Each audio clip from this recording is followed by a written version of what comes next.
world's most powerful ninth circle grand mage. I found myself helpless when facing the final demon god. This wasn't because I lacked strength. It was because I was chosen as a hero candidate alongside the warrior, yet I willingly gave up the holy power capable of slaying the demon god to the warrior. Back then, I thought the righteous warrior would better lead us to victory, but now I realize I was wrong. Along our journey together, I discovered this warrior had a screw loose. He would only act on his sense of justice, stubbornly going his own way. When facing villains who could have been dealt with in one strike, this goody two-shoes deliberately let them escape. He completely rejected all my plans, saying he didn't want to use schemes and tricks to win. Instead, he insisted on facing the demons in honorable combat. Due to his brilliant decisions, we lost countless companions. Before we even faced the demon god, he was hoisted by his own petard. Facing the demon god and his overwhelming army of monsters, my companions could only place their hopes in me. One by one, they charged forward, sacrificing their lives to buy me time. Finally, after the last companion sacrificed themselves for me, I completed the ninth circle grand magic. But sadly, even my strongest attack couldn't slay the demon god, though I had anticipated this outcome. But if I were to die like this, how could I face my companions who went ahead of me? I had no choice but to rely on the evil power that all mages feared, sacrificing all life in the world to cast the soul-devouring power capable of defying heaven's will. But it seems I couldn't complete even the final step, until the demon god's giant hand came crashing down. I still regretted not being able to kill that warrior myself, and when I opened my eyes again, I found myself back home, 20 years in the past. Seeing this, I couldn't help but grin. That legendary regression magic, with no known formula and only a 1% success rate, had actually worked. But then I suddenly realized why there were bandages on my head. The butler explained, "Young master, did you get your brains knocked loose or something? You went begging Eileen not to break off the engagement and ended up getting beaten up." This instantly reminded me of my shameful past. Eileen was the young lady of the Lindell Dukes family, my fiancée until I was 20, and I was the notoriously useless young master of the Walpurgis Marquis family. Back then, my weak and incompetent personality was the type Eileen hated most, but now I know there was another reason for her breaking off the engagement. After the butler left, I thought again of that warrior. This time, I won't make the same mistake again. Meanwhile, the butler who had left went to find my father, the Marquis. Father, hearing that I'd woken up angry, declared he'd break my legs if I went after the Duke's daughter again. But the butler said the young master had no such intention. If he did, I would certainly tell you. And how should I put this? The young master seems quite angry. Meanwhile, I summoned magic circles in my room. I successfully cast regression magic to return 20 years into the past, to win the next battle against the demon god. I must prepare from this very second. Now I'm ready to try something I didn't dare attempt in my previous life.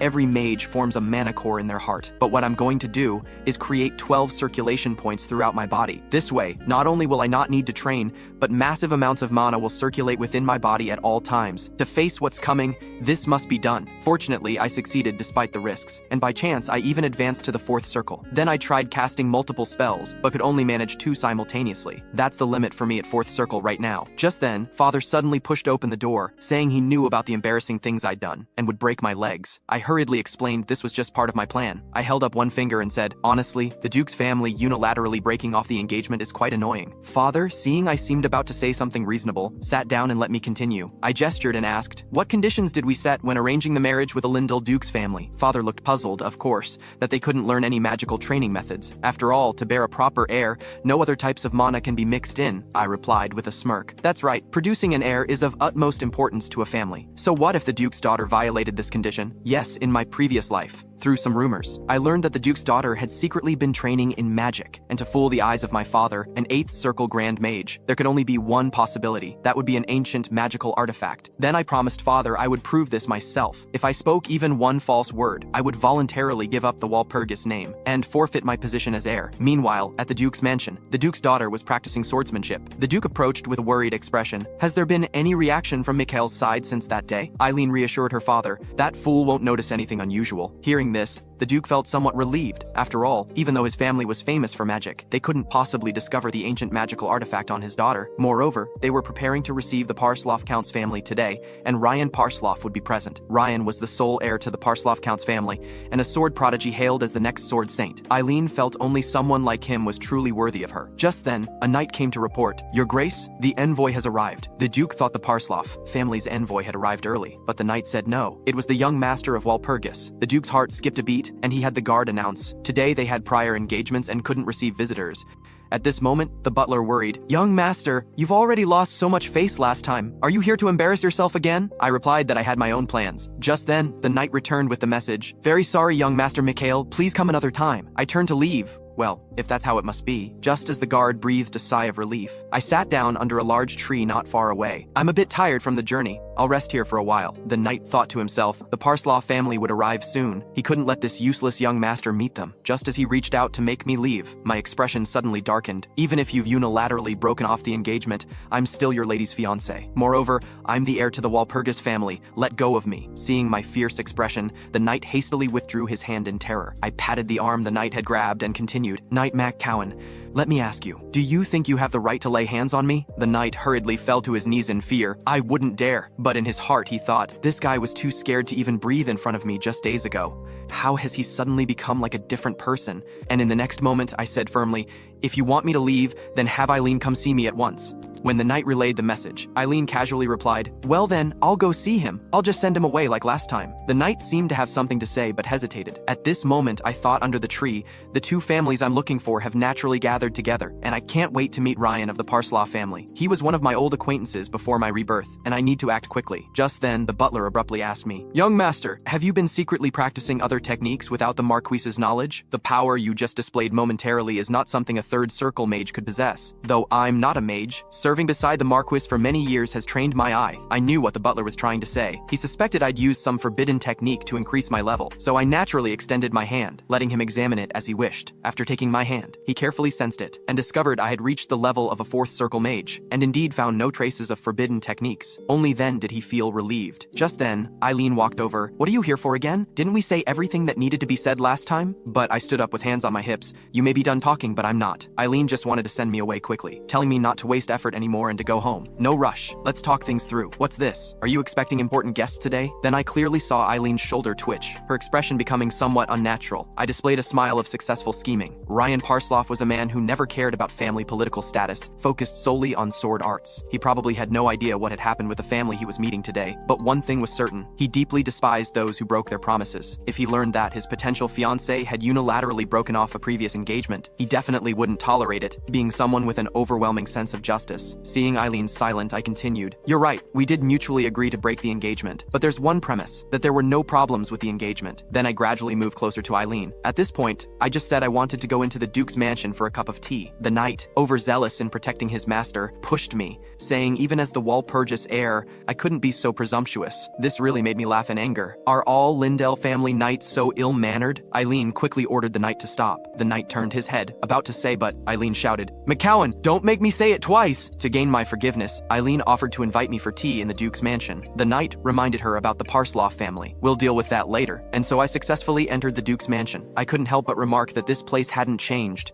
The butler was confused, young master. Isn't this your first time here? The way you sighed just now was like an old man who had seen much. This made me a bit angry. I wasn't that old. Then the butler worried about my safety again. The Marquis isn't here. What do you plan to do on your own? I turned my head with a smile. What are you saying? Aren't you by my side? You're more reliable than anyone. Soon I was alone with Eileen in a room. My first words were, you lied. You violated the agreement not to practice magic during the engagement. But Eileen was certain I was just putting on an act. She said if I had doubts, I was welcome to check myself. This suited me perfectly, though certainly not to check here, for the sake of fairness in this inspection. I want you to prove yourself in front of the arriving Parsloff Count's family. Eileen was first surprised, then angrily said, you have no right to demand this of me. But little did she expect I was prepared. I directly pulled out the symbol of our Walpurgis family. Holding this means every word I speak now represents the Walpurgis family's position. Likewise, Eileen's words must be accountable to her family. At this moment, Eileen stammered and dared not continue. The Duke, who had been eavesdropping at the door, couldn't stay still and pushed the door open. Eileen, don't say another word from now on. And my first purpose in coming here was to meet this Duke Lindell. He was the Empire's 5th-ranked knight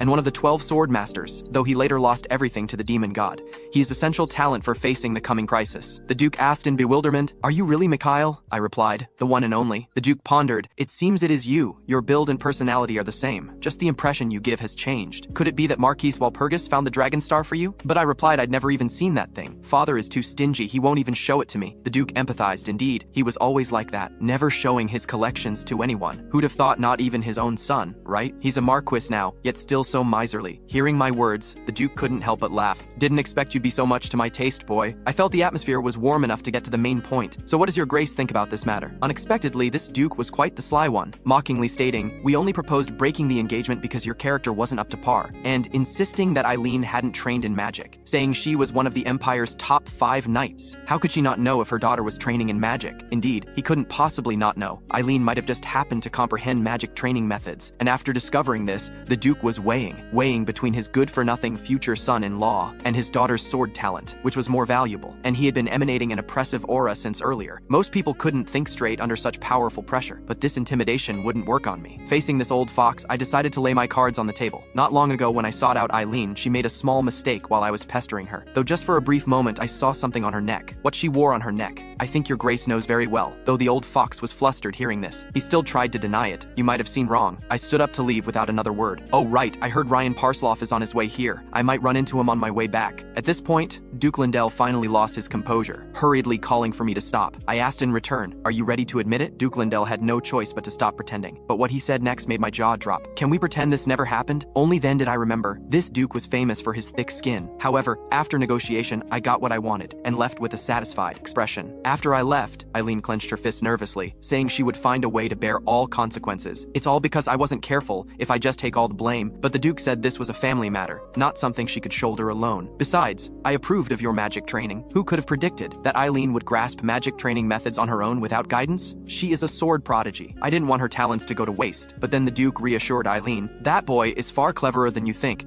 You should start paying attention to him from now on. Meanwhile, I had already intercepted Ryan on his way to the Duke's mansion. I extended my hand to Ryan, become my companion, but he had never met me before this, only knew me as the recently jilted fool of a young master. Additionally, I had blocked his path without reason, so he immediately burst forth with an intimidating aura I inwardly admired, as expected of one called the next generation sword saint. But immediately I dispersed that aura with a wave of my hand. Before Ryan could discern what I had just done, I urged him to calm down and let me finish speaking. Ryan was quite surprised. He had heard the Walpurgis heir was a fool, yet he sensed the person before him was unfathomable. I didn't deny Ryan's doubts. After all, I was once like that, and right now the most urgent matter was preparing for the demon god's invasion. But mentioning the demon god made me think of that bastard warrior again. Intense anger unconsciously showed on my face. I'll never forgive him. Seeing me like this, Ryan unconsciously took a step back. I quickly adjusted my emotions, indicating I had something important to say. Ryan nodded seriously, letting me continue. I inwardly sighed that he hadn't changed. Though his wild nature made him seem mercurial, he was actually quite steady. Anger should be situational. He called this selective anger management. I asked first, you're here today to form an engagement with Eileen, right? If all goes well, you'll soon be her fiancé. Ryan thought I was here to cause trouble, bitter about the broken engagement. I couldn't help but laugh. How could that be? Eileen has no value to me now. But then I pointed at Ryan. On the contrary, I'm interested in you. Hearing this, Ryan quickly distanced himself. I hurriedly explained I liked women. I only meant I want you to be my companion. Ryan was stunned. Seems you're not a fool, but a madman. Looking at Ryan's face, I couldn't help but recall that battle from my previous life. Ryan had destroyed the demon god's 3rd Legion with all his might, personally killing the Legion commander, the Mad Hajam, but this also left him with irreversible fatal wounds. In his final moments, he called me to his side. Asked me a question, Mikhail. Could you really not have become the hero then? And this time, I wanted to invite Ryan to fight alongside me again. Who knew the current Ryan wouldn't believe any of this? Isn't that holy theocracy always causing trouble with meaningless prophecies? Heroes and demon gods don't exist. We're in peaceful times. Yes, before the demon god became a threat, there was a prophecy, Cassandra's prophecy. This prophecy was spread to every corner of the world by unknown means, but initially, everyone ignored this prophecy. I knew I couldn't convince Ryan to accept all this at our first meeting. I said believing wasn't important. What mattered was becoming companions. But Ryan still thought I was talking nonsense and made to leave. But my next words stopped Ryan in his tracks. The Muliere Aura training method. Even as the new generation sword prodigy, you can't progress smoothly everywhere. Yes, it was around this time. Ryan had hit a bottleneck in his sword training. Not because his aura training method was weak, but because it was incomplete. Sure enough, hearing me be cryptic, Ryan grew impatient, asking what I meant. I calmly stated my condition.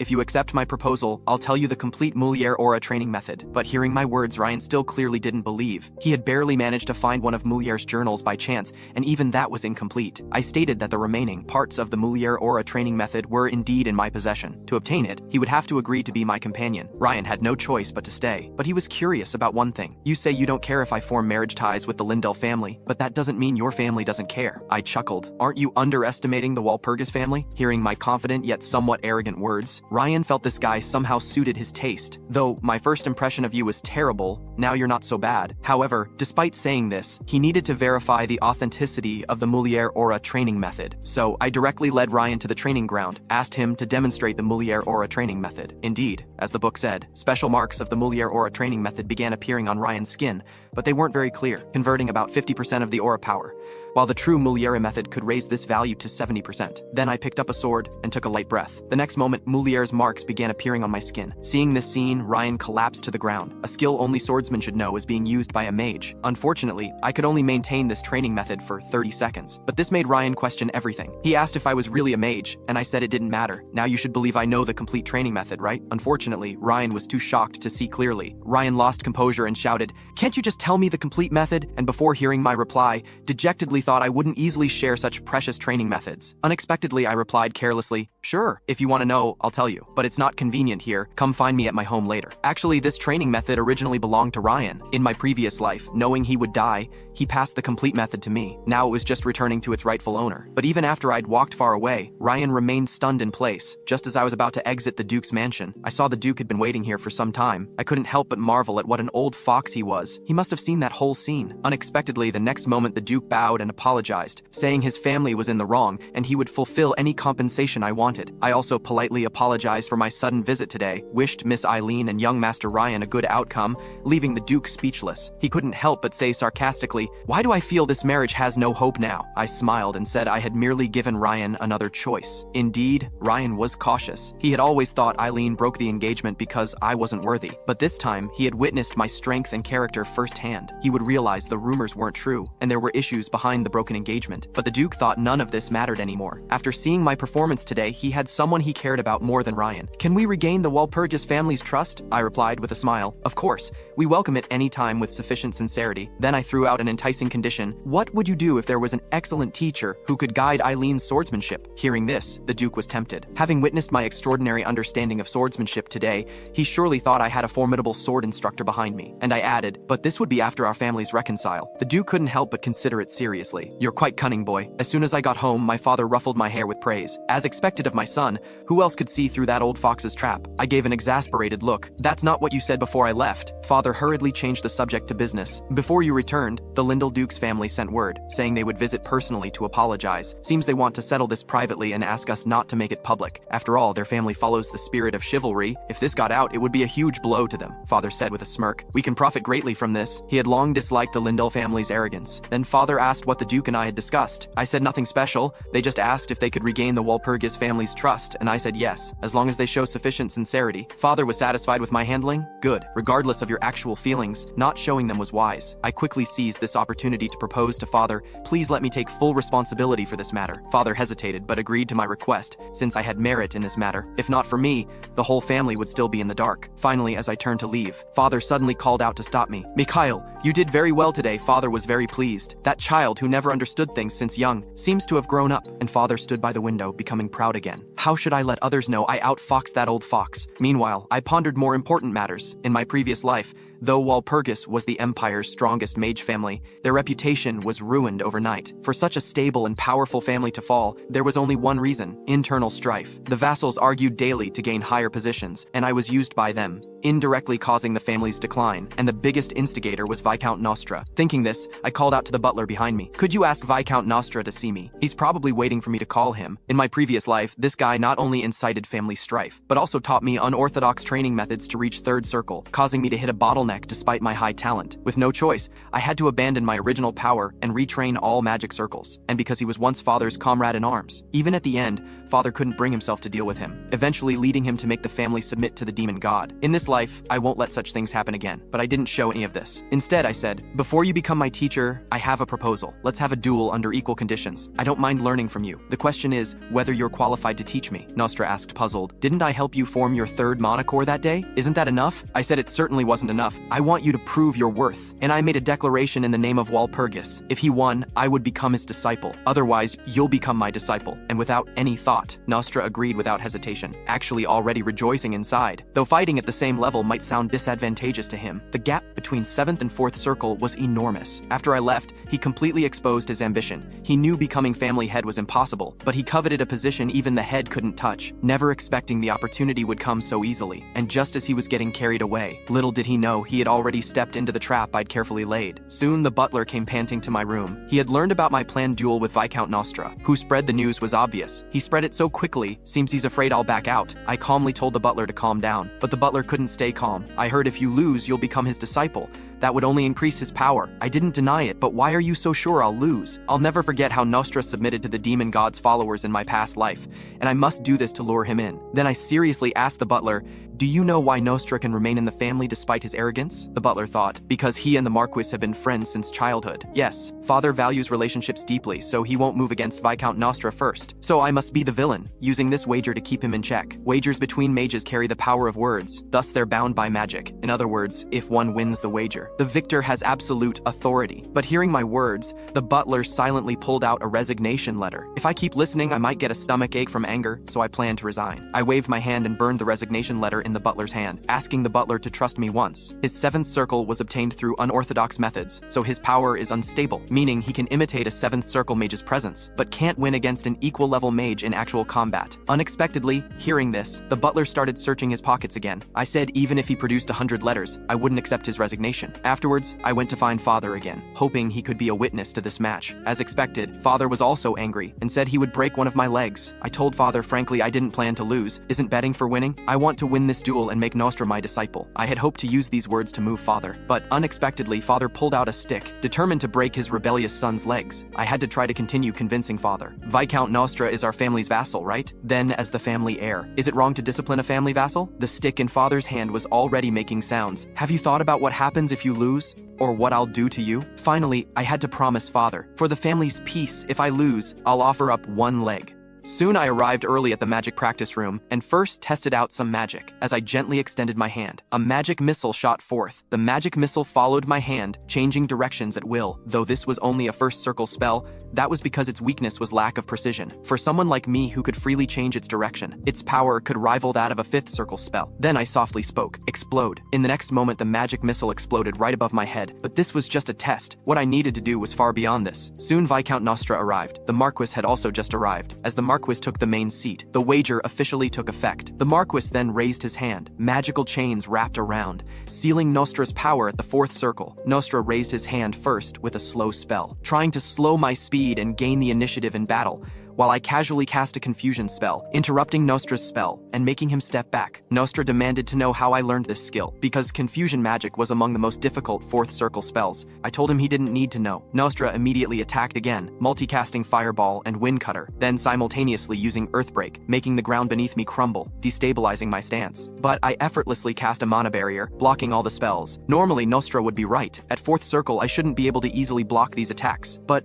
unlike swordsmanship, magic was an unfair discipline. No matter how hard one tried, the gap in swordsmanship depended on physical ability and spiritual power, but magic only required a mind skilled at calculation. Thinking this, I cast the magic missile I had tested earlier, but unlike the test, this time, it was multiple launches. Instantly, countless magic missiles rushed toward Nostra. As a seventh circle mage, Nostra immediately saw the many techniques mixed in. Free control, multicasting, multiple explosions, and dozens of other techniques mixed together. Was this something a fourth circle mage could do? Nostra could only desperately cast shield to defend, but under my second explosion, his shield instantly shattered. The enraged Viscount demanded to know what methods I used, saying these weren't techniques someone of my level could use, and I must have used some forbidden dark arts. My fist angrily struck the pillar behind me. "Viscount, mind your words! I wagered the honor of the Walpurgis family in this duel with you." Seeing this, Nostra fell trembling to his knees. I spoke out of turn. I immediately used the same technique again. This time, several missiles hit their mark, raising billowing smoke, while Nostra lay pathetically in the smoke. But Nostra quickly stood up confidently. "Good, very good. Your performance has exceeded my expectations, but this time I'll make you truly understand what it means to be a seventh circle mage." Speaking thus, Nostra immediately used 2 layers of shield to block the same missiles, this time completely blocking the attack. Then Nostra used multicasting again, but this time was different. He cast 3 fourth circle spells. Even the Marquis was surprised,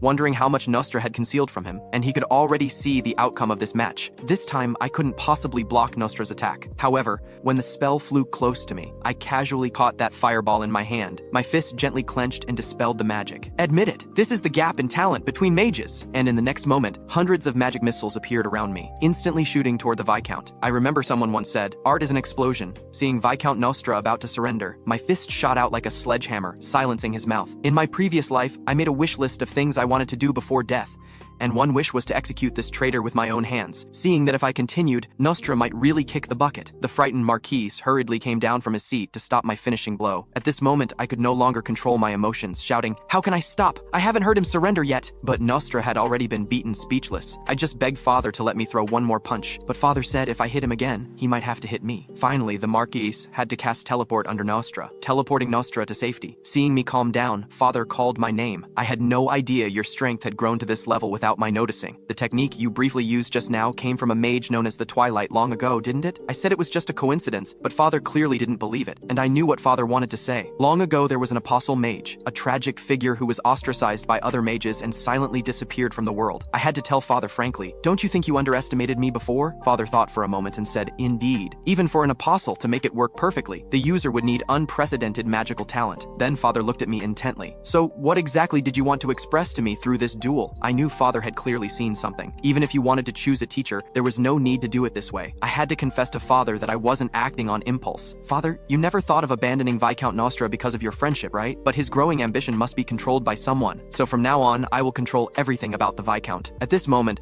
Nostra sat in his room going crazy. He had been defeated by a mere fourth circle youngster, and Marquis Walpurgis had witnessed the entire duel. He definitely couldn't overturn this result. Just as Nostra was at his wit's end, I appeared before him. "What's there to be troubled about? If your skills are inferior, you must face the consequences." Yet Nostra still held a glimmer of hope. He thought perhaps this formerly useless young master had chosen to wager with him because he valued his abilities and wanted his assistance, and was using this method to prove himself. Thinking this, Nostra even sat up straight. "I know what you want. You've been biding your time for years, hoping for a day to show your true abilities. I will help you." I gave a mocking smile. "I simply wanted to beat you up." "Disciple, you talk too much." Soon I led Nostra to an empty space. Nostra could only reluctantly call me master, because agreements between mages were guaranteed and enforced by mana circles. If the agreement was violated, the mana circle would immediately shatter. He could only endure now, while I thought this was getting off lightly, thinking of his betrayals in my previous life. Even destroying his future wouldn't satisfy my anger, but frustratingly, he still had some use to me now. Then I spoke, "Since I'm your teacher now, I should teach you something." But Nostra didn't think I could teach him anything, since my power was lower than his. I just lightly poked his heart with my finger. He suddenly rolled on the ground in pain. Indeed, normally one couldn't form a circle without experiencing transcendence. But to catch up with the Marquis, he used the apostle technique to skip the enlightenment process. Though he reached 7th circle power, he paid a terrible price. It was evident from the last battle. "You were clutching your chest throughout the duel, weren't you? These are symptoms that only occur when a mana circle is extremely unstable, right? I can assert that in your current state, you won't last much longer." Nostra looked dazed. "Are you saying I won't be able to remain a mage for long?" I made a throat-slitting gesture.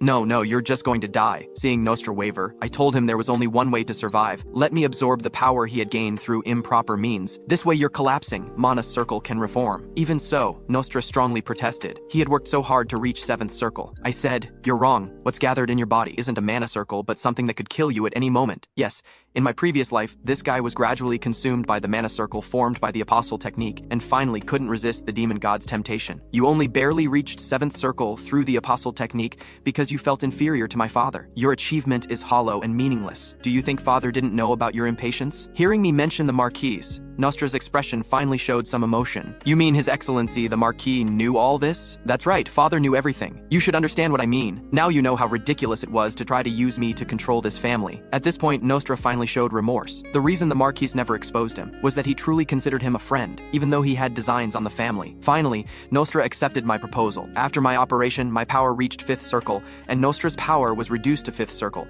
but there was still no room for relaxation. According to the prophecy's timeline, the demon god's revival should be in 7 years. Back then, humans ignored that prophecy, with tragic results. Even though the demon god's army didn't arrive at full strength, no one could handle them. Until the demon god killed the Empire's 7th knight, Kelbian the Iron Wall, with one punch. Only then did people realize the gravity of the situation, but it was too late. So after the demon god had occupied half the Empire, the temple hurriedly selected warriors to form a demon god subjugation army. Yes, the subjugation squad I was in, Argo. That unbelieved prophet Cassandra was 2 years younger than me. She should be 18 now. They say because no one believed her words then, she ran away from the temple alone. At this moment, the butler came to the room, saying there was a visitor. I knew without guessing it was Ryan. Sure enough, as soon as he saw me, he pressed me for the training method. I indicated that before that, I wanted to add one condition. Hearing this, Ryan immediately slammed the table and stood up. "What tricks are you playing? Didn't you say before that I just needed to go with you to the temple to check that prophecy?" I indicated I was just adding one condition to that basis, and wouldn't let him be disadvantaged. That is, has your territory discovered a dungeon? I'm very interested in that dungeon. Yes, in my previous life, life, the Parslov Count's family sent out 5 investigation teams, but almost none survived. The Parslov family was particularly insistent on the marriage alliance with the Lindell family because sending multiple investigation teams had caused financial difficulties. Seeing I spoke with reason and evidence, Ryan knew he couldn't hide it anymore. But he had a doubt. This matter had been kept as a family secret for years and hidden well. Could there be a spy in the family? Not at all. I just deduced it from rumors in the mercenary world. Ryan had to admit he couldn't make the decision. This matter would ultimately need his father's decision. I immediately prepared to depart for Parslov territory. But before that, I needed to report my trip to the Parslov territory to the Marquis. When His Excellency the Marquis heard this, he strongly protested, suspecting I was bitter about the Lindell family breaking off the engagement and wanted to go cause trouble in Parslov territory. He even pulled out the magical items he used when he was a battle mage. I had to explain to father that wasn't the case,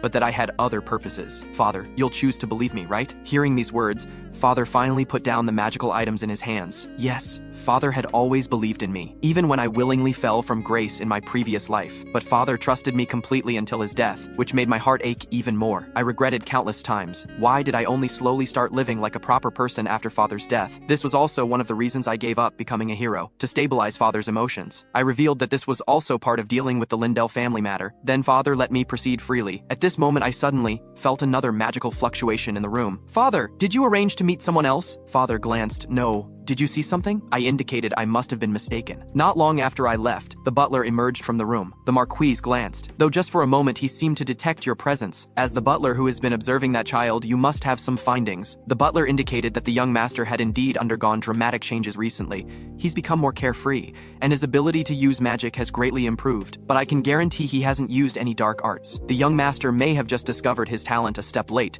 though sudden awakening isn't strange in the Walpurgis family. After all, the current Walpurgis family has inherited the will of generations of ancestors. The Marquis sighed. The potential passed down through generations, huh? After Ryan and I prepared the carriage, the butler came running over, out of breath. I asked, your health isn't good, why do you insist on coming? The butler indicated it was the Marquis's orders. I watched the butlers act helplessly. This was indeed a flawless excuse, but he couldn't really think I didn't know his true identity. Soon our carriage entered Parslov territory. Ryan saw me looking outside with a serious expression, asked, why the stern face? Does our territory look backward? I replied, on the contrary, your father is an excellent lord. From the overall atmosphere of the streets and the expressions of the residents, the territory is well managed. To be blunt, superficial grandeur means nothing. What's important is whether the residents are satisfied with their lives. Your father is a very capable lord, you can be proud of him. Ryan smiled contentedly hearing these words. I never expected to hear such words from someone of the Walpurgis family. You're right, our territory's excellence is all father's achievement, and I truly respect him. I wasn't surprised by Ryan's answer, because in my previous life, Ryan had always been proud to be born into the Parslov family, even when he was the only one left in the family. Soon Ryan reported to his father, Mikhail Walpurgis has arrived. Hearing this, the Count immediately started popping pills frantically. I've calmed down. Continue, Ryan continued. Mikhail Walpurgis is in the reception room downstairs. Hearing this, the Count picked up the medicine bottle again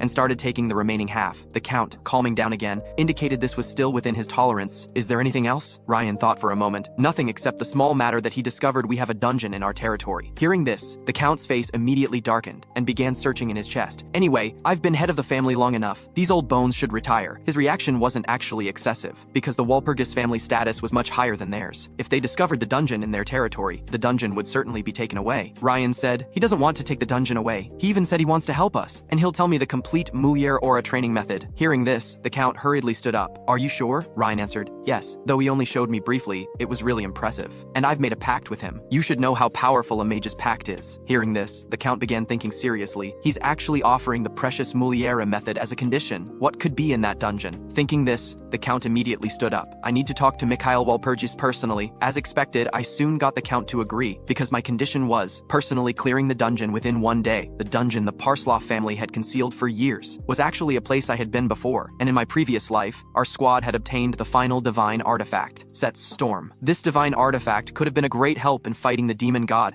yet it was wastefully squandered by the warrior. So in this life, I must become its master and unleash its true power. Just then, Ryan recklessly tried to rush into the dungeon. I quickly cast a stop spell on Ryan. Traps had been laid starting from the dungeon entrance. Rushing in like that would instantly disqualify you from entering. Then I raised my hand and cast a fireball. At the moment it rushed through the door, an invisible barrier was shattered. Thus, we successfully entered the dungeon's interior. Ryan curiously examined the surroundings, puzzled that the dungeon seemed new. I explained that time was frozen here, maintaining its state as if just just built, thinking to myself, if he knew, he'd be even more surprised that such a huge dungeon was built all at once. Just then, I reached out to block their path. There was a goblin army ahead. Ryan suggested going back to gather soldiers, but I stopped him. Ryan, remember this is just the first checkpoint, and this was built for solo conquest from the start. After speaking, I started scraping powder from the wall with a dagger. Ryan wondered what I was doing. I showed the powder in my hand. This is something that drives goblins crazy, and this gem powder also has substitution effects. Then I used magic to form the powder into small balls, and threw them forcefully toward the goblins. After a flash of brilliant white light, the goblins began killing each other. Yes, to conquer this dungeon, you need not just strength, but thinking. As long as you understand the goblin species and have insight into magic, you can easily pass the first level. Then I noticed a goblin corpse glowing. I pulled it out and looked. It was actually a dimensional pocket, and the highest grade at that. What confused me was, I hadn't seen this thing in my previous life, but thinking about it, I knew. It must have been kept by that warrior for himself. I'm livid. He better hope our paths never cross. Ryan looked at the dimensional pocket in surprise,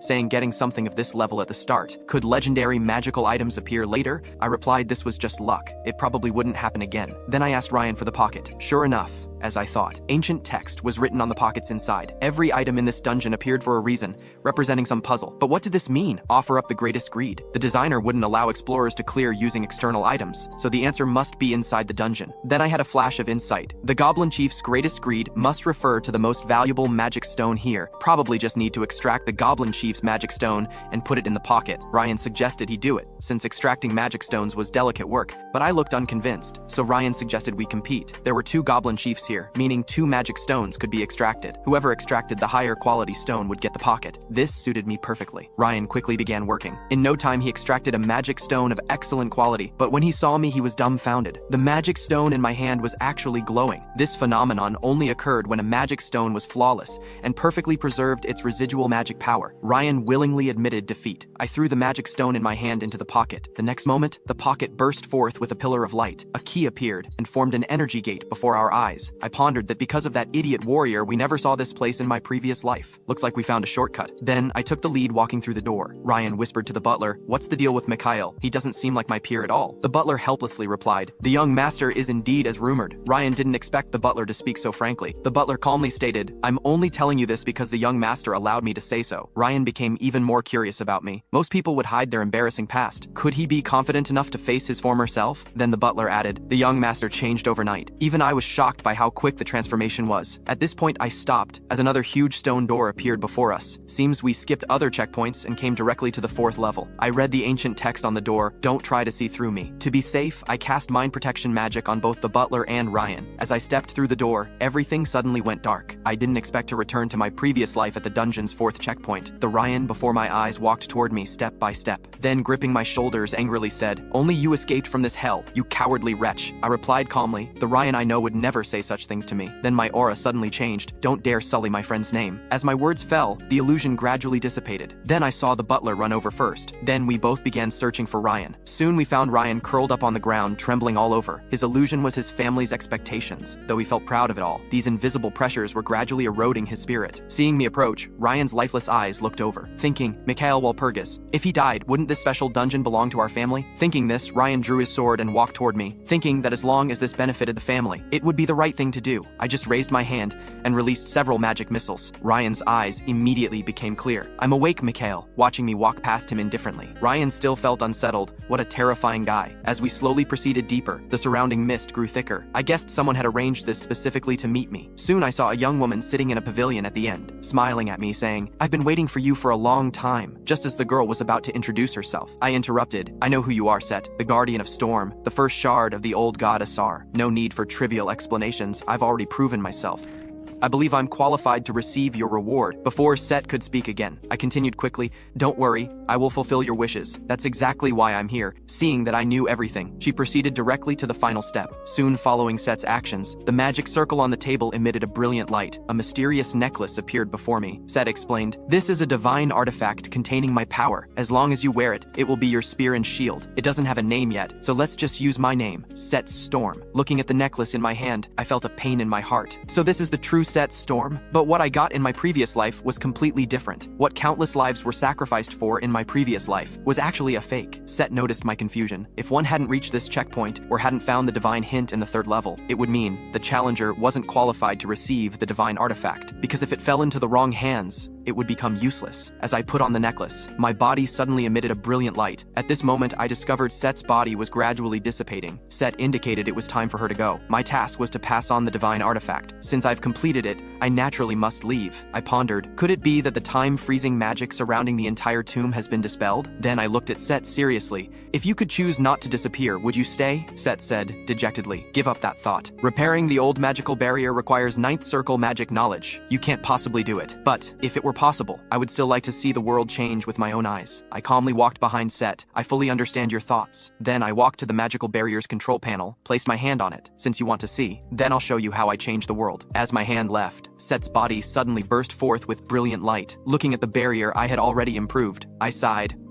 Perfect. But Set didn't think so. Perfect my ass, what is this? I thought Set was overreacting. This is quite cute, and it's the only way to maintain minimum consumption. Set strongly protested. Cute my ass. Despite how I look now, I was still an apostle who served a god. Then Set said, never mind that. Are you a grand mage? Even a ninth circle one? Not quite. I'm a genius, and a genius who will save the world. After returning from the dungeon, I began personally teaching Ryan's swordsmanship, but I tormented Ryan to no end, because my teaching method was rather special, making him feel the flow of magic power while getting beaten up. Soon Ryan was hit by another magic blast. Ryan cried in agony. What madman created this training method? This statement made my anger explode. You jerk! Isn't this what your future self created? Then I had Ryan try circulating the magic power inside him. Ryan tried it, and indeed found his body wasn't as sluggish as before. Yes, having him circulate magic power to counter my magic was itself part of the training method. If you remember this feeling of magic power circulation, then you can naturally master the training method during practice. Under my guidance, Ryan grasped the training method much earlier than in his previous life. I looked forward to seeing the ultimate level of the Mouliere Aura training method. After training ended, I began trying to use the divine artifact obtained in the dungeon. Set said proudly, if you want to know, I can tell you. I've guarded it for so long, I know it very well. But I said, what you know, I know all of it, and what you don't know, I know that too. Yes, things of divine artifact level weren't as simple as they appeared. Soon under my guidance, a storm of magical power began swirling around the divine artifact. Before my rebirth, Storm wasn't mine, but due to a mage's curiosity, I often studied it. Then I made a hypothesis. Could I use it for my free circulation method? The free circulation method was my exclusive training method that could make magic power circulate throughout the body. What would happen if I added Storm to my circulation? Set was shocked. Are you crazy? If you use Storm in your mana circulation, your body will be destroyed. However, the next moment, the surging magic power within me actually calmed down. Indeed, my research from my previous life was correct. Soon I created a mana circle using the magic power within Storm. Extended my hand to write out a 6th circle mage's spell. The next moment, cast the 6th circle magic fire field. Set was amazed. 6th circle! How did you reach 6th circle at your age? But she couldn't imagine I immediately wrote out a 7th circle spell. The 7th circle magic gravity activated with a boom. Meanwhile, without realizing it, Ryan had been learning the Mouliere Aura training method for a week and had completely mastered the training method. Looking at Ryan's current level, I believed he could possibly reach the master level in the coming years. Ryan asked what to do next. Should we go to the temple? Wasn't your original condition for giving me the training method to have me participate in the temple's hero recruitment? This made me recall immediately. I'd been so focused on getting the first divine artifact that I hadn't thought about that. Before going to the temple, I had to confirm the whereabouts of that prophet girl Cassandra. But how should I find her? Just as I was pondering, a guard came to report, saying there was a visitor, but the guard seemed very hesitant about me. I immediately guessed the visitor must be Eileen. This made me immediately pay attention. Meanwhile, in the reception room, Eileen wore a resentful expression, because she alone had brought humiliation to the entire Lindell family. She had to prove herself to her father. If she could defeat Ryan, who bore the name of the new generation's sword saint, she could prove her worth as a knight. But unexpectedly, the next moment I appeared before her. Seeing Eileen's surprised expression, I explained I wasn't here to cause her trouble. I no longer have any negative feelings toward you now. Because after I went to the Duke's house that day, the Duke announced new facts to the public. After negotiation between both families, the engagement was perfectly dissolved, and not because Mikhail Walpurgis wasn't qualified. I'm very satisfied with the final result, though Eileen feels quite the opposite, right? Then I asked Eileen why she came here. Eileen awkwardly said, as a member of a sword arts family, I just wanted to see other families' swordsmanship. This gave me an idea. Eileen did indeed have talent for swordsmanship. Thinking of what would happen in the future, the more allies the better. So I immediately gave a sinister smile. Eileen felt a bit creeped out looking at me. Soon I slammed the table and stood up. You say you came here to see swordsmanship, which means you want to become stronger, right? Fine, I'll give you this chance. Soon I brought Eileen to the training ground. Ryan retreated in panic, my intuition tells me. When you make that expression, nothing good will come of it. And it was just as he expected. Eileen also joined the devil's training. Eileen wanted to argue this had nothing to do with seeing swordsmanship. However, she then saw Ryan undergoing the same training. He was handling these attacks with ease, and both sides received the same attacks. I asked Eileen, have you seen a enough? Eileen collapsed to the ground reluctantly. Yeah, not only did I see it, I was enlightened. Compared to her, Ryan is completely fine. Seeing Eileen's psychological defenses breached, my plan was half complete. Then I extended my hand to Eileen. Would you like me to introduce you to a good teacher? But the proud Eileen immediately rejected my suggestion, saying she didn't come here because she lacked a teacher. Besides, how could I, a mage, be qualified to judge a swordsman's training methods? Ryan, standing to the side, chimed in. Lady Eileen, you can trust his judgment. He was the one who first taught me the training method. Eileen's eyes widened in astonishment. Even if Ryan says so, could this mage really teach me the Mulier Aura training method? To thoroughly dispel Eileen's doubts, I explained. While I cannot utilize the training method like you swordsmen, I understand its principles thoroughly, so teaching it poses no challenge. Eileen turned to look at Ryan's innocent yet determined expression, worried that she might eventually become like him. However, Ryan was the most accomplished swordsman of their generation, a master of training methods. If even he acknowledged this, then I must possess genuine ability. She apologized for her previous hastiness, concluding with a deep bow in my direction. This surprised me. I never expected such a typically proud young lady to offer an apology voluntarily. I extended my right hand to Eileen and said, let's forget about the apology and discuss that teacher instead. However, you'll need to provide some tuition fees first. Eileen fell into contemplation. Could we postpone the tuition fee? I'd like to meet the teacher first. I immediately refused. Who knows if you've inherited your father's habit of defaulting on debts. Payment must come first. Eileen patted her clothing. Then she produced a gem emanating purple light. Remarkably, it was a flawless mana stone. I hadn't expected her to possess such a treasure. This mana stone was intended for Eileen's negotiations with Count Parslov, as it could significantly reduce dungeon exploration difficulty, an exceedingly rare capability. Everything became clear to me now. The marriage arrangement between these families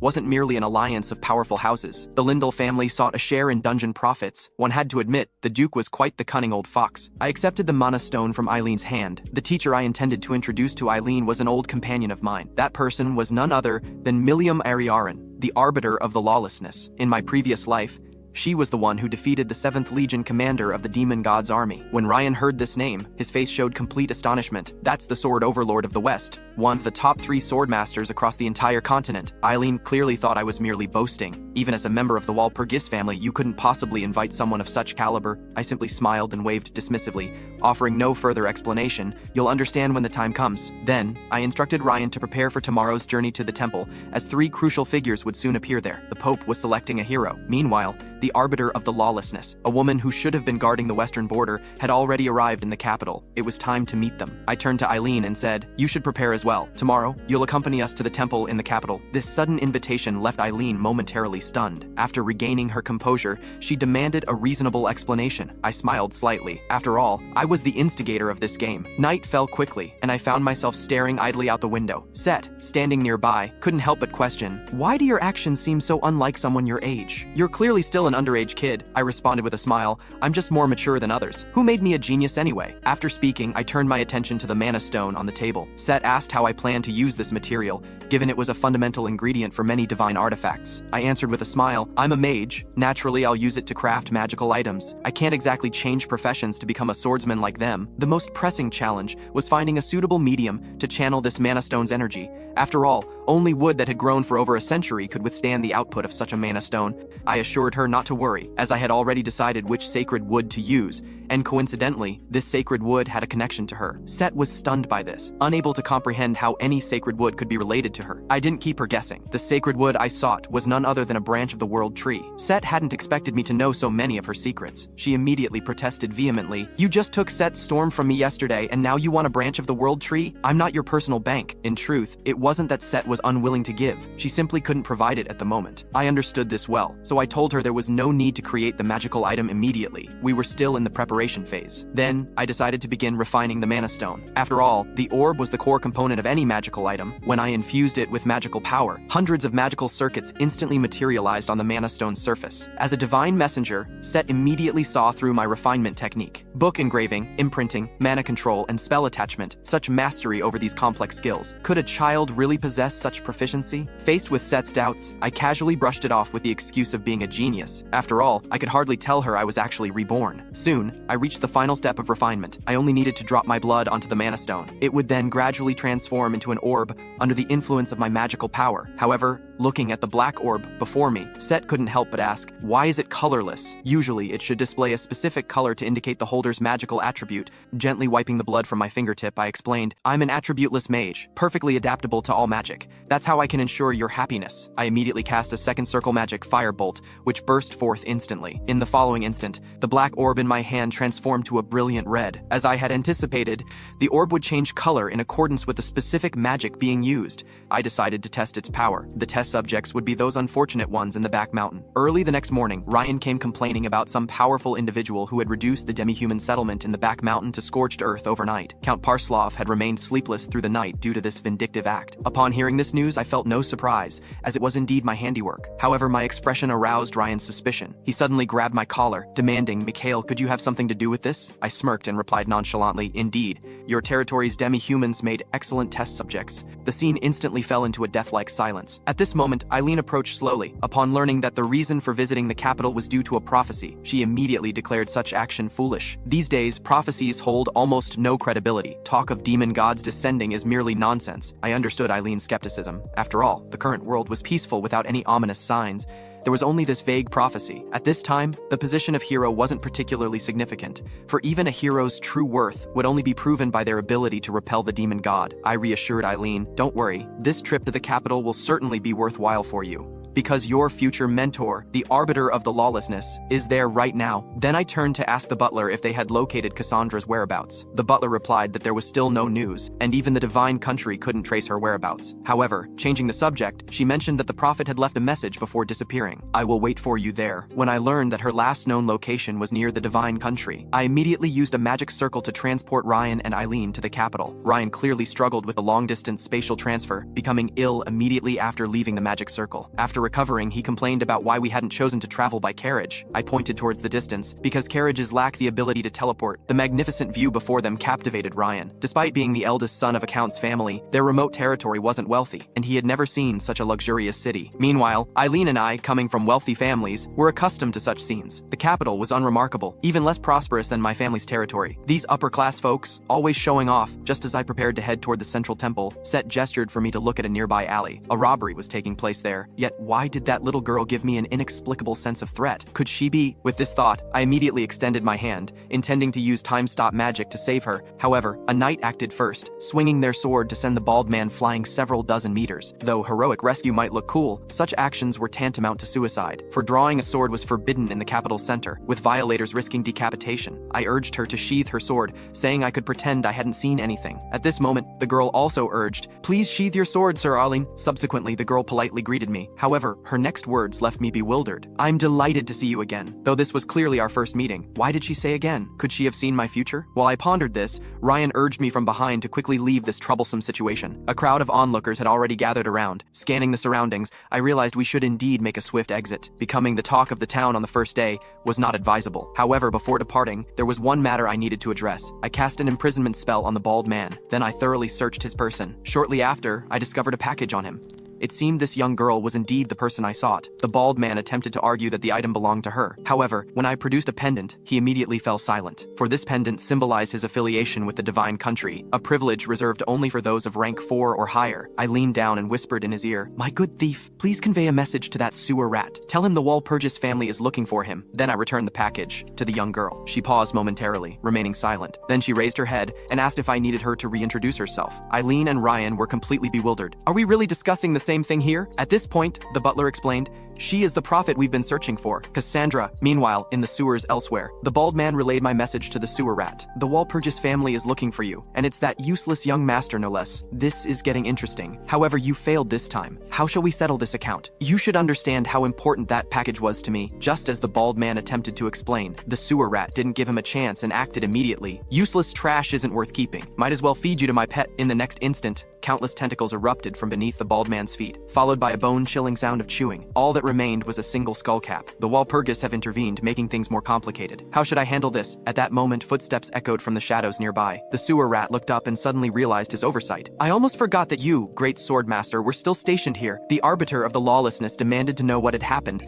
and why the intelligence she wanted hadn't been delivered. She pressed her sword against his throat, coldly warning, don't try any tricks. Explain yourself before my patience runs out. Sewer rat smirked sinisterly. quickly. He said, "Your Honor the Arbiter, calm down. It's not that I don't want to give you the exact information. It's the Walpurgis family causing trouble. If you can help me resolve this matter, then what you want, I will personally deliver to you tomorrow." However, I was completely unaware of the impending danger, because at this moment, my eyes were only on Cassandra, the great prophetess I had been searching for across 2 lifetimes. Cassandra asked if we could talk privately. What she had to say next was important, and she could only tell me alone. Upon hearing this, Ryan said he would go to the temple to register first, and told me to follow as soon as I was done. Eileen, on the other hand, gave me a disdainful look, and mocked, "I'll go to the temple too. Just be mindful of her age. Don't make a mistake you'll regret for eternity." I sighed. "Is my image really that bad in your mind?" I patted her shoulder and reminded her to be careful. "If you encounter danger near the temple, be sure to shout the word Karyamen." After the 3 of them left, I turned my gaze to Cassandra and asked, "What did you want to tell me?" She clenched her fists as if she had made an important decision. Then she shouted, "Mikhail, have you also received the blessing of prophecy?" It turned out that Cassandra had been able to see fragments of the future since she was a child. For her, it was like an innate ability. Sometimes she would witness the death of a friend, other times she would see carriages overturning. Although she tried her best to prevent these tragedies each time, the outcome always ended in tragedy, without exception. And this time, she had even witnessed the descent of the demon god and the destruction of the world. To prevent widespread suffering, she immediately reported this to the Pope. However, the Pope didn't take her prophecy seriously at all. He even directly expelled her from the temple. And so, she endured 5 years of torment alone, carrying an indescribable hell in her heart. This pain constantly tortured her spirit. Finally, on the verge of a breakdown, a vague prophecy appeared in her mind. A man standing in the flames, believing every word of her prophecy without reservation. That man was you, Mikhail Walpurgis. After hearing this, I regretfully said, "I am not a prophet, nor do I have your abilities." Cassandra lowered her head in disappointment and whispered, "I see. I'm sorry for bothering you." Seeing her mood grow increasingly low, I gently stroked her black hair and comforted her. "Although I cannot foresee the future like you, I believe in your prophecy. Whether it's the descent of the demon god or the destruction of the world, I firmly believe it." At this moment, the grievances Cassandra had accumulated over the years finally turned into tears. She choked up and asked, "Why are you willing to believe me? Everyone else says I'm a liar." Indeed, she had never asked for much from anyone. The only thing she longed for was for someone to believe her prophecy. But I couldn't reveal the truth to her. I couldn't just tell her that I had been reborn after being killed by the demon god, could I? So I could only vaguely say, "I'm just a mage, curious about all kinds of mysterious things, especially fate and prophecy. I want to know if they can truly be changed." Hearing this, she happily wiped the tears from the corners of her eyes and said, "You're such a strange person, but I can feel your sincerity." After saying this, she tightly grasped my hand, expressing her desire to become eternal friends with me. And so, I successfully won the trust of the great prophetess Cassandra. Meanwhile, in the temple square, Ryan, his face red, was pleading with the staff to help him register as a hero. The staff member looked at him with an expression as if he were a fool. In times of peace, heroes weren't needed. He thought Ryan was either crazy or an idiot. At this moment, Ryan's face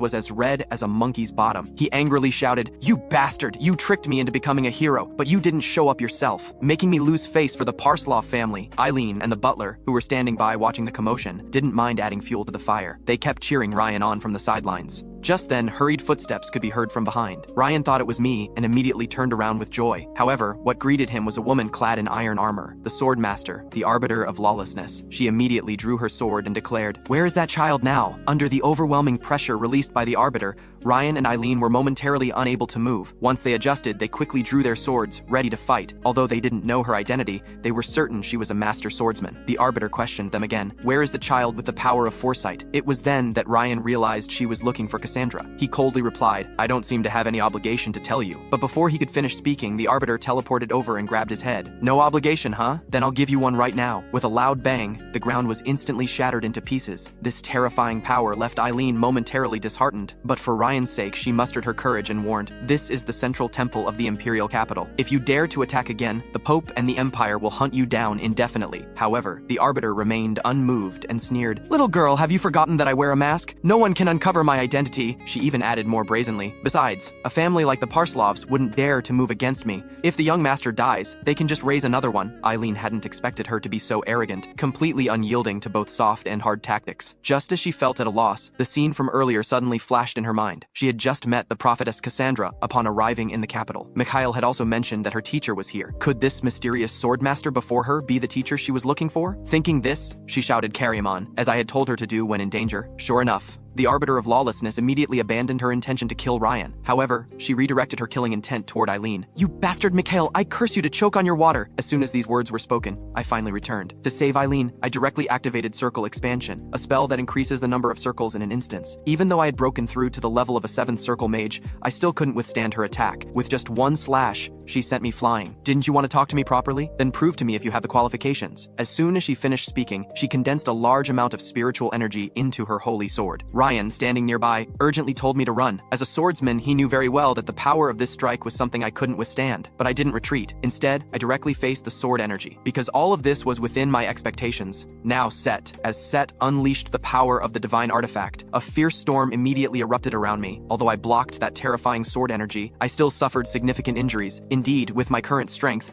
I still couldn't handle such a massive magical load. The Arbiter of Lawlessness showed a puzzled expression and asked, "What kind of magic did you use to counter my move?" "You should know I used half my strength." Of course, I wouldn't tell her that I had used a divine artifact. After all, Set's storm could only be used once a day. Instead, I asked her if I now had the qualifications to talk to her properly. The Arbiter of Lawlessness fell silent for a moment. Then she sheathed her holy sword. Clearly, she acknowledged me. Then I explained to her why I knew the name Karyaman. About 2.5 years ago, I encountered a severely injured boy on the brink of death. At the time, he was aimlessly walking toward a certain place. After I gave him water and food, I learned where he was going and his purpose. Hearing this, the Arbiter of Lawlessness suddenly grabbed my shoulders and excitedly demanded, "Where is that child now?" I calmly replied, "I have no obligation to give you information for free, and it seems the child doesn't want me to tell you either." Then I added, "But before that, I can tell you one thing. The person you're helping now is the one who almost you either." Then I added, "But before that, I can tell you one thing. The person you're helping now is the one who almost killed Karyaman. How do you feel after learning this news?" "Ah, no, I should call you Karyaman's mother.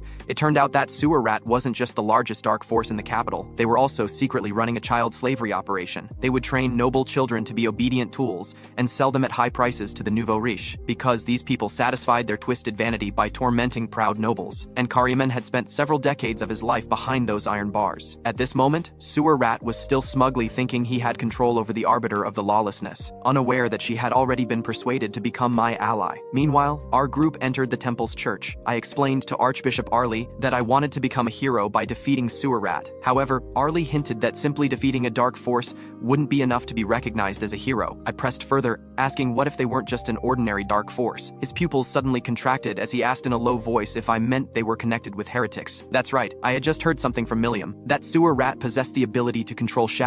As an archbishop, Arlie naturally understood what this meant. This ability was the unique skill of the odious monarch, who was one of the 12 monsters that once followed the demon god. He pondered silently for a moment. Then he took out a magic pen, preparing to make a contract with me. He told me that if I could prove Sewer Rat was indeed the odious monarch's incarnation and successfully defeat him, he would support me in becoming a hero. Afterwards, we left the church together. On the way, Milliam expressed her gratitude to me. "Thank you. If it weren't for your appearance, I might still be dancing in that bastard's palm. But can you really help me find my child?" I told her, of course, but how do you plan to repay me? Milliam drew her holy sword. With a sharp sound, she thrust it directly into the ground. "I hate haggling with people, especially about matters concerning my child. If you help me find my child and repair our relationship, I will become your only sword." This was exactly what I wanted. I agreed to her terms. From Milliam, I learned that Sewer Rat was actually the odious monarch's incarnation, so I decided to go defeat him. At this moment, Sewer Rat was planning to flee in the night, because his underling had leaked the news of the Arbiter of the Lawlessness's betrayal to him, meaning she now knew all about his unspeakable deeds. He didn't dare face the revenge of one of the continent's top 3 sword masters. However, the odious monarch possessing his body had no intention of compromising, because he had to devour the great prophet Cassandra. This was a crucial step to recovering his memories. Seeing that Sewer Rat was determined to escape, he immediately transformed countless tentacles, firmly entangling Sewer Rat's body, sneering, "If you don't dare to face them, then I'll take control." Meanwhile, we had arrived at Sewer Rat's headquarters. Milliam was responsible for leading Ryan and Eileen to draw their fire, while I went with Set to kill the odious monarch. A flash of sword light swept past, and the guards at the gate were instantly cut down. The remaining men turned and fled in terror, constantly crying out for their mothers to save them. Seeing Milliam's incomparable swordsmanship, Eileen couldn't help but marvel, "Is this the future I'm pursuing?" With that thought, she began to imitate her sword strikes, but the unstable surge of spiritual energy made her suddenly cough up blood. Was I too excited? My body can't handle such chaotic spiritual energy anymore. Milliam saw all of this. That Walpurgis brat wasn't lying after all. You do have talent. But if you want to become a true swordsman, you need a training method that suits your own spiritual energy, Milliam said. Hearing these words, Eileen's pupils suddenly contracted. She immediately bowed deeply and pleaded desperately, "Please don't reject me. Teach me swordsmanship." Milliam agreed without hesitation. She then turned and gestured for Eileen to follow, ready to begin teaching her swordsmanship immediately. Eileen hesitated and asked, "Don't we need to help Mikhail defeat Sewer Rat?" Milliam reassured her, "Don't worry, that guy is far stronger than you imagine.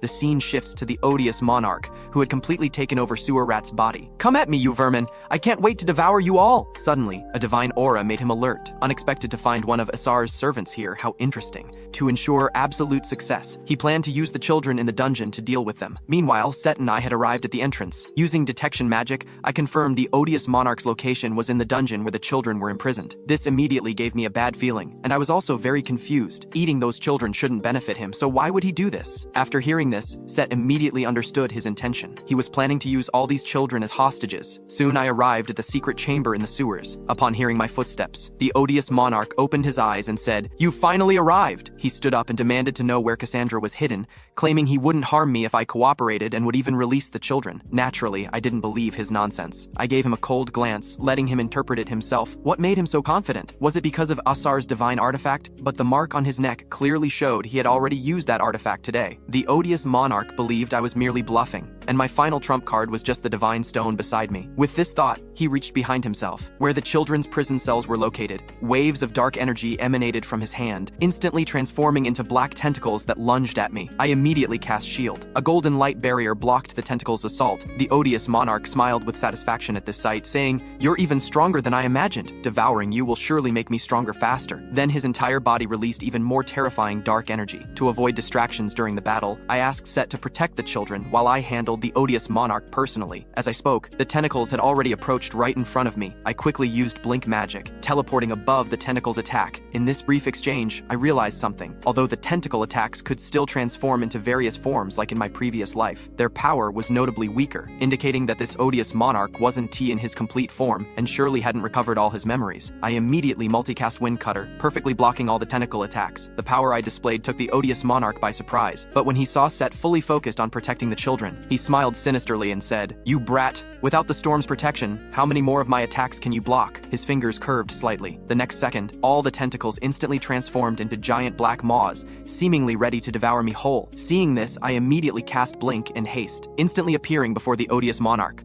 "Fool! You think getting close to me will help you?" As his words fell, a tentacle pierced straight through my chest. But this was exactly the opportunity I had been waiting for. I seized the moment to strike his face with my palm, while silently reciting the eulogy of charity. It was a long-forgotten passage that was once the best weapon for slaying demon gods. However, centuries of neglect had gradually weakened its power. Yet the demon god's greed for this world never diminished, and this eulogy of charity was an imprint carved by the previous hero with his own life. If I could touch his soul with magic and deeply engrave the eulogy within, I could completely eliminate him. "Be gone, the odious monarch Beelzebub," I said while firmly gripping his face. The odious monarch stared at me in shock, asking incredulously, "How did you know my name?" I gently clenched my fist, and he was instantly crushed, transforming into a pool of black liquid. But at this moment, Set showed a worried expression, because destroying a monarch-level demon without preparation would inevitably bring greater calamity. The odious monarch had turned into black water, but now transformed into an egg. Humiliated by this, the odious monarch immediately decided to trigger a massive disaster, wanting to take the entire city down with him. He mocked me, saying I would pay the price for my rash actions. To this, I just smiled confidently and said, "You don't really think I killed you without any preparation, do you?" After speaking, I began drawing a magic circle on the ground. Moments later, a complete magic circle appeared beneath the odious monarch. However, he paid no attention to it, immediately recognizing it as merely 7th circle magic, knowing that breaking a curse would require at least an 8th circle mage's power. Theoretically, with my current strength, I indeed shouldn't be able to break such a curse. But in my previous life, I was the world's strongest 9th circle grand mage. Such curses could be easily broken with just a brief analysis. After all, curses are just a branch of magic, and whether magic works in reality depends on the application of rules and formulas. Casting magic is like solving a math problem. It requires a series of calculation and solution steps. What I needed to do now was reverse this process, returning the magic to its initial state. Before long, the giant egg collapsed into a large mass. Though the curse couldn't be completely removed,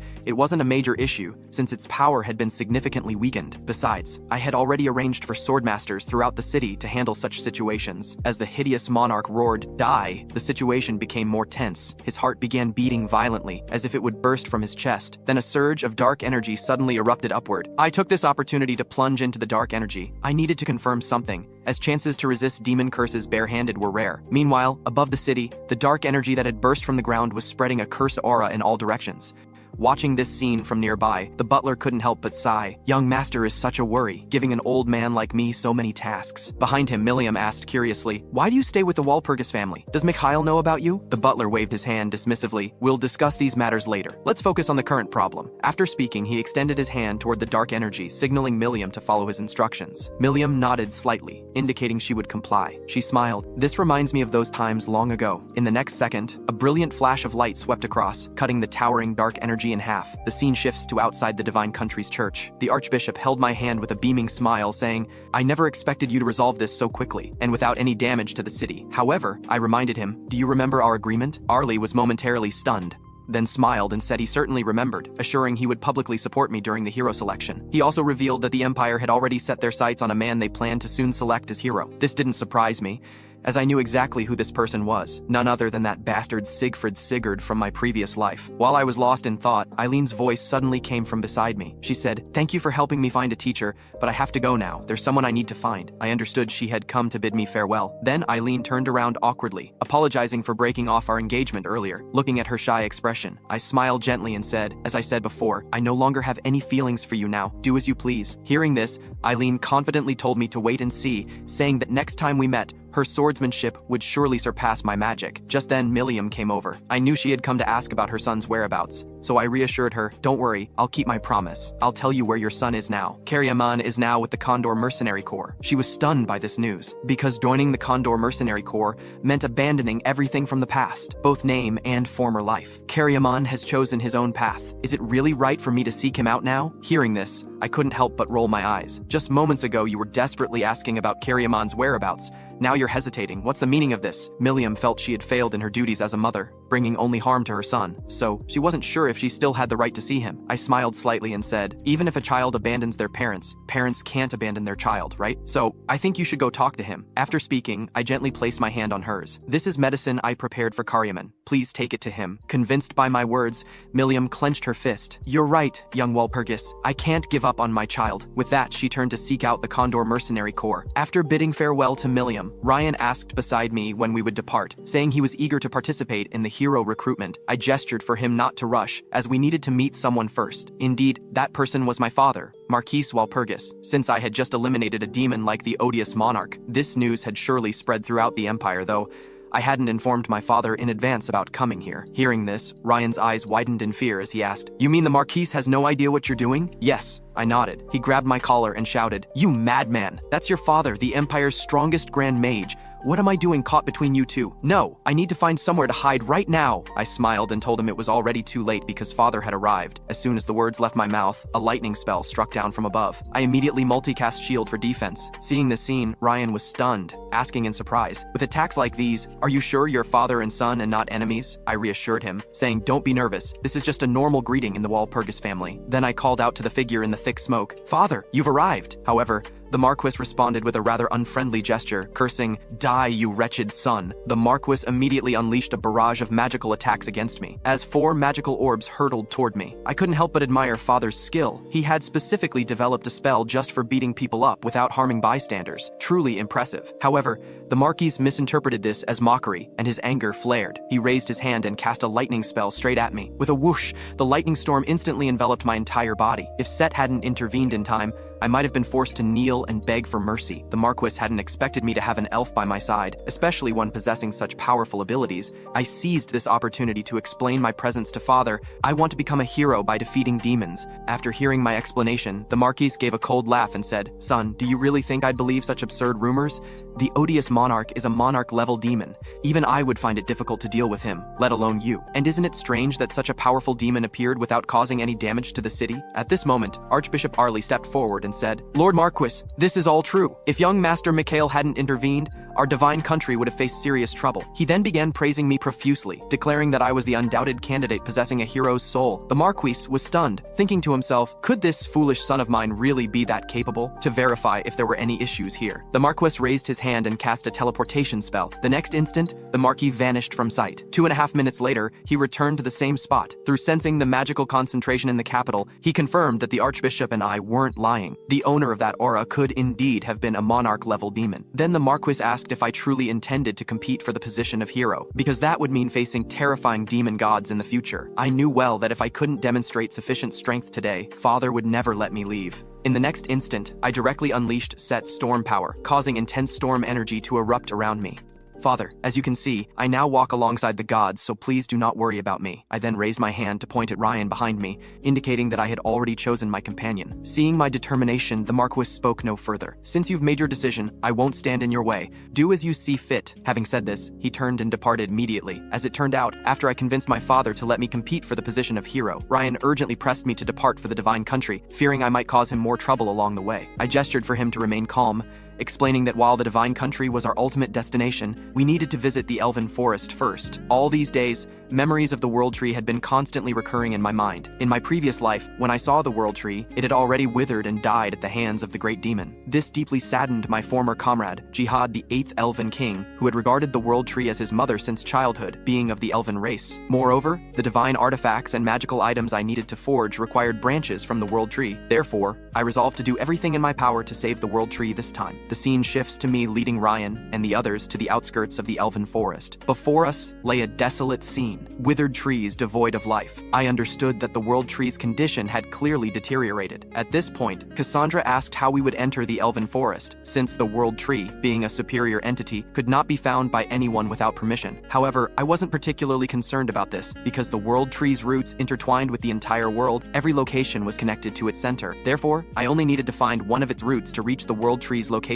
Through touch, I quickly found the root I needed. I then clasped my hands together, silently uttering an incantation to lock on, and in the next moment, I found myself in a separate dimension, isolated from the outside world. Suddenly, Set appeared beside me, which surprised me since the magic I had just cast was meant to communicate with the world tree, and only I should have been able to come here. Set angrily declared that she hadn't come voluntarily. I'm now engraved upon your soul, you forcibly dragged me here. I hadn't realized my connection with Set had become this close, though this might not be a bad thing, as I was well aware of Set's relationship with the world tree. One was Ashar's divine messenger, the other a root system split from Ashar, so they must be old acquaintances. Soon we reached the world tree, which seemed to sense our arrival. Points of green light immediately emanated from its entire form. Then a golden-haired beauty appeared out of thin air. Hello, pleased to meet you. I am Yggdrasil, the world tree. What brings you to seek me? At this point, she noticed Set sitting on my shoulder. What a surprise to see a familiar face here. It's been a long time, sister, Set sighed helplessly. You're still the same, remaining unperturbed no matter what you see. Aren't you curious about why I'm following this man? Subsequently, Yggdrasil learned about me from Set. Upon learning that I had come to help her escape her current predicament, Yggdrasil clearly doubted my capability. However, when I mentioned that her current situation must be related to the demon god, or a similarly powerful entity, her eyes widened in shock. How did you know? Then, Yggdrasil extended her hand to show her body, broken from the demon god's corruption. As you can see, the source of the problem is the demon god's residue. Upon seeing this, I finally understood why the mighty world tree was on the brink of death. The terror of the demon god lay in its inability to be completely destroyed. Its residue would watch over everything in the world, and the world tree had taken it all upon herself to protect the world. In her words, she had voluntarily swallowed a poison with a 100% mortality rate. I asked Yggdrasil how much longer she could hold on. Judging from the desolate scene at the forest's edge,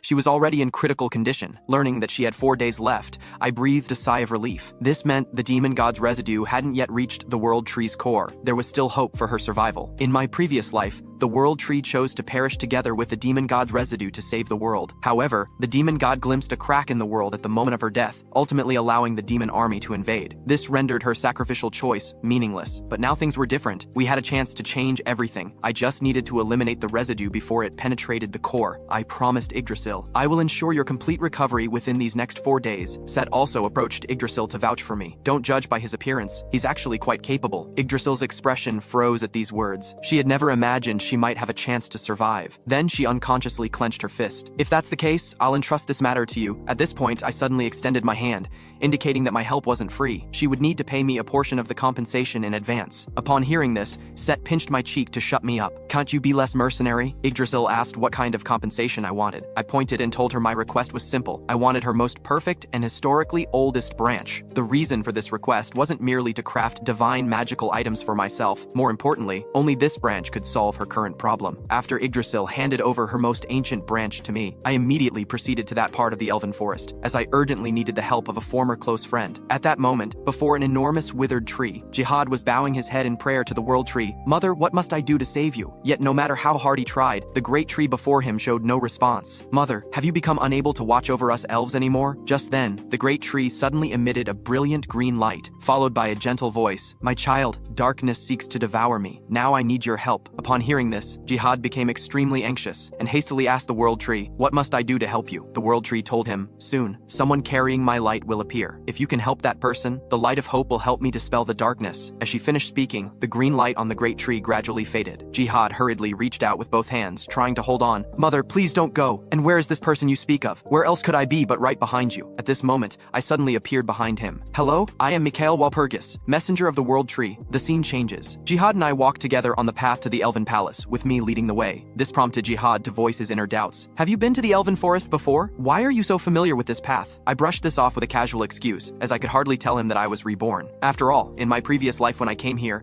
though the forest had been burned to ashes by the demon god, this path alone remained. At this moment, the sound of hurried footsteps echoed from afar. "Your Highness, terrible news! 4 intruders have flown in from above!" But Jihad didn't believe the guard's words. The Elven Forest was incredibly secretive, and moreover, flying at high altitudes was forbidden. However, when he looked up and saw 4 figures in the sky, he froze in shock. How is this possible? What happened to the absolute secrecy and flight prohibition? How do they manage this? Seeing this scene, I couldn't help but smirk. Though I knew the butler would bring everyone into the Elven Forest, I hadn't expected them to choose such a flashy entrance. After the 4 descended, I gave them a thorough scolding. The butler was the first to object. "Young master, this is all because you abandoned us at the forest's edge without a word. If we're really going to get to the bottom of this, it's entirely your fault. Only a fool would admit their own fault, so I just gave an indifferent snort." Seeing my attitude, the butler's face darkened immediately. "As they say, like father, like son. Today, on behalf of the Marquise," before he could finish, I had Jihad imprison him on charges of trespassing in the Elven Forest. This scene made Cassandra laugh heartily. "You Walpurgis family members are truly interesting." At this point, Ryan asked if I had obtained the World Tree's branch,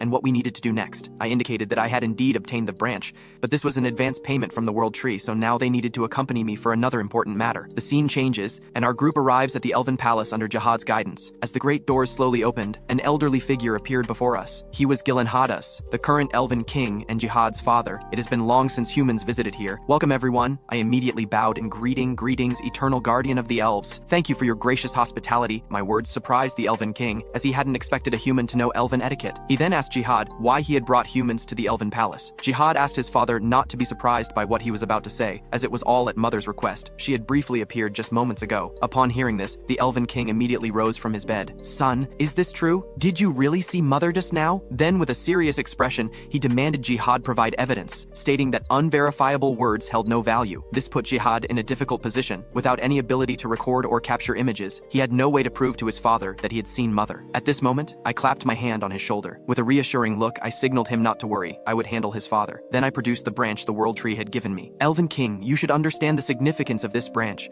The Elven King spoke tremblingly. "This is Mother's branch. You are her messenger." Indeed, in the eyes of the elves, possession of this branch signifies official recognition from the World Tree, and it also serves as concrete evidence of my meeting with her. With a thud, the Elven King knelt before me. "I, Jiren Hadas, current Elven King, pay my respects to the messenger. Please, you must save our mother." I told him that saving the World Tree was indeed the purpose of my journey, but there was something else I urgently needed. The Elven King immediately declared that whatever item it might be, if he had it, he would provide it at once. This was exactly what I had been waiting for. As to craft this branch into a divine, magical artifact, I needed to use one of the Elven crafting sites. Yes, the Udel Spring of the Elven race, a site left behind by Udel, the greatest Elven blacksmith in their history. Because it involved the World Tree, the Elven King agreed to my request without hesitation. He assigned Jihad to guide me to the Udel Spring while he went to gather the knights and soldiers of the Elven Forest to prevent any sneak attacks from the demon god's residue. I turned to instruct Ryan to assist the Elven King, knowing that once I began crafting the magical artifact, the demon god's residue would inevitably sense it. "Very well, companions, it's time for us to set out to save the World Tree." The scene shifts to Jihad leading me to the location of the Udel Spring. "Messenger, there's something I must clarify beforehand. Since Udel didn't tell us how to use this spring before his his passing, I may not be able to offer any assistance in crafting magical items. His words didn't worry me. In my previous life, I had crafted countless magical items here and knew the methods like the back of my hand. First, I imbued the branch with magical energy. Then with a splash, I threw it into the spring to begin structural analysis. Indeed, the key element in using the Udell spring was magical power. For the legendary elven craftsman, Udell's true identity wasn't that of an artisan, but rather a genuine mage. Though he had achieved no small measure of mastery as a mage, his talent was quite limited. After realizing this, Udell made an important decision. If he couldn't achieve greatness as a mage, he would succeed in another field. Eventually, he used this spring to become a world-renowned master of magical artifacts. Looking at the bubbling spring water now, I understood it was the magical water analyzing the branch. However, completely analyzing it would be no simple task, for this was a parasite of the world tree, a special material that had inherited all of the world tree's vitality. Under normal circumstances, achieving 100% perfect processing of this material would be virtually impossible. But what if I used only magical elements? A smile tugged at my lips at this thought. At this point, Jihad asked about the situation and if there was anything he could do to help. I told him processing this parasitic wood would take 4 days,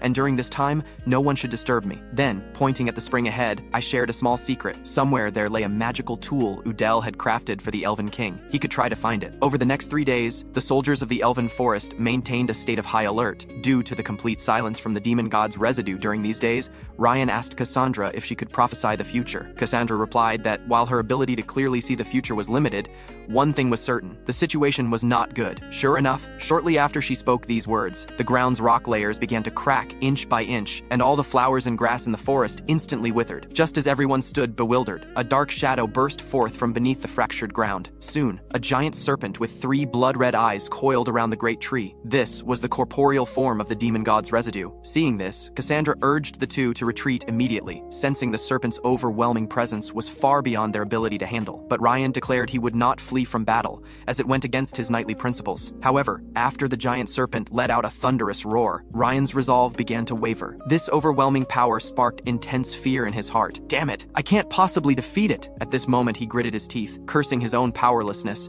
wishing he could be stronger. And when will that Mikhail finally show up? Fortunately, the Elven King had prepared in advance and immediately arrived at the scene with his elven soldiers. He first ordered all soldiers to raise their bows and fire, using the dense volley of arrows to restrict the serpent's movement. Then, seizing this opportunity, he had the mages construct a magic formation. The next moment, a massive barrier appeared before the serpent. They thought this would be enough to stop it. However, after the serpent smashed its head against it several times, the previously impenetrable barrier was forcibly cracked. The Elven King realized this wouldn't last long. Now he could only hope for my swift appearance. Meanwhile, at the Udell Spring, I had completed analyzing the parasite. Looking at the staff in my hand, I was quite satisfied. As expected of me, it's flawless from every angle. Set told me to stop being smug and urged me to quickly combine it with the previous orb, because just now, she had sensed the demon god residue's aura had grown tens of times stronger than before, indicating it had certainly made its move, which was exactly what I had anticipated. As I embedded the red orb into the staff, the orb immediately burst forth with brilliant light. Seeing this, I felt secret joy. It seemed to have succeeded. Meanwhile, on the other side, the barrier was on the verge of collapse under the serpent's attacks. At this moment, despair was written across the Elven King's face. Gods, is there truly no way for us to stop it? As they saw the giant serpent preparing to deliver its final strike, Ryan urged everyone to disperse, warning that the barrier was about to shatter. Sure enough, under the serpent's attack, the entire barrier was shattered into pieces, just as everyone thought they were doomed. A brilliant pillar of light descended from the heavens, instantly striking the serpent down. Then my figure emerged from the thick smoke. I trust I haven't arrived too late? Cassandra was delighted to see me. Of course not. But didn't you say crafting the magical artifact would take 4 days? Why have you appeared on the 3rd day? I responded that as a man, wasn't it natural to be ahead of schedule? At this moment, the serpent recovered and struggled to rise. Looking at this massive creature before me, I knew that mere 5th circle holy light magic would not be sufficient to defeat it. Moreover, if not for this staff made from the world tree's most precious part, the previous attack likely couldn't have even penetrated its defenses. But now the greatest challenge before me was how to slay this serpent. The demon god's residue had parasitized the world tree for decades, consuming vast amounts of its power during that time, making it unrealistic to kill it with this staff alone. Fortunately, I knew its weakness from my previous life's encounter. There was a core inside its abdomen, and destroying that would kill the serpent. What troubled me was that to successfully enter its body, someone would need to distract it from the outside. At this moment, the serpent launched its attack, lunging at me with its massive, bloody maw. Simultaneously, a sharp arrow streaked across the sky from afar. Following it, brilliant blue flames erupted violently upon the serpent's head. The powerful impact forced me back several steps. That was unexpectedly the elven sovereign's sword. I turned my head to look below. Sure enough, Jihad had arrived. It seemed he had obtained the magical tool left behind by Udel. This elven sovereign's arrow was specifically crafted by Udel for the next elven king, possessing both tremendous destructive power and the strongest holy force. Regrettably, none of the successive elven kings had gained its acknowledgement. Otherwise, the demon god's residue wouldn't have been so brazen. However, Jihad's arrival was perfect timing. His attacks could effectively draw the serpent's attention. The serpent had now recovered from that arrow, though it was in quite a sorry state, with half the skin on its face blown off. I first cast a speed enhancement spell on myself, taking advantage of the moment when the serpent opened its mouth in pain. I charged straight into its mouth with lightning speed. After flying through the dark intestinal tract for 2.5 minutes, Set and I finally reached the serpent's abdominal region. What greeted our eyes was a horde of horrifying creatures formed from black liquid, their numbers staggering. Set informed me these were demon god clusters summoned by the residue to protect itself. Extremely dangerous entities, but they don't look particularly strong, I remarked, prompting Set to educate me about these monsters. Their danger lies not in individual strength, but in their ability to resurrect infinitely while within the demon god's residue. As we conversed, these creatures suddenly launched their attack. Seeing this, I immediately cast Circle Expansion magic, instantly tripling my magical power. Then I raised my staff and silently invoked Divine Gate. The next moment, a disc emanating holy aura slowly rose above my head, its white light directly dispersing the monster horde. Simultaneously, I took a large gulp of tomato juice. This is indeed pushing it, but it should be enough to deal with your kind. I then directed the disc to emit a beam of white light, instantly reducing the monsters to dust upon contact. Witnessing this, Set's jaw dropped. What in the world is this? She pulled at my cheeks, demanding an explanation. In her experience, these creatures weren't supposed to be defeated so easily. Her reaction was understandable. After all, Divine Gate was a spell I had specifically created to counter demon gods in preparation for such situations. Based on the knowledge from my previous life as a 9th Circle Archmage, this magic was extremely difficult to use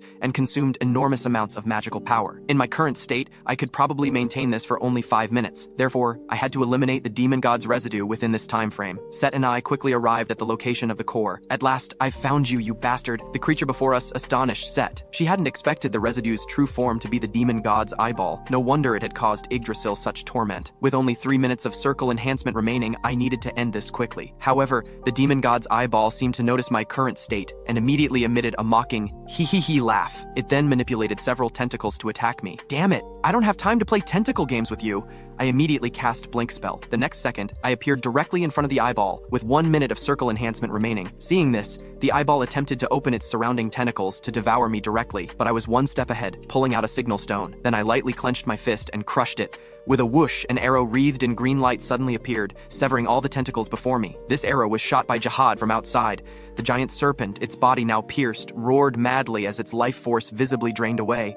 Floating before the eyeball, I shouted, "Did you really think the World Tree would endure your torment without any preparation? Though in my previous life, the World Tree failed to escape you and perished together with you. She never truly lost, for she had long ago planted a seed of hope within you, a spell crafted solely for the World Tree." As I raised my staff and invoked the 7th Circle unique spell, Yggdrasil, countless fresh sprouts instantly grew within the serpent's body. They rapidly spread and climbed, then advanced towards the eyeball at tremendous speed. Meanwhile, Yggdrasil in the distance sensed these seeds sprouting. "Thank you, Mikhail Walpurgis," she said, tears of joy flowing. On the other side, the serpent's body was gradually decomposing and dissipating. Seeing this, Jihad wept with joy. "We really destroyed the demon god's residue." He still couldn't quite believe it was real, until a beam of green light came racing from afar. It silently merged into the great tree. The next second, the withered branches instantly filled with vitality, verdant leaves growing rapidly under the golden light. In moments, the entire tree was enveloped in flowing golden light, emanating an incredibly strong life force. Wonderful! Mother has finally returned. The scene changes, and I was once again summoned into the World Tree's realm. Yggdrasil immediately expressed her gratitude upon seeing me. "Thank you for your help. Now I can once again oversee the elven forest and care for my children." I told her she could skip the thanks. I preferred more tangible things, like compensation. Yggdrasil hadn't expected such directness. "I see, you want my essence, correct? But obtaining my essence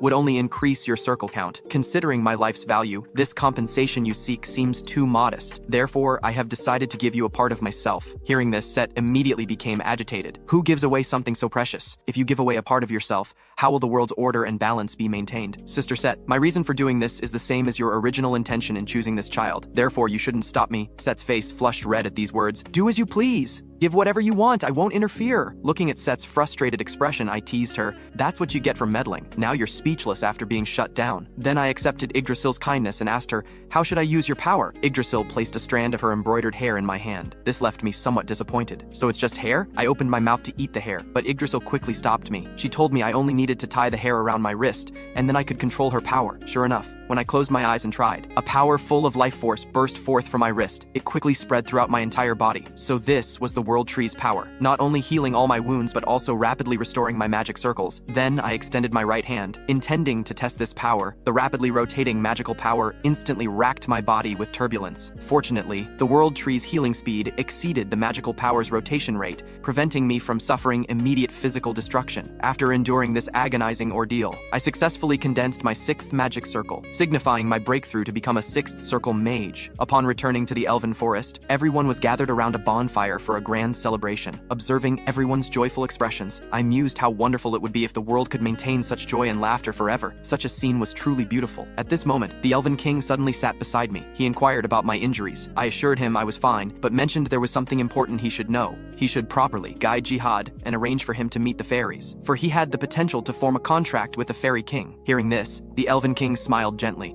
Thank you, honored messenger, for such high praise of my son. As his father, I am very proud. I glanced at him, thinking how he was exactly as Jihad had described. In my previous life, Jihad would take every opportunity to tell me, my father is truly a wonderful person, and he wasn't wrong. The Elven King was indeed a good person. Fortunately, I had managed to save him this time. At this point, the Elven King suddenly stood up, preparing to announce something to everyone. Let everyone raise their glasses to the honored messenger. Without him, we could not have saved our mother. Therefore, I swear in my name as Elven King that from this day forward, we elves shall be allies of Messenger Mikhail Walpurgis, no longer confining ourselves to the Elven Forest. Upon hearing this, everyone raised their fists, shouting, long live the honored messenger. May the World Tree Mother exist eternally. Then they tossed me into the air like a hero. I hadn't expected such a gesture from the Elven King. It was truly an unexpected surprise. Yet why did I have a nagging feeling of having forgotten something? What had I forgotten? Meanwhile, in the Elven dungeon, the butler had been imprisoned for exactly 4 days. With the World Tree incident reaching its perfect conclusion, our group finally set out on the journey to the Divine Country. Along the way, Knight Helen kept asking me the same question. Who exactly was I? I rolled my eyes in exasperation, stating that I was obviously the only son of the Walpurgis family. Did she think I could be her father? At this point, Set told me she could completely understand Helen's feelings, as even she doubted whether I was human, given that my recent performances seemed impossible for someone of my age. Left with no choice but to dispel everyone's doubts, I, Mikhail, began to speak complete nonsense with a straight face. As you all can see, the reason I can accomplish seemingly impossible feats is that I can hear the voice of the gods. Upon hearing this, everyone immediately gave me looks reserved for the mentally challenged. Stop bragging, Mikhail. Even the Holy Maiden can't hear divine messages in this age. What makes you, a mere mage, think you can? Set agreed with Ryan's words, for as a divine messenger, she knew well that since God Ashar's departure, no divine messages had descended upon this world. To this, I merely smiled slightly, then turned away, stating, whether you believe it or not, the gods have indeed conveyed a message to me, and that message is, let the divine country perish. As I spoke, I made an international friendly gesture toward the sky. Indeed, the roots of the current divine country had long since rotted. The self-righteousness and greed of the high archbishops were crucial factors in the demon god's successful invasion in my previous life. My words deeply moved Cassandra, for no one understood the corruption of the current divine country better than she did. Well then, everyone, let's go break through the scheme those old men in the divine country have set up. Soon, our group arrived at Nuke, the capital of the divine country. At the city gates, the cleric in charge of reception inquired about the purpose of our visit. I handed him a scroll. This is a letter of recommendation from Archbishop Arley. I trust you recognize his name? Upon hearing I was recommended by Archbishop Arley, he hastily unrolled the scroll to verify my identity. After confirming I was recommended by Arley to compete for the position of hero, he requested that I drop a single drop of blood on the scroll, for only this would officially validate the letter of recommendation and grant me qualification to enter the divine country's main temple. All along the way, the divine country's followers were buzzing with discussion, for from the moment I entered the city, everyone knew I was a hero candidate. Though heroes in this age were mere nominal titles in common people's eyes, for the divine country, no matter how much a hero's prestige had declined, a hero was still a hero. Seeing all eyes focused on me, Ryan smiled and suggested,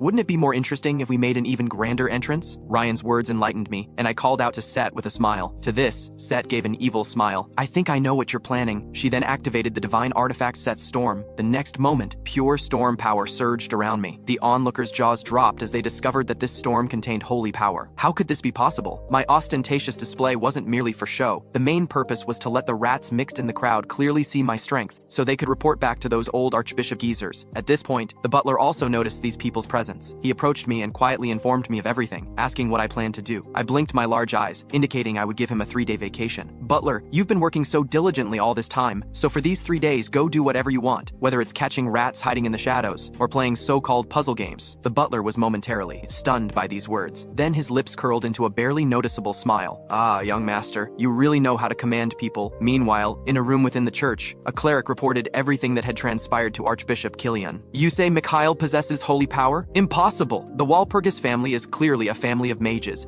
and mages absolutely cannot possess holy power. For magical power and holy power are two forces that cannot be merged.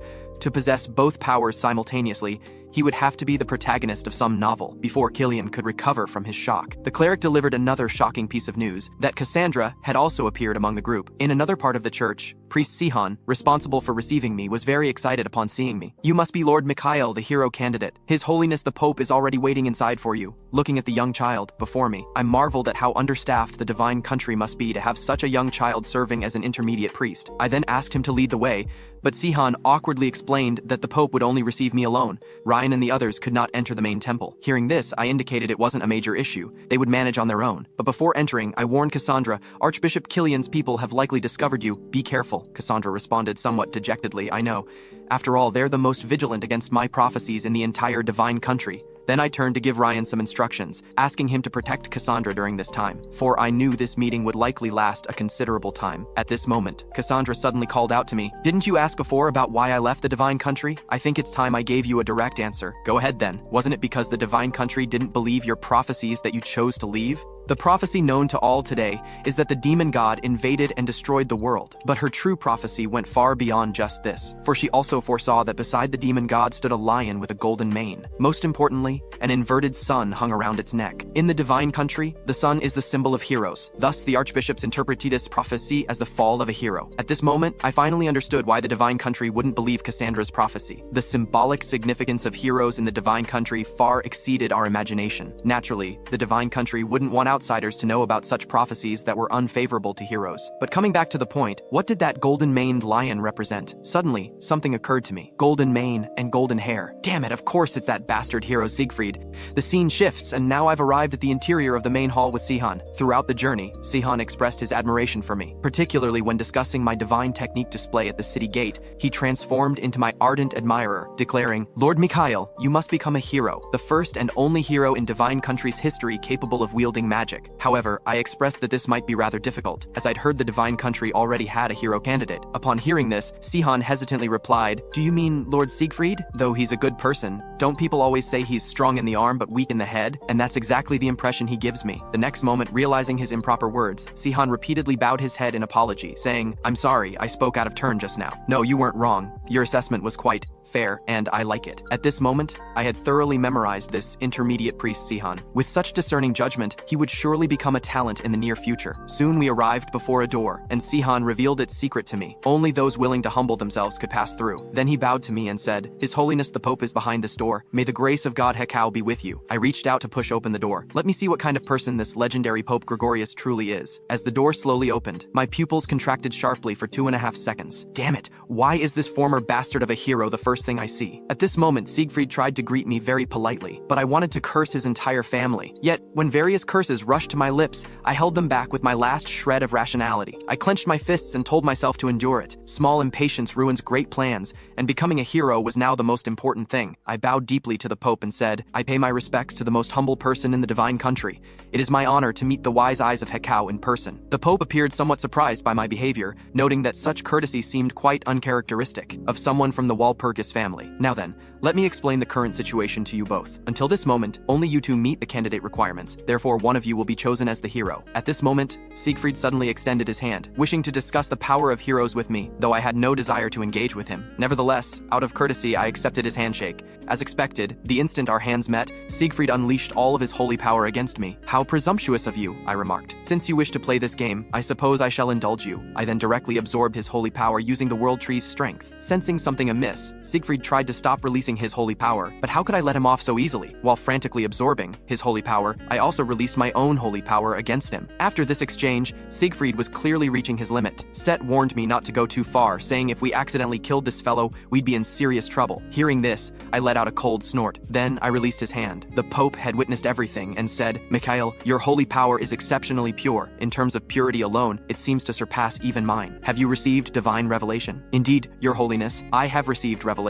My ability to lie without flinching left Set speechless, thinking, how did I never notice before what a shameless fellow you are? At this moment, Siegfried shouted, "That's impossible! Since the prophecy war, God Hekau has ceased giving revelations to humans. Even His Holiness hasn't received revelation. What right does a mere mage like you have?" Upon hearing this, I burst into laughter. "You ask by what right?" "Because a hero is a special existence who has never needed to receive ordination from the Pope. For a hero has only one eternal companion, and that is the wise god Hekau. Were your previous words meant to diminish the value of heroes? Moreover, your foolish behavior has degraded God Hekau to the level of mere mortals." Realizing his mistake, Siegfried immediately lowered his head. "I apologize, Lord Mikhail, for my previous words. At this point, I couldn't be bothered with this brainless fellow. The urgent matter was to gloss over the revelation business. Considering that no one knew what the revelation actually was, I prepared to improvise one on the spot. Just as I was seriously planning to deceive them, I suddenly noticed a young woman had appeared among the crowd. Who was she, and when had she appeared? The young woman also noticed my unusual reaction. She smiled and asked me, "You can see me, can't you?" I pretended not to hear her voice, but the beads of sweat on my face betrayed me. The young woman snapped her fingers. The next second, time in the entire room was forcibly stopped. Witnessing this, I was utterly shocked. Only one person could easily perform such a miracle as freezing time. "You are God Hekau, aren't you?" I felt rather awkward at this moment, having just attempted to use her name to fabricate lies, only to be caught red-handed before I could even finish. And with her playful expression and attitude, she seemed more like Set than a deity.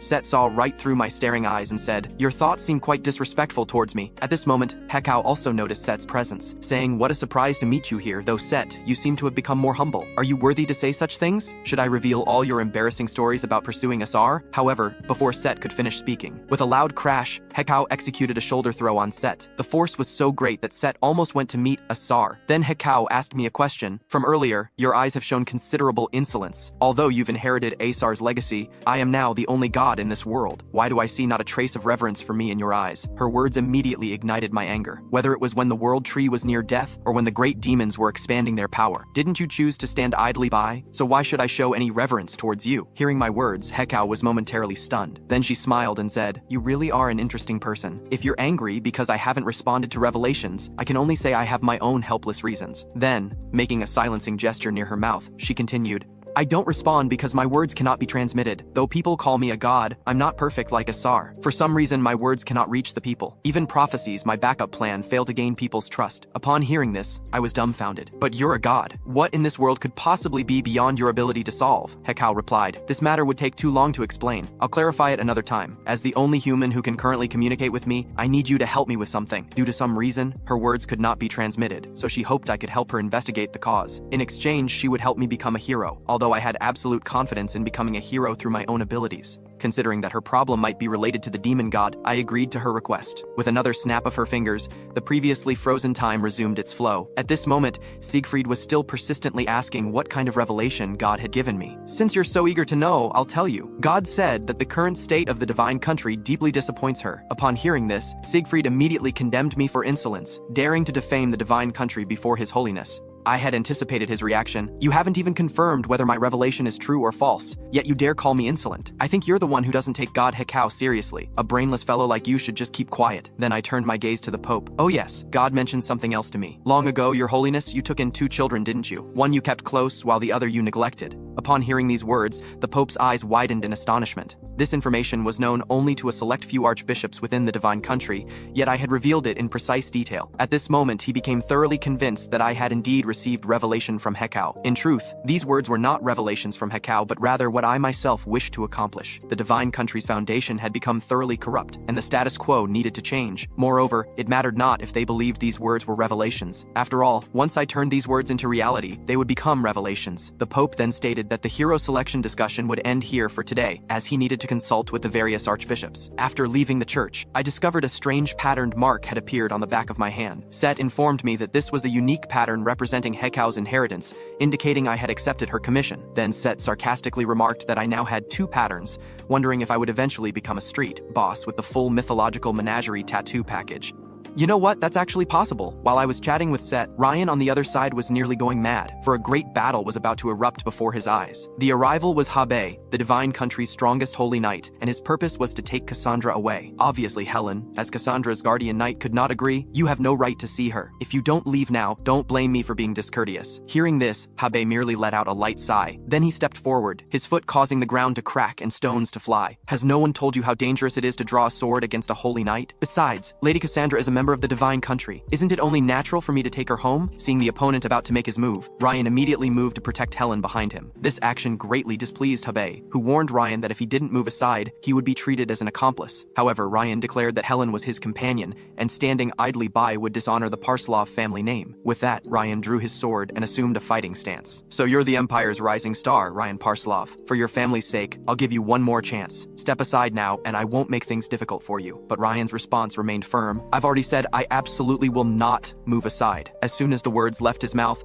Ryan charged forward with his sword. He felt both fear and excitement. Fear, because his opponent was the divine country's strongest holy knight. Excitement at the chance to cross swords with such a powerful warrior. Yet in the instant their blades clashed, Ryan clearly recognized the gap between them. I cannot defeat him. At this moment, Cassandra shouted, "Stop!" Only then did this battle without suspense come to a halt. Habe, even as the commander of the Holy Knights, you shouldn't come barging in so rudely. Habe stated that this was his duty as a holy knight, and that Archbishop Killian had repented his past actions, assuring it would not happen again, so please, come with me. Cassandra understood clearly that this man stood on the same side as Killian, and if she were taken away, she would surely be imprisoned again, never able to leave the divine country. If I refuse to go with you, will you take me by force? Habe replied that he would, stating, I'm not negotiating with you, to prevent Ryan and Helen, who were protecting her, from being harmed, just as Cassandra was about to agree. My voice carried from afar. Who says anyone's going anywhere with you, little purple hair? A pillar of fire immediately shot skyward, separating the 2 sides. Seeing this, Habe's eyes widened. This is 6th circle magic. I never expected Lord Mikhail to possess such power at such a young age. However, this is an internal matter of the divine country. Even if you are qualified to become a hero, you have no right to interfere with the Holy Knight's affairs. I chuckled at his words. Tell me, Commander, have you truly memorized the divine country's laws? To the divine country, a hero is no outsider. If you truly don't know this, I'd be happy to explain it to you. Habe was momentarily stunned,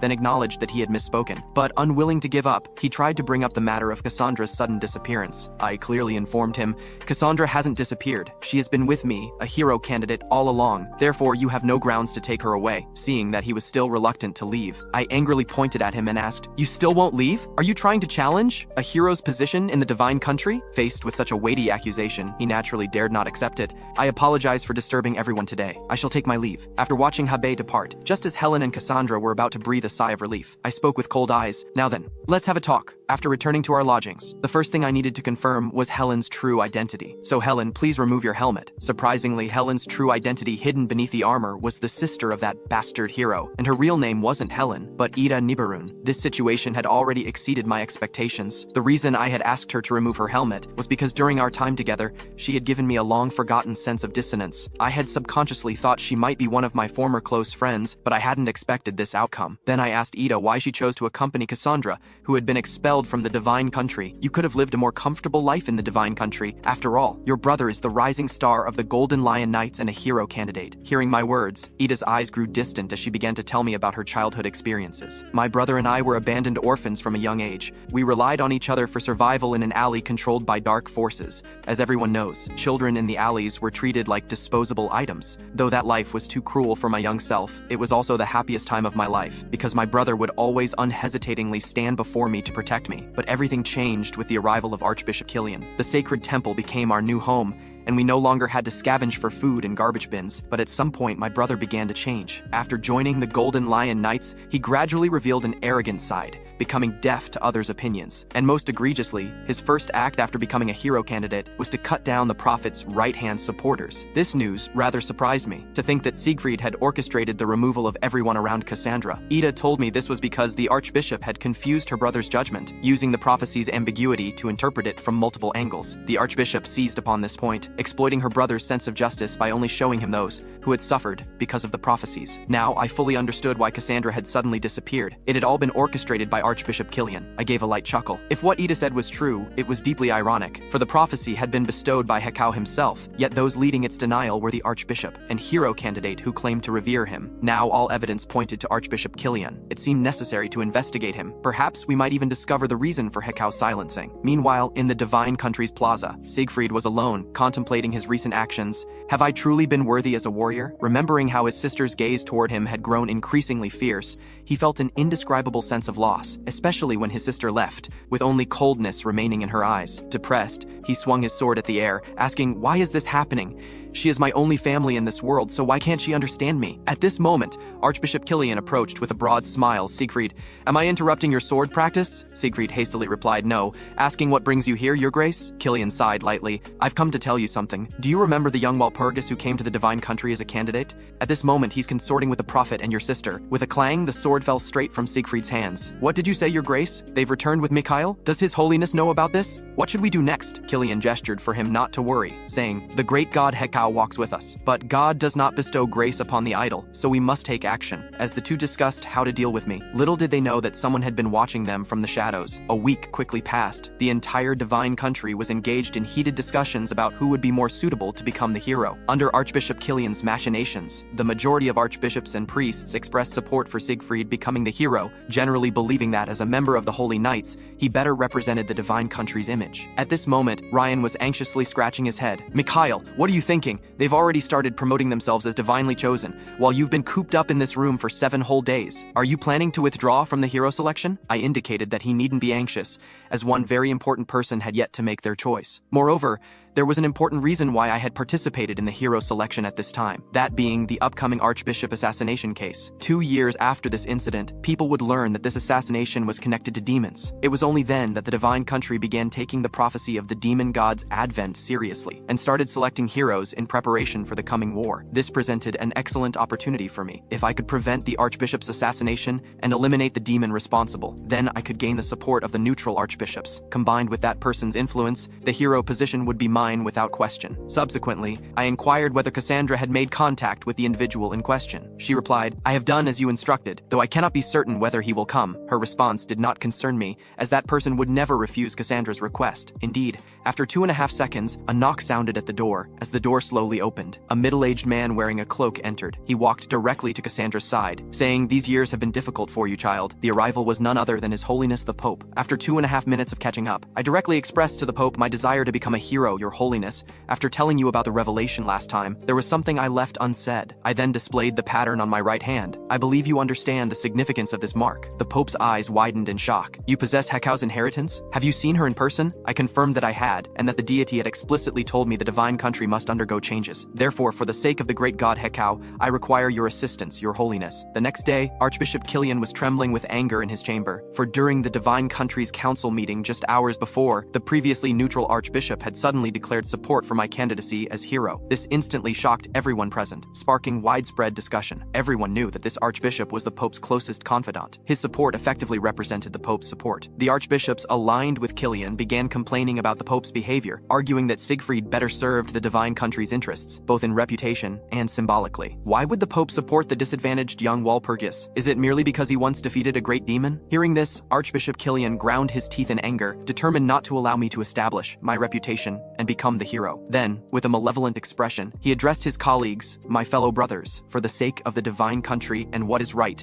we may need to soil our hands." After learning that all of this was connected to demons, I took Ryan and directly infiltrated the Divine Country's Knight Order. Just before this, through displaying Hekau's symbol and Cassandra's plea, I had successfully convinced the Pope to support my candidacy as hero. Though everything was proceeding according to plan, I alone knew that the most challenging problems lay ahead. Because the Archbishop's murder case is about to happen, to be precise, it should be Archbishop Naren's murder case. It was precisely this incident that would make the already under-supported Pope's position even more precarious. Therefore, my most urgent task was to save Archbishop Naren. As I contemplated this, my butler, who had been on leave for many days, suddenly appeared behind me. Startled, I teleported 2.5 meters away. Just as I was about to complain about his ghostly appearance, the butler brought me news that he had detected a demonic presence within the Divine Country, with its source in the Holy Knights. This surprised me somewhat. Indeed, the most dangerous place is often the safest. Demons certainly knew how to choose their hiding spots. "Young master, Master, I have one more matter to report, that Archbishop Killian appears to be plotting against you. Moreover, I can clearly sense a malevolent aura about him, as if he's been tainted by something repulsive. Hearing this, I smiled slightly. Things were developing in an interesting direction. The scene changes to Ryan and me walking toward the Knights' headquarters. On the way, Ryan expressed his confusion. Mikhail, why do you want to trouble the Knights? And why insist on bringing me along? For revenge, of course. Their commander came to bully us earlier. Shouldn't we return the favor? Hearing this, Ryan became excited. I like your vengeful personality, kid. By the way, I have something for you. You'll be the one to deal with that commander. Speaking thus, I tossed him a mold. But Ryan was dumbfounded. Is it real or fake real? Are you sure you want me to handle Habe? Then he looked at the mold in his hand again. What good is a sword hilt to me? I gestured with a raised hand, instructing him to infuse it with aura. This will certainly provide you with a remarkable surprise. Indeed, at the precise moment Ryan infused the spiritual artifact, a magical sword of immense power materialized before his eyes. As the accumulated aura continued to intensify, the magical sword transformed directly into a swordsman. I informed Ryan, this one's swordsmanship far exceeds your own. Though you cannot communicate bidirectionally, training with him will at least double your efficiency. Faced with this unexpected gift, Ryan appeared somewhat embarrassed and asked what I wanted in return. I patted his shoulder and replied that I wanted nothing. If you truly wish to show gratitude, then focus on becoming stronger. I will need your help in the future. Soon we arrived at the Holy Knights' headquarters. The two knights on guard duty immediately recognized my status as a hero candidate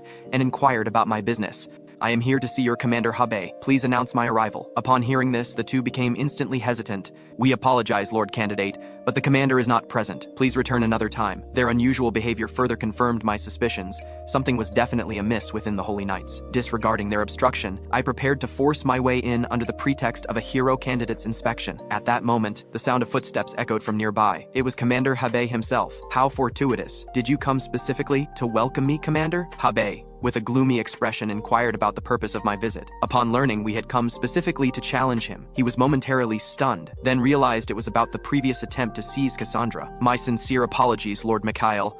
I was wrong in that previous matter and formally apologize. However, I cannot accept your challenge, as Holy Knights do not fight the innocent. Upon seeing the other party's refusal to yield, Ryan began provocative speech directly to their face. Oh, so you don't fight with the innocent, do you? It seems more like you're afraid to face us and searching for excuses to avoid confrontation. I decided to escalate the situation, saying, could it be that the Holy Knights are all bullies who prey on the weak and fear the strong? Are such people worthy of serving God Hekau? Touched on a sensitive point, Habe's gaze turned cold. Lord Mikhail, please retract your words. I accept your challenge. Then, under Habe's guidance, we entered the Knights' quarters, observing the Knights crossing swords in the training ground. Ryan appeared quite excited, as he had aspired to join the Holy Knights since childhood. Watching their intense training now made him yearn even more. As we passed by a banner, I instantly detected a nauseating presence. There was no mistake. A demon was hiding here, and this one was an old acquaintance of mine. As the divine country gathered the world's most devout and powerful priests, it was difficult for any demon to survive here, but that one was an exception, naturally possessing some immunity to holy power. Moreover, he excelled at mimicry, often relying on exceptional acting skills to destroy his prey. However, this fellow had a fatal weakness. Once his mimicry succeeded, even he would forget that he was playing a role and would think and act completely according to the mimic subject's patterns. I then asked Habe if there had been any abnormalities within the Knights recently. Habe turned and told me there were none. Though his expression was cold, I knew he wasn't lying, for throughout our interaction,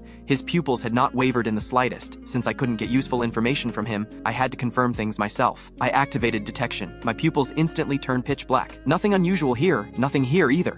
Just as I thought this trip would be fruitless, I suddenly discovered a black creature writhing underground. No wonder I couldn't find this fellow. It had been hiding underground all along. Subsequently, I expressed to Habe my desire to investigate below. Upon hearing this, Habe's pupils contracted. I caught this subtle change in his expression. He was indeed concealing something. I inquired again about what was hidden below. His response remained the same, that he knew nothing. Something. I inquired again about what was hidden below. His response remained the same, that he knew nothing. Seeing his persistent reticence, I decided to investigate personally. Observing my determination, Habe, unable to dissuade me, offered to accompany me below. I directly refused, pointing to Ryan behind me and saying, this is the one challenging you. You should focus on how to defeat him. I then stated that I would not go alone, as my companion should have arrived. Indeed, after I finished speaking, hurried footsteps echoed from nearby. The arrival was none other than that bastard warrior Siegfried. In order to expose the demon hiding within the Knights, I brought Siegfried with me to the underground space beneath the Knights' quarters. Throughout the journey, Siegfried complained incessantly, not understanding why I wanted to investigate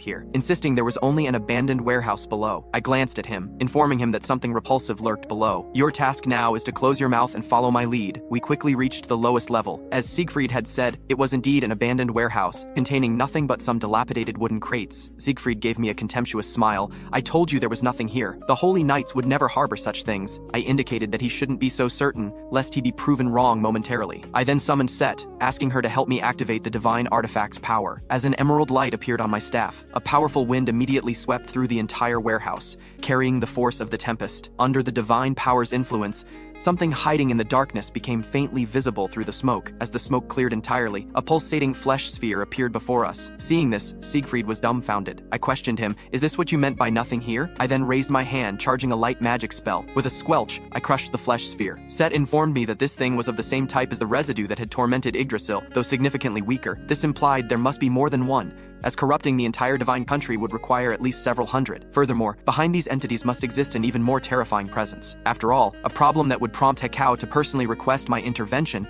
must be more complex than mere residue. Siegfried, having regained his composure, asked me what that thing was. I told him it was demon god residue, and that he needed to help me capture someone. Meanwhile, in the Knight's training ground, the confrontation between Ryan and Habe was about to begin. Ryan first infused spiritual energy into the magic sword. Then, with a flash of movement, he charged directly at his opponent. Facing Ryan's spiritual energy assault, Habe showed no concern. He casually drew his sword to block, easily neutralizing Ryan's attack. Do you truly believe becoming commander of the Holy Knights is so simple? You currently have no chance of victory. Let us end this farce quickly. However, at this moment, a red gleam suddenly appeared in Ryan's pupils. He then unleashed several sword energy waves. With each clash of blades, Habe noticeably began to struggle. How is his speed increasing? This could become dangerous. Then, after one intense blade collision, both fighters tacitly withdrew to create distance. Habe was thoroughly shocked, unable to believe a youth could possess such power. Yet he absolutely could not lose this match. As commander, he had to maintain the knight's dignity. He gathered all his spiritual energy in his right hand, intending to end it with one decisive strike. Let me show you what true overwhelming power means. However, at that moment, a massive explosion suddenly occurred at the edge of the field. It turned out I had grown tired of using stairs and had used explosion magic to blast my way up from underground. This left Habe utterly bewildered. "This isn't your property. I suppose you have no concern for the damage?" I smiled and told him not to worry about such details. "I have an announcement to make. From today forward, all Holy Knights activities are suspended." Everyone was momentarily stunned at these words. Then they loudly protested. "Even as a hero candidate, you cannot arbitrarily suspend all our operations." I informed everyone that this decision was made because a certain demon had established an underground lair beneath their feet. Furthermore, I should mention that Siegfried has also agreed to this course of action. Therefore, this is a joint decision from both hero candidates, and you must comply. To capture the demon hiding among the crowd, I raised my staff and initiated Sanctuary Declaration. The next moment, a blue light enveloped the entire Knight's Order. I then activated the power of both the World Tree and Hekau. Under the influence of these two divine powers, even the strongest demon could not maintain its disguise. "Show yourself, you repulsive creature." The scene became terrifyingly quiet, with no one daring to make a sound, fearing they might be mistaken for the demon and eliminated. However, this silence was soon broken by several coughs. Upon hearing this, my eyes widened as I shouted, "Who just coughed?" Two nearby knights, seeing their comrade's discomfort, immediately approached with concern. "Maelson, are you all right?" I approached the source of the sound. Upon seeing me, the man frantically explained that he was a holy knight and could not possibly be a demon. Yet as he spoke, his pupils gradually turned pitch black, and dark energy began emanating from his body. "So it was you, after all. First killing your companion, then using mimicry to assume their form, and finally hiding among humans. You're quite the accomplished actor. However, your tricks won't work on me, as I pay no heed to your deceptions." Speaking thus, I raised my staff and struck forcefully. With a resonating sound, the holy power released from the staff instantly surged into his body. After his mimicry was broken, he revealed his true demonic form. "It is indeed you, Delos, the demon lurking behind the scenes." At this moment, Delos was deeply confused, as he had no memory of ever meeting me, yet I seemed to know him so well. It was because of the woman behind him, Meryl, the 6th Corps commander under the demon god, and Delos was not only Meryl's right-hand man but also a part of her body. My words piqued Delos' interest. "Since you know I'm Lady Meryl's confidant, how dare you provoke me?" I gave a mocking smile. "Because in my eyes, you're nothing but a piece of trash who can only mimic others." The underestimated Delos instantly flew into a rage. "Kid, you better pray your strength matches your mouth." With a snap, his figure instantly vanished, releasing a large amount of smoke. This was Delos' signature killing move, first using smoke to disrupt the opponent's vision, then swiftly circling to the opponent's back to deliver a fatal strike. But just as his deadly claws were an inch from my nape, a green storm suddenly appeared and blocked his attack. It turned out I had already invoked Set's divine storm when he released the smoke. broke, as the pattern on my neck emitted a faint green light. A small tornado instantly formed at the scene, and Delos was knocked to the ground by this force. At this moment, he realized the gap between us, and just as he struggled to get up and flee, a large hand suddenly extended from the mist. The next moment, I precisely gripped his throat. Looking at the struggling Delos in my hand, I knew Meryl was watching me through his eyes. Meryl, though I'm not sure what you plan to do with a divine country, I can tell you this clearly. Whatever plans you have, I will definitely ruin them all. After saying this, I directly cast the 6th circle magic Holy Lance. The next second, a spear surrounded by countless lightning bolts appeared in midair. As I pointed with my hand, the spear thrust forward with a swoosh, piercing through Delos's body. But this guy's will to live was extremely strong. Even with such severe injuries, he didn't die. So I raised my hand again for another evolution magic. At this moment, he was powerless to resist the holy power, and finally, his body was gradually dissolved by the orb of light, after completely dealing with Delos. I turned and aimed my spear at the knights, because they had joined Archbishop Killian in bullying Cassandra, so I had to avenge her. Honestly, I'm very disappointed in you all. A demon was acting in your companion's skin, yet you never noticed. How can you call yourselves proud holy knights? And I've heard that your holy knight order is closely connected with a certain archbishop, even following his orders, is that right? Hearing this, Habe hurriedly stepped forward to deny it. As holy knights serving Hekau, we only ever follow divine revelation. Then how do you explain helping Killian raid the first temple and driving away the great prophet Cassandra? Habe fell silent upon hearing this, and after coming to his senses, he tried to defend himself with matters of prophecy. But I turned and interrupted him. I don't want to argue with you. After all, this is an internal matter of your knight order. But I hope you remember the original purpose of the holy knight order, to be loyal only to Hekau and to fight against demons. Then I turned my gaze to Siegfried nearby. Don't you think I'm right, Siegfried? After all, as fellow hero candidates, it's not good if I'm the only one thinking this way. At this moment, Siegfried's gaze was frozen as he reflected on whether he truly had the qualifications to become a hero. Compared to my demon-slaying actions, he, as a holy knight, couldn't even distinguish whether his companions were demons. This was an enormous shame for him. Anger and unwillingness made him clench his fist tightly. No, I can't give up now. Even if I'm not worthy of being a hero now, I can make up for it through future efforts, because God will never reject someone who tries their best. With this thought, his eyes became determined. Mikhail, you're right, but now I challenge you to a duel. I want to confirm personally if you're worthy of becoming a hero. I naturally wouldn't refuse his request, as my biggest wish after reincarnating was to beat up this bastard, and I'd been worried about finding a proper reason. Just then, I noticed the saint's pendant he was wearing, so I proposed a wager, saying that only by taking risks could we ignite the true spirit of combat. If you win, I'll give up this hero selection, but if I win, you'll have to give me that saint's pendant. At this moment,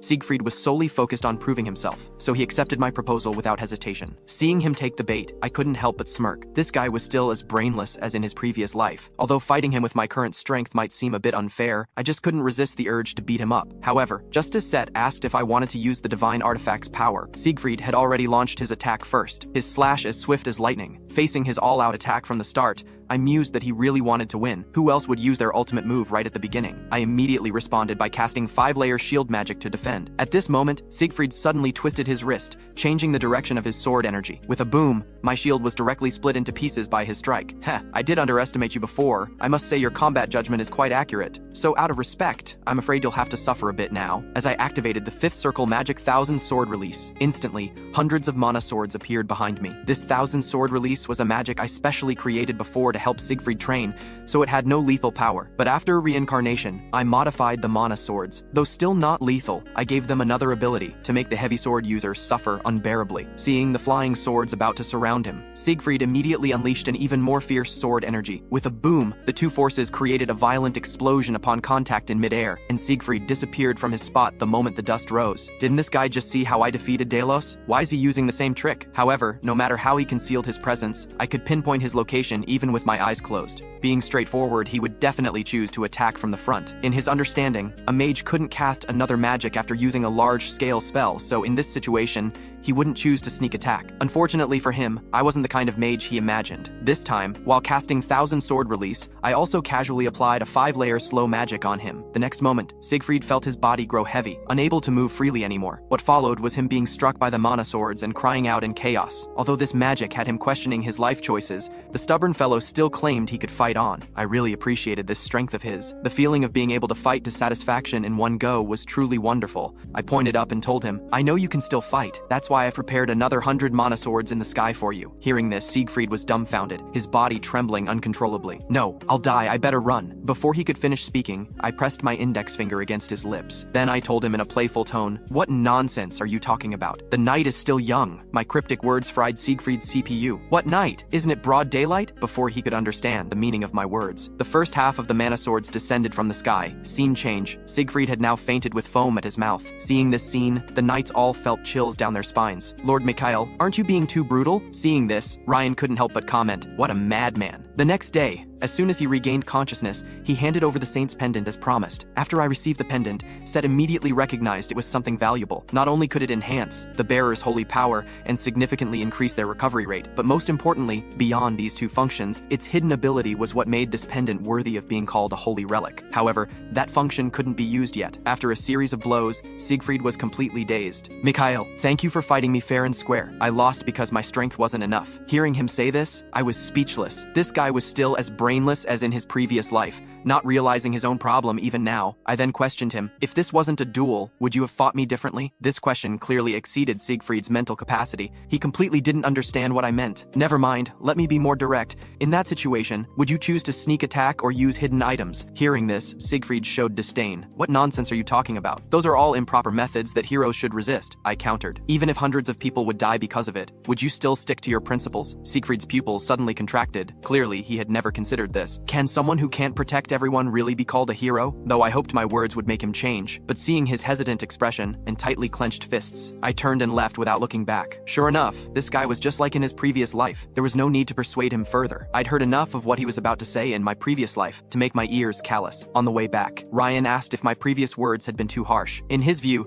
Siegfried wasn't a bad person, just someone who seemed a bit foolish. I turned to explain, if he were an ordinary person, I wouldn't treat him like that. But the responsibility required of a hero candidate is far greater than you can imagine. As Ryan walked while pondering my words, I suddenly stopped in my tracks. Damn, why is that stinking old man here too? And this person I despised was none other than Archbishop Killian. Ryan also saw him and asked about my plans, noting that he wasn't an easy opponent to deal with. What else could I plan? Of course, I'll confront him head on. I quickly approached Archbishop Killian. I had thought our encounter would be like mortal enemies meeting with burning hatred, but the next second we both instinctively flashed brilliant smiles and even warmly grasped each other's hands in greeting. "Isn't this Lord Mikhail? I never expected to meet you here. It seems I'm truly blessed." Facing Archbishop Killian's fawning praise, I smiled and replied, "You are indeed blessed, as it's fortunate for you and the entire divine country that the great prophet escaped from the demon's schemes." He noticeably froze upon hearing the word demons. I continued smiling and said, "Driving away the great prophet is something only demons or trash would do. After all, who else would harbor hatred for the great prophet, such a talent of the divine country?" Then I changed the subject. "Oh right, a prominent figure like yourself, Archbishop, surely couldn't be the kind of scum I'm talking about, right?" By now, Killian was trembling with rage at my words. Though he clearly understood I was implying he was trash, he couldn't openly confront me yet, and could only smile and agree with my words. "However, Lord Mikhail, regarding your desire to become a hero, I don't think you're suitable." I interrupted him with a smile. "Your opinion means nothing to me, because the one who ultimately decides who becomes a hero has never been you, but our god, the wise Lord Hekau." Unable to counter me, Killian immediately turned to leave, not wanting to endure any more of my sarcasm. However, at that moment, a foul stench suddenly spread through the air. Set immediately covered her nose. "Why is there a demon's aura here?" I glanced sideways, looking directly at the three people before me. Sure enough, Archbishop Killian was highly suspicious. This pungent stench definitely had something to do with him. Set asked if I could identify which demon this scent came from,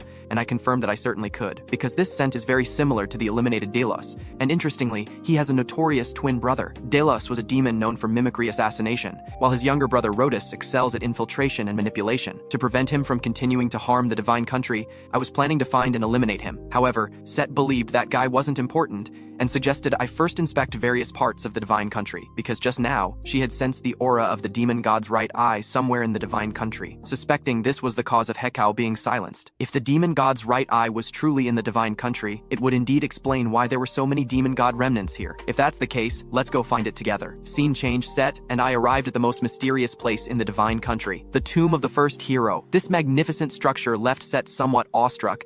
This tomb is built rather large. Would the demon god's right eye really be in such a place? Compared to Set's doubts, I was quite certain the demon god's right eye was here. After all, this was the least suspicious place in the entire divine country. At this point, Set was curious, if you really become a hero, which generation would you be? I told her that there had been 7 heroes so far, barring any surprises. I should be the 8th. Though, if the first hero saw how corrupt the divine country has become, he'd probably jump right out of his grave in anger. After entering the Great Hall, a strong sense of unease welled up in my heart. Sure enough, my guess wasn't wrong. The demon god's right eye was hidden here. Now I could only hope it wasn't hidden in that place. And that place I mentioned was the coffin containing the first hero's corpse. Then I gently placed my hand on the protective barrier. First hero, please forgive my offense. As my words fell, the entire protective barrier instantly shattered into pieces. My action left Set dumbfounded. In her understanding, the demon god's eye couldn't coexist with a hero's corpse, and the recent protective barrier also proved the eye couldn't be inside. But what if it had invaded the hero's body before their death? Set's heart trembled at these words. Clearly, she was shocked by my bold hypothesis. To prove whether my hypothesis was correct, we had no choice but to open the coffin and investigate. However, the moment I opened the coffin, my gaze immediately darkened. As I expected, the coffin was empty. In its place was a bottomless hole. Mikhail, what should we do now? It seems we're in big trouble. Compared to Set's concern, I remained quite composed. I stated that the current situation wasn't so bad. Rather, we should be grateful to have discovered this now. Then I jumped directly into the hole. Since we found the problem, all that's left is to solve it. Soon, Set and I reached the deepest part of the hole, and sitting before us was the corpse of the first hero. At this moment, his right eye moved slightly. You've finally come. I've been waiting for you. After saying these words, the first hero's corpse stood up with uncontrollable laughter. Simultaneously, a repulsive black aura gathered in his palm. With a whoosh, a black energy ball shot toward me at extreme speed. Seeing this, I immediately used ring expansion magic, followed by the 6th circle magic flame shockwave. The moment the two energies collided,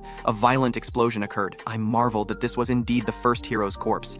Even though this body's power was nearly exhausted, it could still release such powerful energy. At this moment, the demon god's eye launched another attack. Countless black tentacles instantly appeared before me. It seemed intent on finishing me with one strike. But unfortunately for it, since becoming a 6th circle mage, I could use ring expansion magic's amplification effect to cast higher tier magic. As I raised my hand and cast the 8th circle magic ice throne, a massive ice wall composed of ice crystals appeared before me out of thin air, freezing all the black tentacles. Just as Set was about to praise my skills, her pupils suddenly contracted because she saw the first hero's corpse, controlled by the demon god's eye, draw its holy sword. Dozens of magic circles appeared behind him, and most terrifyingly, they were all 6th circle magic. Before I could recover from my shock, all these spells came crashing toward me at once. Fortunately, I quickly activated Set Storm. The powerful storm force spread out from my palm. With a boom, an even more violent explosion occurred. I took this opportunity to teleport above the demon god's eye. Then I directly grabbed its head. You bastard, finally got you. But the demon god's eye wasn't panicked at all, as ordinary magic couldn't destroy a part of the demon god. However, I was prepared for this. By imitating the self-created magic of my previous life's strongest martial artist companion, Beast King, let me borrow your holy fist. As I threw my punch, a domineering red force surged into the demon god's eye. The powerful energy caused the demon god's eye to explode and perish on the spot. Under that blinding explosion, my consciousness was transported to a pure white space. Though the space had changed, I immediately recognized this as Hekau's creation. So, when do you plan to show yourself? A deep male voice came from behind me. Don't be impatient. She needs time to prepare. The speaker was the first hero who had come to express his gratitude. If I hadn't appeared in time and saved him, he would have gradually lost himself in endless despair. I smiled slightly. Your years of torment are over now. You can rest in peace. Haha, you're quite an interesting fellow. But with an air like you, I'm at ease. I leave this world's future to you. With these words, his body began to emit white light and gradually disappear. At this moment, Hekau appeared from somewhere and jumped onto my back. You did an excellent job. You not only resolved my silencing issue, but also eliminated that repulsive thing parasitizing the first hero. Growing more excited as she spoke, she patted my shoulder and asked what reward I would like. Hearing this, I fell into brief contemplation. Could this reward be given to Cassandra? I mean, bestow a blessing upon that young lady who can see your prophecies. After all, because of you, she endured hardships that should never have been part of her life. Hekau told me she would bless that girl, but as this was something she should have done anyway, it couldn't count as a reward. So, is there nothing else you want? At these words, I cupped my chin and fell into thought again. I had already received the divine symbol. Thanks to the autonomous circulation training method, mana wasn't an issue either. So what else did I need? Suddenly, something clicked in my mind. How could I have forgotten that important thing? When Hekau heard that I wanted the divine stigmata, she was momentarily stunned. I raised my hand and confirmed. You heard correctly. The divine stigmata is the best blessing and symbol a god can bestow, and it's the most valuable thing I could receive from you. Hearing this, Hekao gave a mischievous smile. You're really interesting.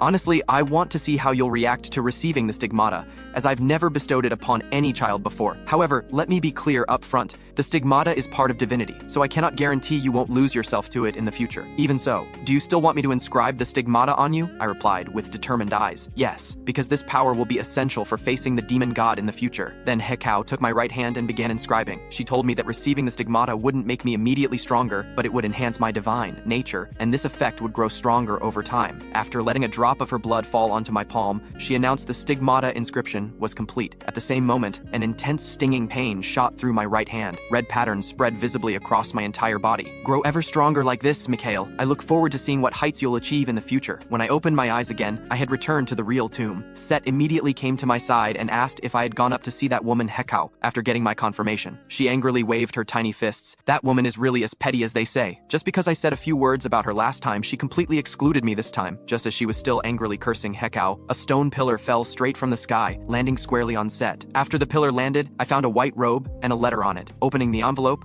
I found it was from Hekao. Tell that little brat Set to go die for me, and this robe is my gift to you. This was actually the saint's robe, one of the essential items for all previous heroes, and a symbol of her acknowledgement of me as a hero. At this point, Set crawled out from under the pillar. Is this Hekao's gift? That woman is really stingy. After putting on the robe, I indicated that wasn't it. This is her gift. Seeing this, Set was dumbfounded. That woman actually inscribed the stigmata on you? Set immediately began nervously examining me all over, well aware of the stigmata's dangers. In severe cases, it could cause one to lose their humanity. Only after confirming I had no adverse reactions did she finally relax. Afterward, Set and I quickly left this place. After I consecutively eliminated Delos and the demon god's eye, Meryl, hiding behind the scenes, could no longer sit still. To prevent the failure of her years-long plan for the divine country, she decided to personally eliminate me at the hero selection ceremony 3 days later. However, since the divine country had the strongest holy power in the world, she couldn't invade in her true form as a great demon, so she sent Rhodas to find a suitable vessel for her within the divine country. At this moment, Archbishop Killian was venting his anger in his room, as my appearance had not only made him lose control over the hero candidate selection, but also disrupted his plan to usurp the Pope's rule over the divine country. At this time, the priest Haran, who was actually Rhodas in disguise, appeared before him. Killian immediately asked, as if finding his backbone, Haran, has God delivered another oracle to you? He had always believed Haran was a child sent by God to his side, because whenever he followed his instructions, any trouble could be resolved. Haran smiled and said he had indeed heard God's prophecy. God was very dissatisfied with the current hero selection, and stated that they absolutely could not allow a magic bloodline like the Walpurgis to disrupt the divine country's order. As he spoke, Haran stepped forward and placed his hand on Killian's face. Then, with a vicious expression, he said, "For that person's sake, I trust you're prepared to get your hands bloody." Under the influence of demonic power, darkness invaded Killian's eyes. Thus, without any effort, control over his body was obtained. Time flew by, and 3 days passed quickly. I was now waiting in my room for the hero selection to begin. Archbishop Naren glanced at the letter of recommendation in his hand,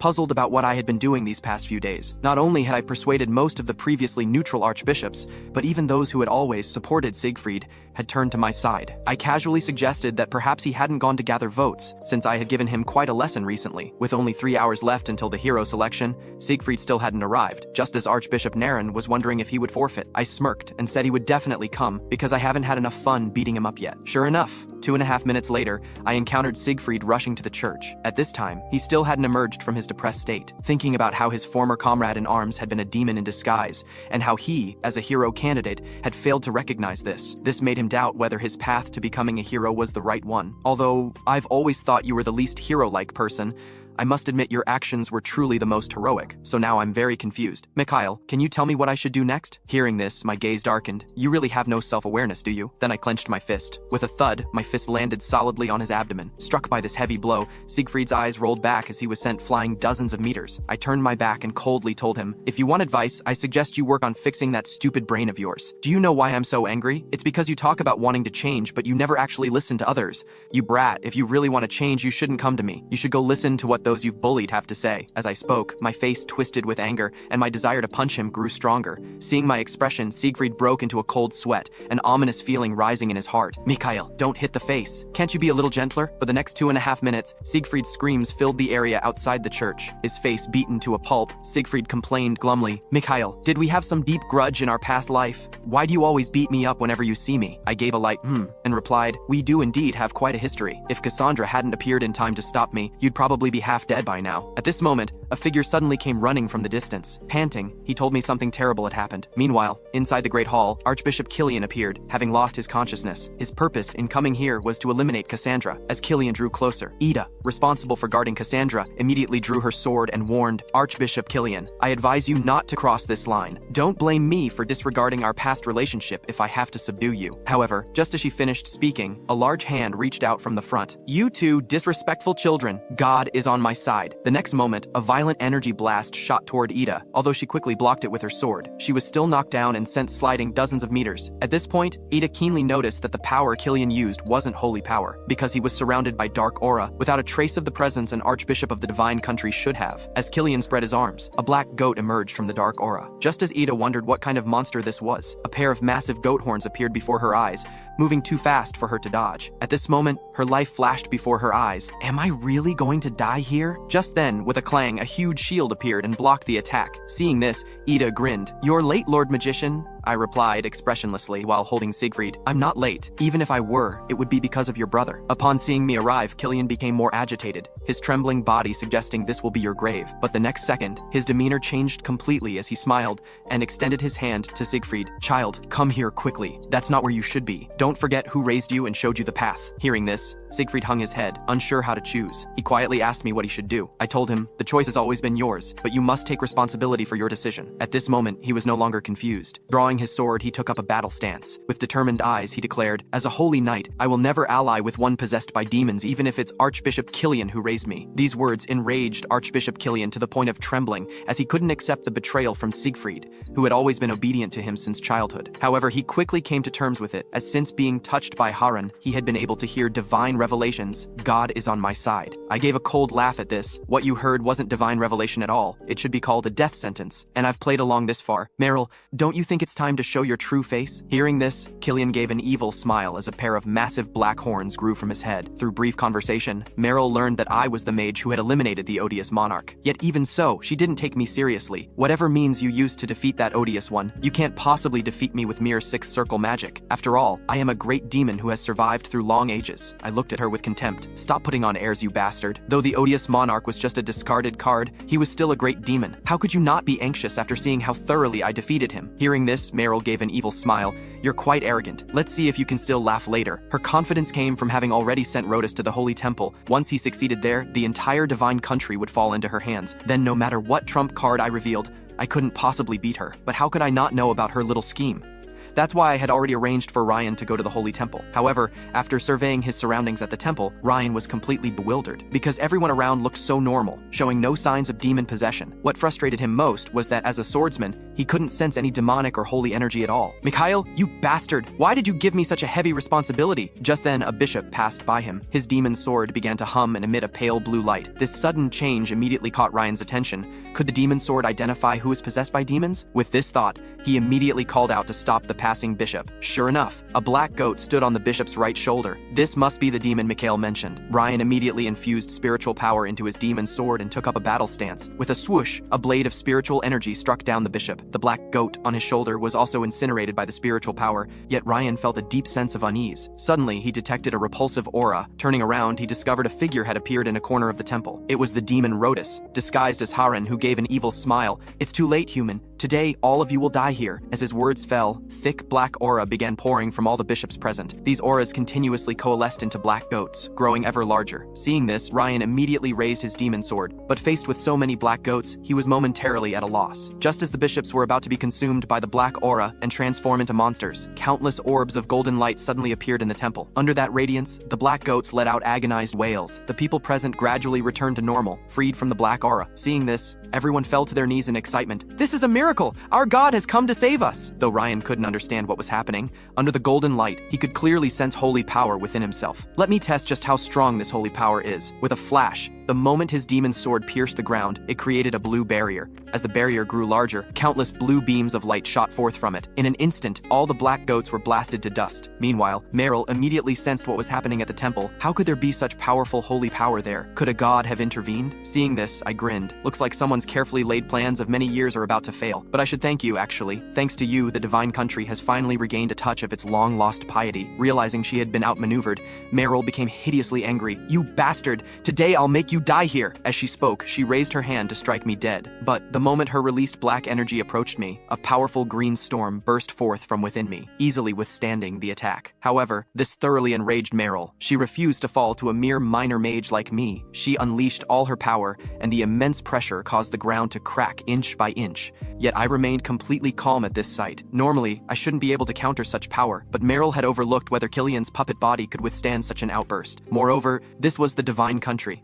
possessing not only the world's strongest holy power, but also being the sanctuary where God's omnipotence reached its peak. At this moment, Hekau had arrived from the temple at my side. What an impudent piece of trash, daring to cause such chaos in my divine country. The next moment, a blue pillar of light descended from the heavens, precisely striking Meryl's position. Under such powerful holy force, Meryl could only abandon this body and flee. "Don't celebrate too early, Mikhail. Sooner or later, I will kill you." I gave a dismissive laugh. "Go ahead and try, if you dare." Meanwhile, the bishops outside the church witnessed several pillars of light shooting straight into the sky. They all fell to their knees and clasped their hands in devotion, because at this moment, every one of them could sense that the deity, long absent from the divine country, had finally returned. The scene shifts to Meryl, who has finally escaped back to her lair in disarray. "Curse you, Mikhail Walpurgis. How dare you destroy my years of planning and cost me so many hard-won souls?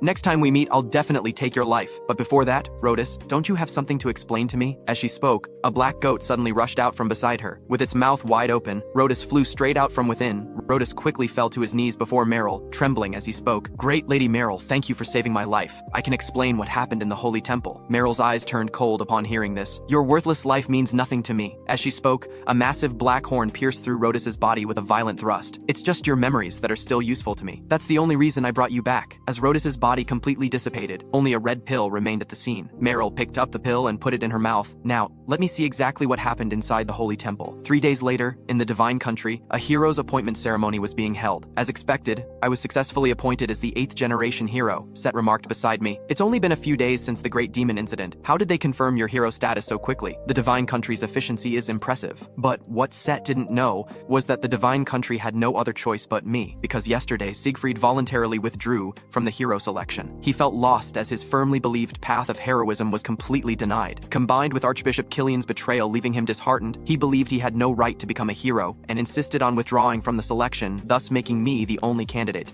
The moment the crown symbolizing herohood was placed upon my head, a brilliant pillar of light suddenly descended from the sky and enveloped me. This was Hekau's blessing celebrating my becoming a hero. Seeing this, Set looked unhappy. "It seems that Hekau really values you, spending so much energy on you. Although I successfully became a hero in this life, I knew clearly this was just the beginning. Only from this moment did I truly gain the qualification to contend with the demon god, and to close the gap between myself and the demon god more quickly. The day after becoming a hero, I set out on a new journey with Ryan. Our destination was Count Draculian's territory. Upon learning our destination, Ryan felt like the sky was falling. He desperately questioned why Hekau would choose me as hero. Who becomes a hero just to seek death? Looking at his various dramatic outbursts, I seriously suspected he had maxed out his comedy stats. Nothing like the serious handsome guy he was in his previous life. Of course, I could understand his reaction. After all, Count Draculian's territory was a terrifying place known as the Land of No Sleep, although it was a prosperous place 100 years ago. But Count Draculian, in his pursuit of an immortal body, after he devoured nearly half of his territory's residents, the divine country sealed everything within the territory for his unforgivable crime. Ryan was still puzzled about why I insisted on going to such a terrifying place. I told him there were 2 reasons for going there. First,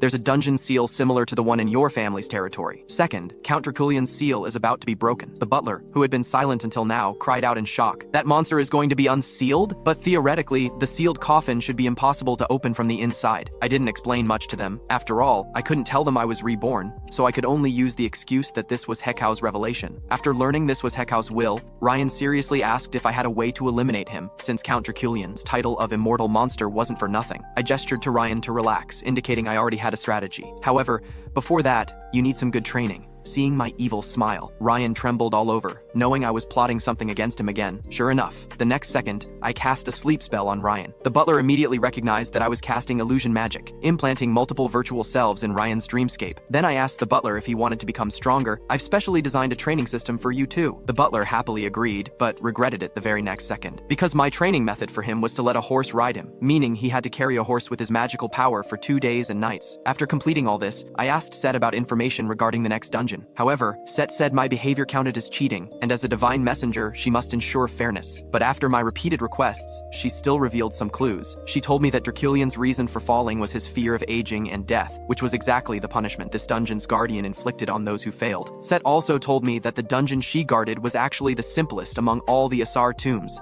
as other dungeons contained many beings that defied common sense. 2 days later, we arrived at Count Draculian's territory. The butler asked shakily if the training time was up, and if he could let the horse on his back return to its normal duties. After getting my permission, the butler collapsed onto the ground. This really wore me out. Then he planned to lie down on the grass for a nice nap. Seeing this, I sighed lightly. You can still sleep in this situation? Shouldn't you check your magical power first? Through inspection, the butler discovered that his magical power, stagnant for many years, had actually grown. This greatly shocked him, young master. What kind of training method did you teach me? This was an autonomous circulation training method I custom designed for the butler, which could perfectly remedy the after effects of his extreme training method from his previous life. This time, I'll definitely help you break through the 8th Circle Mage's limitations. Soon we arrived at the territory's central city. Though the desolate scene confirmed just how serious Draculian's problems had been, the barrier wall before us was a magical boundary set up to isolate contamination from both inside and out. Back then, the Divine Country sent their strongest holy knights to seal Draculian, sparing no expense on the materials needed for the seal. That's why they had always firmly believed the seal could never be broken. Unfortunately, this wall won't last much longer.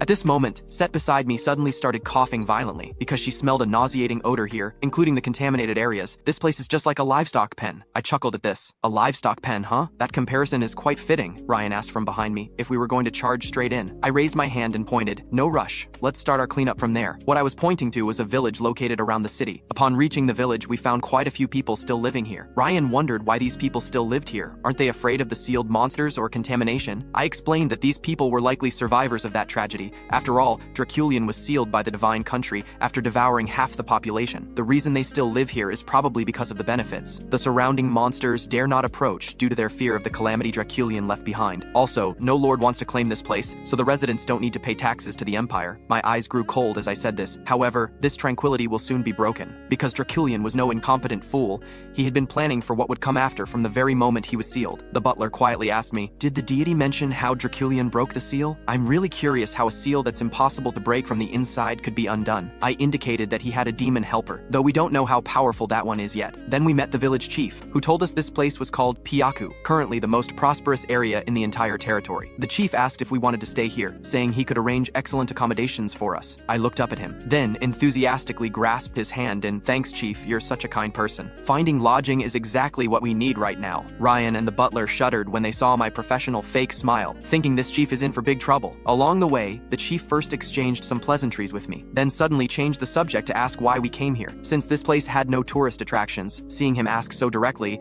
I candidly stated that the purpose of our visit was to find Draculian. Hearing this, the chief immediately stopped and stared at us with a vicious look. "So, you're people from the Divine Country?" I smiled with narrowed eyes. "How could that be possible?" I told him we came looking for Draculian out of personal interest, because we're very interested in history. "In that case, I hope you enjoy your stay." The scene shifts to us arriving at the village inn. I asked the butler what he thought of the chief. The butler stated that the man must be a demon's pawn. The technique he used to deceive us is a skill commonly used by demons, and he sees us as livestock. Our voluntarily asking to be confined saves him a lot of trouble. These few sentences made Ryan's brain explode. He couldn't understand how he suddenly became someone else's livestock. I told Ryan the butler's assessment was correct. The demons have already marked us as sacrifices. Then I raised both hands and made the shape of the number 6. Haven't you noticed that there are 6 other villages surrounding this one? 6 is the number demons are known to use to symbolize sacrifices. Ryan still expressed confusion. According to what you just said, there should be 7 villages in total, which has nothing to do with the number 6 you mentioned. That's because this village serves as the massive center, with the other 6 villages surrounding it. In magical terms, this forms a grand magic array, and we are the sacrifices meant to activate this magic array. Ryan angrily slammed his fist on the table. "Damn it! Are all the people here scum? How dare they do something so vicious?" I gestured for Ryan to calm down. "These villagers are just pawns being used. Our targets are Draculian and the demons hiding in the shadows." Ryan asked what we should do next. "Are we just going to sit here and wait to be sacrificed?" I told him not to worry, that I already had a plan. Now we need to meet a key person first. Then I led the 2 of them from the inn into the depths of the forest. Before long, we arrived at a massive wall. A knight in armor sat at the base of the wall, appearing to be its guardian. Suddenly, the previously motionless knight's expression turned fierce. his eyes gleaming with an eerie red light. The butler immediately recognized the other's demonic nature. "Young master, shall I dispose of him?" But before he could finish speaking, a cold glint flashed before his eyes. The knight had already initiated an attack against me and the butler with his spear. Seeing this, the butler lightly snapped his fingers. A shield formed of magical power appeared before him, completely blocking the knight's attack. My, this is our first meeting. Starting with violence is quite impolite. After speaking, the butler pointed his finger downward. Instantly, a terrifying pressure appeared above the knight's head, pinning him down completely. The knight's eyes widened in disbelief at his defeat. As his sense of unwillingness grew stronger, a dark aura began to spread from his body. Seeing his consciousness about to be overtaken by malice, I immediately shouted, "Stop!" This sudden shout made him tremble, and his consciousness gradually returned to normal. Then I signaled the butler to stop as well. "He's fundamentally different from other demons." The knight slowly stood up and asked who we were and why we had come to this wall. Hearing this, I took out the medal symbolizing herohood from my chest. "I am Mikhail Walpurgis, and as you can see, I am this generation's divinely acknowledged hero." Upon hearing this, the knight sat down heavily. He laughed self-mockingly. "A hero, huh? Never thought the deity would be so late to act. Where was the deity when everything happened? What use is sending you now?" I told him the deity never intended to stand idly by when the Draculian devouring incident occurred. The deity wanted to intervene, but certain unspeakable circumstances prevented the divine revelation from descending. Then I asked why he continued guarding this barrier wall without leaving. He said he was a cursed person who couldn't live with others. As he finished speaking, he tightly gripped his spear and thrust it through his own body with a squelching sound. Seeing this, Ryan's jaw dropped. He seriously suspected the person before them had masochistic tendencies.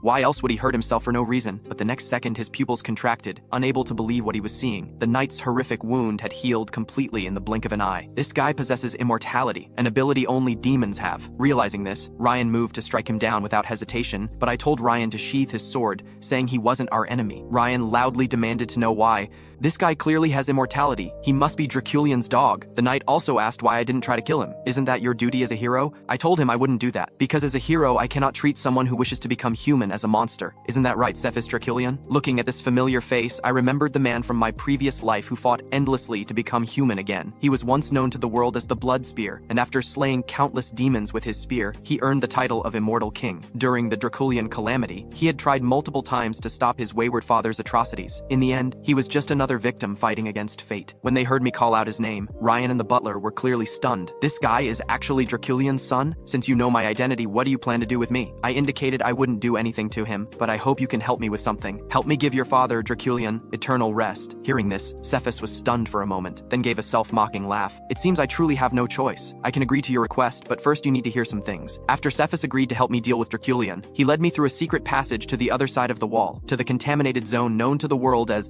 the Land of Unknown. Looking at the desolate and dilapidated town before me, even though I was mentally prepared, I was still deeply shocked by the tragic scene. Draculian must die, and this contaminated zone's problems must be resolved immediately. Cephas told me not to be fooled by the current desolate scene. This was once one of the Empire. Back then, my father was a steady and reliable lord, and the territory's residents loved and respected him. But everything changed dramatically after my father discovered a dungeon. I asked coldly, "Your father tried to conquer the dungeon and failed, didn't he?" "Yes, my father did fail, and after he came out of that dungeon, he went mad overnight." As he said this, he tightly closed his eyes, trying not to recall those painful memories. I frowned slightly. This news about Draculian going mad was something I hadn't heard in my previous life. After walking for a while, Cephas stopped. "We're here. This is the dungeon discovered in our territory." Looking at the entrance shrouded in rainbow-colored light, I marveled. "There are dungeons like this too? This is so much better than that gloomy dungeon Set guards." Hearing this, Set's face darkened. "Don't think you can get any information about this place from me. However, I can tell you one thing. This tomb's guardian is a kind-hearted girl, but it seems she has strayed from her path." "Thanks for the warning," I said, then raised my hand to begin analyzing the dungeon. As my right hand continued to probe, the dungeon suddenly burst with brilliant white light that enveloped all of us.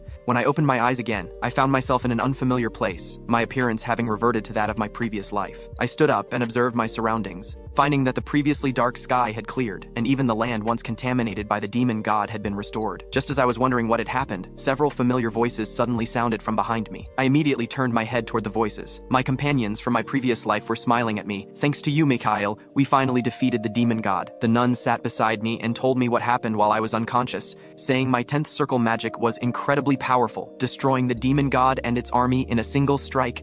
and even bringing everyone back to life. Thank you, Mikhail. You brought an end to everything. I looked into the distance with a faint smile. It's nothing. Indeed, such an ending would be beautiful. But no matter how good the ending, it was just a beautiful dream. It was time to go back. The nun asked me when I realized this was all an illusion. I gave her a confident smile. Don't worry, this won't remain just an illusion. In the future, we'll definitely be able to live such a wonderful life. Hearing this, a smile appeared on the nun's face. I believe in you, Mikhail. We're counting on you for the future. As she finished speaking, her body gradually dissipated, and the surrounding space returned to its blank white state. At this moment, a girl suddenly appeared above me, telling me, "It's okay to relax a little. Here, you can have everything you want." The speaker was this dungeon's guardian, Nefertiti, who was responsible for managing divine artifacts. I had originally wanted Set to come out and chat with her colleague to help me obtain the divine artifact more easily, but found my shoulder empty. She hadn't come in at all. After landing, Nefertiti slowly walked toward me. "Since you're not here to seek rest in this illusion, you must be after the divine artifact in my possession." I closed my eyes and confirmed, "That's right, but before that I need to confirm something. You should know about Draculian." Nefertiti nodded, indicating he was the last challenger. "Then he must have seen his heart's desire in an illusion like I did. Do you know what he's become because of you? He not only treats his territory's residents as sacrifices, but he himself has become a monster." Hearing this, Nefertiti merely said softly, "I'm sorry. I deeply regret his actions." Her indifferent attitude completely angered me. "I thought about many things before coming here. I know you're a very kind person, using illusions to show everyone the scenes they most desire in their hearts. Honestly, your kindness isn't bad, but only if you hadn't crossed the line." Then I questioned whether this dungeon had been breached. After hearing this, Nefertiti lowered her head, but her silent response confirmed my suspicions. That the dungeon wasn't breached under normal circumstances. This guardian had violated the rules and done something she shouldn't have. Because while Draculian had clearly failed to conquer the dungeon, he still obtained the divine artifact, making the meaning quite obvious. That Nefertiti had given the divine artifact to Draculian of her own accord. Nefertiti praised me for being clever, able to see through everything at a glance. I turned and said, "Was it that difficult? As a guardian of divine artifacts, you now barely possess any of the divine presence unique to such items. Anyone could tell the divine artifact is no longer in this dungeon." Then I recounted the tragedy triggered by her cheap sympathy. After obtaining the divine artifact, Draculian not only devoured hundreds of thousands of innocent citizens, but also contaminated vast territories into dead zones where no living being could survive. After hearing this, Nefertiti lowered her head even further, repeatedly mumbling apologies. Then I learned from her the reason behind Draculian's atrocities. That Draculian had challenged the dungeon countless times, and during these repeated attempts, he gradually became lost in the beautiful illusions where he could recover what he had lost. If we interpret his pursuit of immortality this way, his true goal wasn't eternal life at all, but to make the illusion real, to resurrect his dead wife. Damn it. To think this catastrophe's true cause was someone's love-addled desire to revive his wife. At this point, Nefertiti asked if I was going to punish her. I indicated I had no such intention. However, you must compensate me. I don't want much. Just consider me as having conquered this dungeon and transfer its management rights to me. Nefertiti closed her eyes and agreed to my request. Meanwhile, in the outside world, Ryan was frantically shaking my body, nearly dislocating my bones. At this moment, Set came close and asked what I had obtained in the dungeon. As she noticed I didn't have the divine artifact's aura, I told her the divine artifact wasn't inside, so I asked the guardian for something else. From now on, this entire dungeon belongs to me. The butler was shocked. "Young master, this action essentially means you've taken Draculian's territory." I chuckled and confirmed. "That's right, he took my divine artifact, so I took his territory. Fair's fair." Then Cephas asked if I could tell him what happened in the dungeon, wanting to know what his father had experienced inside. I indicated I didn't know much, but one thing is certain. He's firmly trapped in the past, trapped in his longing for your mother. Hearing this, Cephas's body trembled as he mumbled, "So that's what it was." I told him, regardless of the reason, Draculian's evil deeds cannot be forgiven. "I hope you understand this." Cephas gripped his spear tightly and assured me, "As his son, I will definitely give my father peace. This might be the best thing I can do for him. That's the right way to think about it. Now I have a task for you. I want you to temporarily become Count Draculian." It turned out that after I gained control of the dungeon, the village chief hurriedly reported our evening's activities to the sage. He suspected we were spies from the divine country, as our appearance didn't match that of tourists. And what tourist would visit the barrier wall late at night? The sage told him not to worry about it, just keep the villagers calm and prevent them from leaving the village. After giving the village chief this task and dismissing him, the sage immediately revealed his true nature. "Are they from the divine country? Interesting. Should we just kill them all?" Just then, the door was suddenly pushed open. It was the village chief who had just left, returning with a shout, "Sage, something terrible has happened. Draculian seems to have been resurrected and appeared in the village." Meanwhile, in another part of the village, Cephas was impersonating his father Draculian as I had requested, emanating the terrifying pressure of immortality with each step. Seeing this, the villagers fled in panic, crying out as they ran, "Help! The demon Draculian has been resurrected! Where is the guard?" But the guards were scared too, their hands shaking so much they could barely hold their weapons. To create even more panic among the residents, Cephas stepped forward with his spear. With a light throw, he pierced and shattered the city wall 2.5 meters away. This terrifying display of power scared 2 guards so badly they wet themselves and cried out for their mothers. Seeing the goal was achieved, Cephas left with a parting, "I'll be back," and departed from the village. After returning to my side, he expressed his confusion about why I had him impersonate his father to frighten the villagers away. "That was to smoke out those hiding behind the scenes," I told Cephas. "The demons want to use a magic array to sacrifice the villagers, so we need to make the people realize this place isn't safe and want to flee. This way, those behind the scenes will have to intervene, because they absolutely won't allow their sacrifices to escape." The next day, the village chief was desperately pleading with residents not to leave the village, but due to the psychological trauma from Draculian's appearance yesterday, no one was willing to stay. And this chaotic situation was exactly what I wanted to see. As long as the village chief couldn't stabilize the situation, those behind the scenes would surely appear. Sure enough, as I expected, before long a smiling elderly man approached, someone everyone called Sage. I frowned and thought, this person's attire indeed matched that of someone from the divine country, but why couldn't I remember such a figure? "Everyone, please be at ease. The one who raided the village last night wasn't Draculian, but that evil aura was uniquely Draculian's," the sage explained. "If it really was that monster Draculian who came here, he would have contaminated this entire area. Look at the ground beneath your feet. Do you see any trace of death or undead energy here?" His words helped ease the residents' worried hearts. Then the sage told them, yesterday's incident was maliciously caused by outsiders, because those in power outside have begun to covet this place. They want to destroy our village's peace. While the sage was still rambling on about unity and such, the people present suddenly had their pupils dilate, followed by their eyes rolling back. This sudden change caught me by surprise. I thought he was just making excuses, but his true purpose was brainwashing. The sage had now torn off his hypocritical mask. With an evil smile, he was performing mind control on everyone. Seeing this, my anger instantly peaked, because what I hate most is mind control. Robbing others of their will and turning them into puppets is the most disgusting thing. Seeing my expression, the butler immediately stepped behind me, thinking the sage was in for serious trouble. Then I approached the sage while clapping, "Oh, respected former sage, you've earned my admiration. So once one reaches your level, even lies can be told so grandly." At this point, the sage recognized me as the outsider the village chief mentioned, warning that, as an outsider, I had no right to interfere in village affairs. Indeed, as an outsider, I have no right to interfere in this matter. But unfortunately, this time I'm here as a hero, I said as I drew out my staff. Although mind control had always been the most troublesome among demon abilities, frustrating me endlessly in my previous life, after being reborn, I discovered the simplest, most brutal solution. That is, strike hard and directly. If you beat someone until they question their existence, they won't have the energy to control others' bodies anymore. Getting fired up, I launched into a combo attack, my fists raining down on the sage like raindrops. The villagers had never seen such a brutal hero, all crying out that I must be an imposter, demanding I release their sage. But the more they questioned, the more excited I became. I told myself I must not be hitting hard enough. They hadn't broken free from the mind control yet. Thinking this, I slapped the sage's face 99 times while shouting loudly, "You damn demon! Get out of the sage's body right now!" After all, some villagers had regained consciousness, so I needed to find a suitable excuse for my continued beating. Like, for example, a kind sage possessed by a demon. By now, the sage was nearly beaten unconscious, but I still swung my fists with an evil grin. "You vile demon, I know you're still in the sage's body. Get out right now!" Seeing my fist about to fall again, the sage hurriedly explained he wasn't a demon. But how could I give him a chance to speak?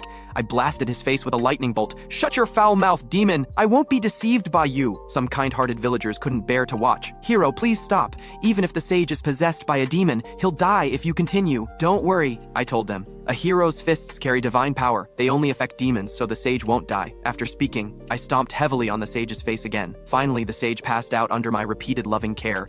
After breaking his mind control, I told everyone about Draculian's imminent revival. "I'm sorry, everyone, but this demon possessing the sage has prematurely released Draculian." After speaking, I couldn't help but kick him a few more times. The villagers were now too panicked to care about the sage's fate. "Hero, please save us." Finally, under my suggestion, all the residents temporarily evacuated their villages. After resolving all this, it was time to have a heart-to-heart with the dear sage. After I woke him up, he terrifiedly claimed I was a fake, saying he hadn't received any news about the divine country selecting a hero. I coldly responded, "You're not receiving news doesn't mean I'm not real. After all, Meryl is too busy to send you information now. Then I learned the full story of the Draculian incident from him. Because the demons couldn't breach the dungeon but coveted its divine artifact, Meryl had ordered him to manipulate Draculian to obtain it. At that time, Draculian had just lost his wife and was trapped in overwhelming grief, so you deceived him, claiming he could resurrect his wife if he conquered the dungeon. Until finally, the horrifying Draculian calamity erupted. But you didn't expect the divine country to react so quickly, sealing Draculian before you could get the divine artifact. So you were forced to stay and help gather sacrifices to break his seal and obtain the artifact. The sage cried out madly. So what if you know all this now? Draculian has already absorbed most of the sacrifices.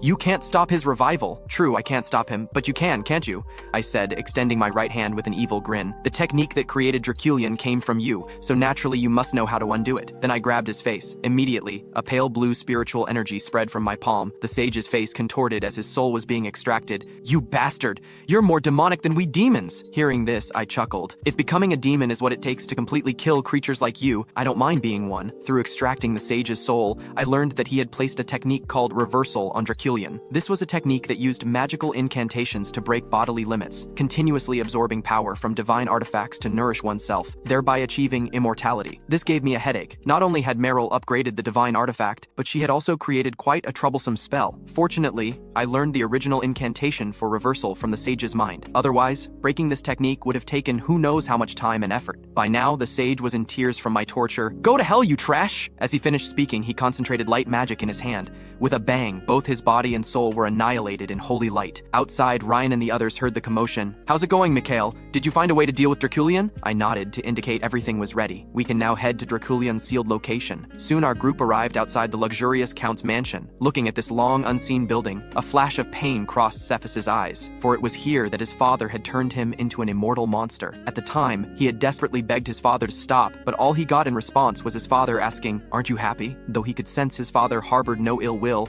and simply wanted him to achieve immortality, he couldn't accept becoming a monster as the price for power. What a twisted form of fatherly love. Before entering the mansion, I seriously asked Cephas, "Do you really have the courage to raise your blade against your father? If it's too difficult, you don't have to face him. We understand your situation." But Cephas's response was exceptionally firm. Rather than enable my father's corruption, I'd rather be an unfilial son who puts righteousness first. With these words, he reached out with both hands and pushed open the mansion's doors.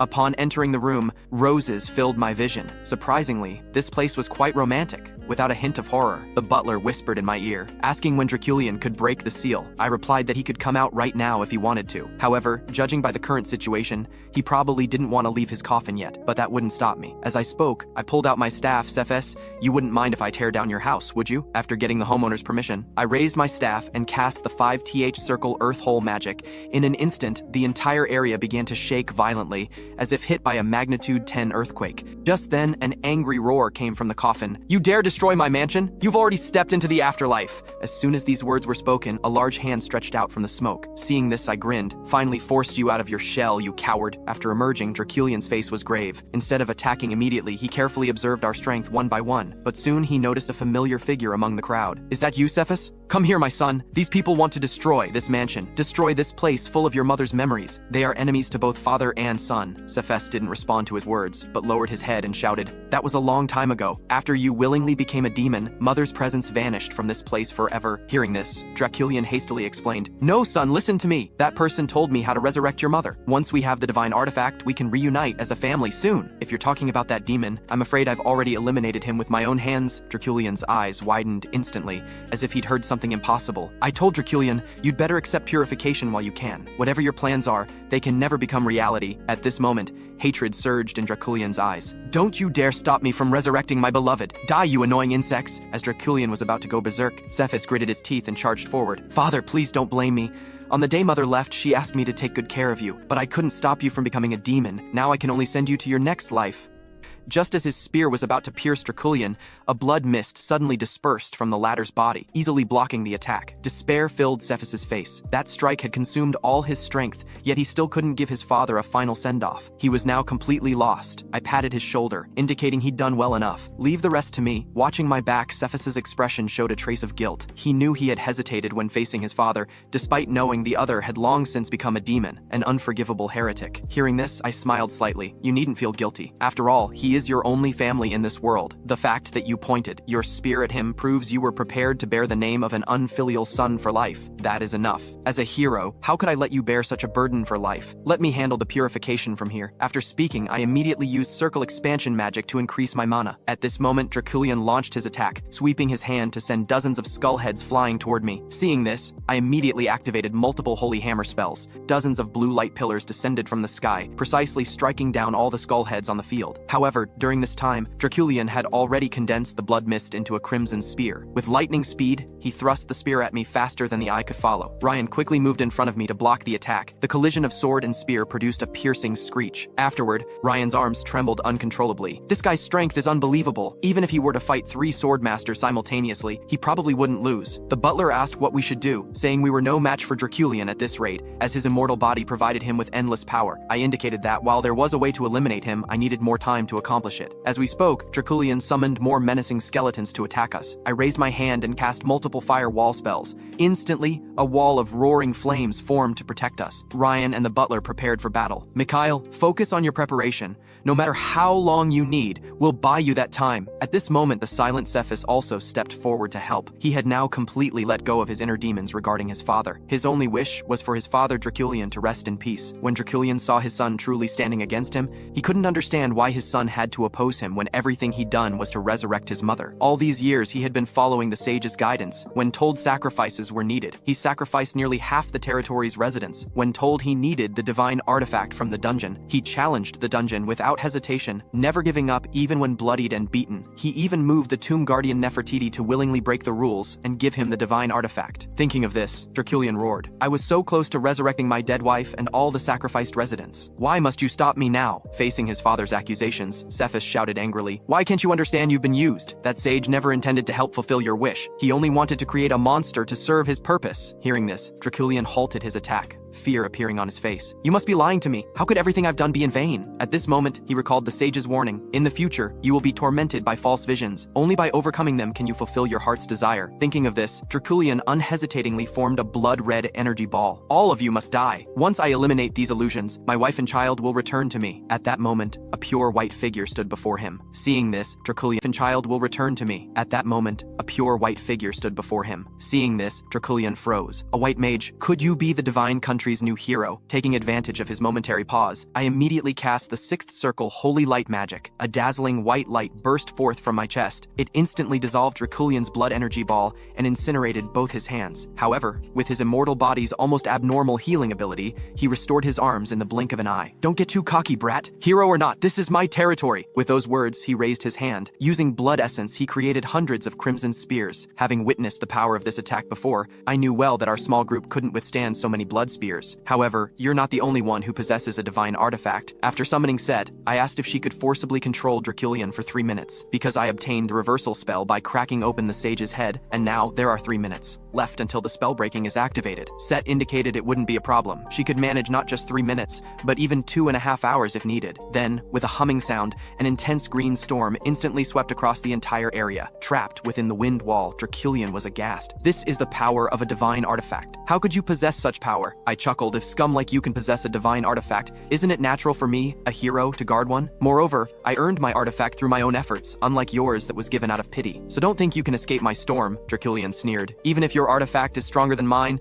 time is always on my side. Do you think your brief lifespan can compete with my immortality? At worst, I'll wear you down over a century until you die." I held up one finger. "I have no intention of dragging this out. Better cherish your final minute." As the countdown ended, dozens of magic circles connected by rings appeared behind me. After I uttered the words, "Cancel immortality," all the blood spears shattered simultaneously. Draculian's arms exploded the instant they touched the magic array. He discovered in horror that his arms wouldn't regenerate. Only then did he realize that his proud immortal body had lost its immortality property under my attack. Even so, he refused to believe I could destroy his immortal body, as that would require infinite life force and magical power. His doubt was understandable. With my current power, achieving this would indeed seem impossible. Unfortunately for him, while he merely possessed a divine artifact in this dungeon, I held administrative rights over the entire dungeon. Draculian still shouted, "I've long since become the artifact's master. Even as dungeon lord, you have no right to control its power. Haven't I told you? Your artifact was obtained through the guardian's pity.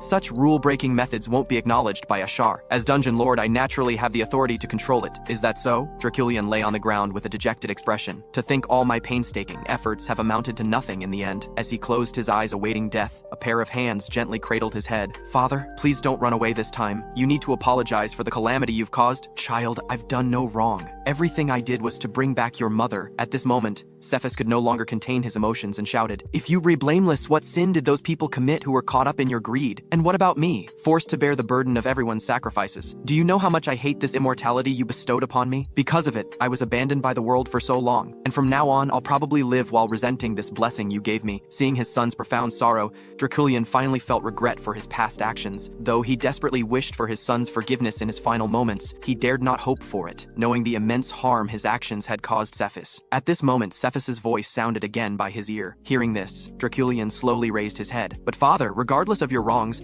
you're still the person I love most. I'll live on well to atone for your sins. I hope you and mother can live happily together in the next world. When his gaze fell upon the happy family photo of the three of them on the wall, he finally let go of his obsession and the demons that had haunted him for years. I'm sorry, child. I've caused you so much trouble. Please take good care of the territory's residents from now on. With these words, he thrust his hand into his own heart. Immediately, a stone emanating red light appeared in his palm. Hero, this is the divine artifact you wanted. I no longer need it from now on. I spoke coldly. Don't you have anything more to say to Cephas? He reached out and stroked Cephas's cheek. I don't think it's necessary. My son has grown up. I only have one thing to say. Son, I've been so sorry all this time. After resolving the Draculian incident, I brought the divine artifact to the dungeon. Nefertiti immediately understood my purpose. You wish to have the divine artifact imprinted on your body, don't you? After receiving my affirmative response, she stated that I had passed the dungeon's trial and was indeed qualified to receive the imprint. With that, she raised her hand and began the imprinting process. The next moment, golden flower petals spread across my right cheek. Then, a flower petal pattern appeared on my right hand. Just before I prepared to leave, I asked Nefertiti about her thoughts on this incident. Nefertiti admitted it was all her fault. She had originally hoped Draculian would use the divine artifact to bestow blessings, never imagining he would do such things. This is indeed your fault. You should have thought carefully before giving him the divine artifact. As punishment, I will not close this dungeon, and you should use this opportunity to reflect carefully. Perhaps new challengers will arrive soon. Of course, I will be watching your every move during this time. After dealing with Nefertiti, I began addressing the land pollution issue. However, I discovered that the contaminated land had not recovered with Draculian's death.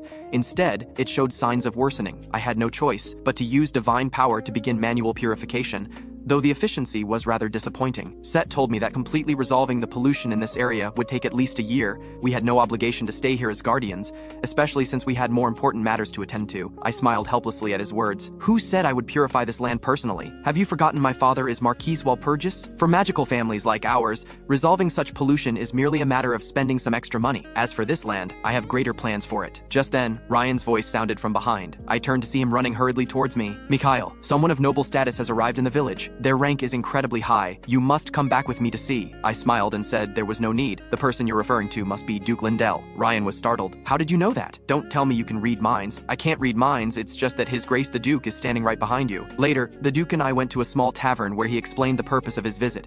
He had come on behalf of His Majesty the Emperor to reward me, because you completely resolved the Draculian incident, helped the Empire eliminate a potential threat, and enabled this territory to be reclaimed by the Empire. So, Mikhail, have you decided what you want? I glanced at Duke Lindell. Offering rewards right away didn't quite match his cunning fox persona. However, I had already decided on my reward. I directly stated that I wanted to establish a restricted zone. The cunning Duke Lindell immediately caught my meaning. I wanted to take all of Draculian's former territory and establish my own autonomous region. With a loud bang, Duke Lindell's fist slammed onto the wooden table. Mikhail, do you understand what you're saying? His eyes suddenly widened as he spoke. Immediately, an extremely terrifying pressure descended upon me. I was exasperated. Was this the only trick Duke Lindell knew? When I first returned to life and went to break off the engagement with Eileen, he had used his pressure to intimidate me. Now that I had become a hero, such tactics were useless against me. Seeing how calmly I withstood his pressure, Lindell was somewhat surprised, thinking, has this fellow's strength improved so rapidly? Mikhail, establishing a restricted zone within the Empire's territory violates the law. You're knowingly breaking it. I cannot grant this reward you seek. I spoke calmly, Your Grace. If this were ordinary land, I wouldn't dare make such a request. But do you understand how many troops would be needed to protect protect this territory? The Duke held up one finger, indicating that a count's garrison force would be sufficient. I interrupted him directly. Your Grace, are you mistaken? This place requires at least the entire military force of a duchy. Lyndall rose abruptly. Impossible. No matter how dangerous demons are, there's no need to commit such a large force. That's because you don't truly understand demons. Battles against demons are fundamentally different from battles against humans. Combat between humans is ultimately just a test of strength between nations. But fighting demons is a battle between species. Those creatures are not only formidable but also harbingers of misfortune. To completely eliminate a demon, one needs the blessing of divine power. Duke Lindell pondered for a moment. I understand what you're saying, but I don't see the connection between establishing a restricted zone and demons. Seeing his hesitation, I revealed my plan. I intend to provide sanctuary here for non-human beings and victims twisted by black magic or demonic influence. They all possess tremendous fighting power, and with proper training, they could all become demon hunters. Seeing the Duke still silent, I suggested he consider it from another angle. Once the Empire has a restricted zone, it's equivalent to possessing the power to suppress demons.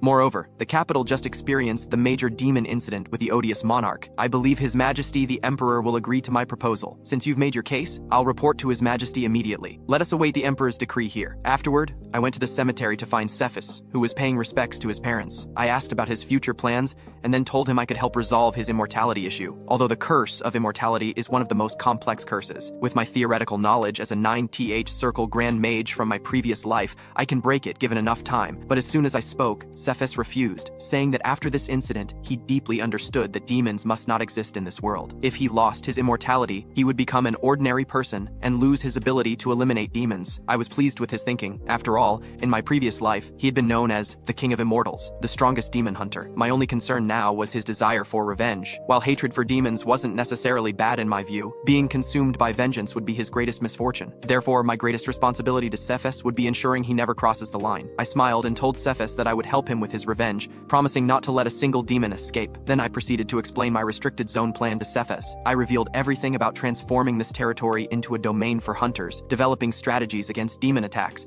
and my current negotiations with His Majesty the Emperor. I wonder if you'd be interested in becoming the leader of demon hunters in my territory. Cephas was stunned by my words. Though he wanted to accept, he believed that as a member of the Draculian family and the son of the man who caused this catastrophe, he had no right to hold such a leadership position. I gave him a confident smile. My judgment of people has always been excellent. In the last battle, you demonstrated the necessary courage and determination. So please, stand proud. No one is more suited for this position than you. Upon hearing these words, Cephas knelt before me. My hero, I am willing to accept your appointment. Thus, I successfully established my own power base. Now all that remained was to await word from His Majesty the Emperor. Upon receiving news of my desire to establish an autonomous territory, the Emperor immediately summoned my father, Marquis Walpurgis. To be frank, Marquis, I am displeased with your son's actions. Heroes and mages were meant to be separate entities, yet your son has managed to combine them. This already poses a threat to the Empire's rule, and now he dares to demand Draculian's land for his autonomous territory. Perhaps you should explain this to me. The Marquis was equally helpless,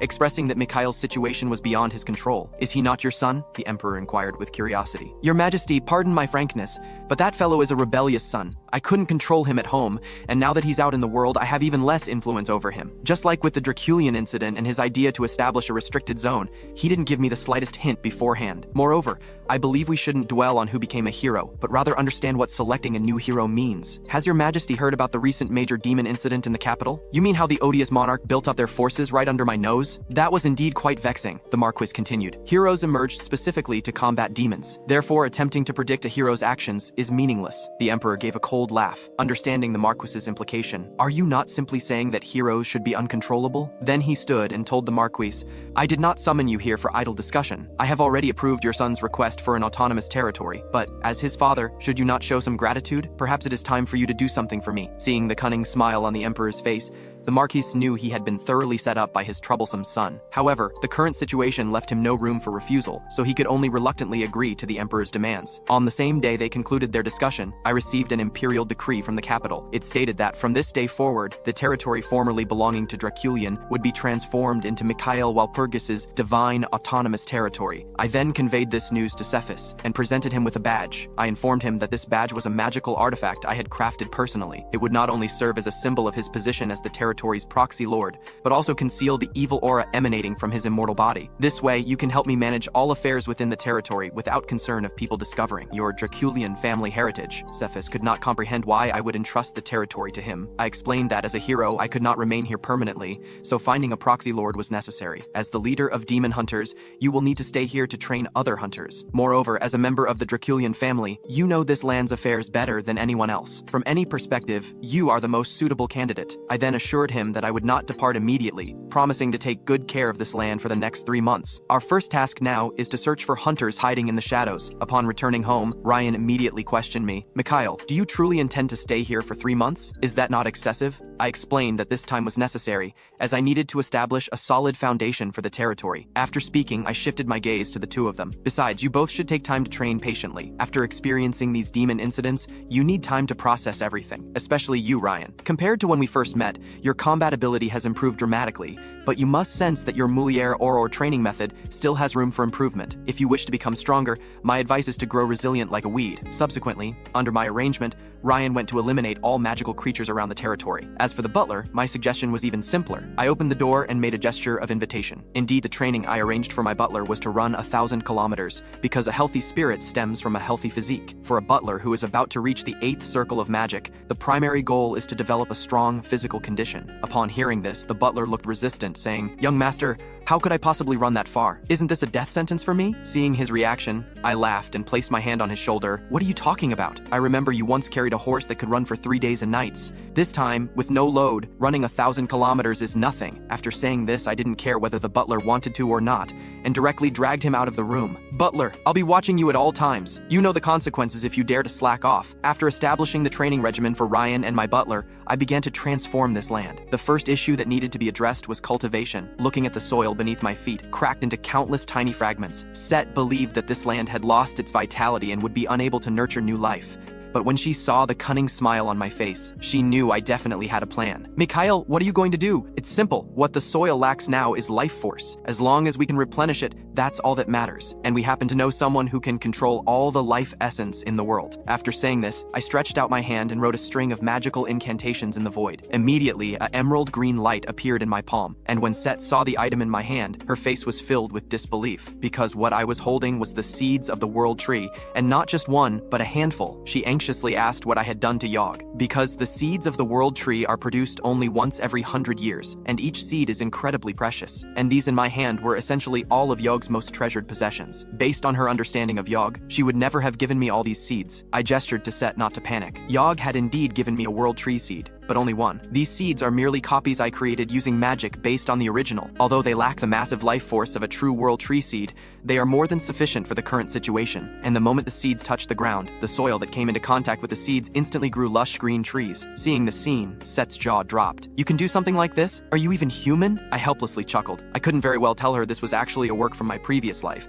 However, in this life, due to my insufficient magical level, these seeds are actually inferior, with only a 1-year lifespan. Once that time is up, they will no longer be able to grow. But regardless, these trees are sufficient to cover the entire territory, and they can suppress the demons within a year. At this point, Set asked who would manage the trees. I indicated that I would entrust Nefertiti with this task, as she has always felt indebted to me because of the divine artifact incident. Set nodded approvingly at my suggestion. With a kind-hearted Nefertiti taking care of them, these trees would surely grow well. "Have you given them a name?" she asked. Hearing this, I paused. I genuinely hadn't thought about a name. How about calling them the Trees of Dreams? Set looked disgusted. "Your naming skills are truly terrible." Soon, several days passed, and at this moment, I was conversing with my father through a magic crystal. Having resolved the cultivation issue, the only remaining problem in the territory was the pollution left by Draculian. "Father, my territory needs the support of the Walpurgis family. I've sent you everything we need. Please deliver it to me as soon as possible. You're quite bold, hero. Do you know that because of you, I was recently severely reprimanded by His Majesty the Emperor?" As he spoke, my father pulled out the rod he used when he was a close combat mage. "Seriously, Mikhail, if you weren't my only son, I would undoubtedly break your legs without hesitation." Afterward, we had an extremely harmonious conversation. The final result was that my father, with eyes blazing, agreed to all of my requests. "By the way, son, although I've absorbed most of the pressure from His Majesty, the Emperor still wants you to visit the capital. He wishes to have a serious discussion about the matter of the hero." Upon hearing this, I felt a headache coming on, feeling that this matter was not as simple as it seemed. However, since it was a direct order from the Emperor, I had no choice but to make a trip to the capital. At this moment, my butler was performing the strength training I had prescribed, doing 10,000 1,000 push-ups while carrying a massive stone. I called the butler to a halt, telling him that I was going to the capital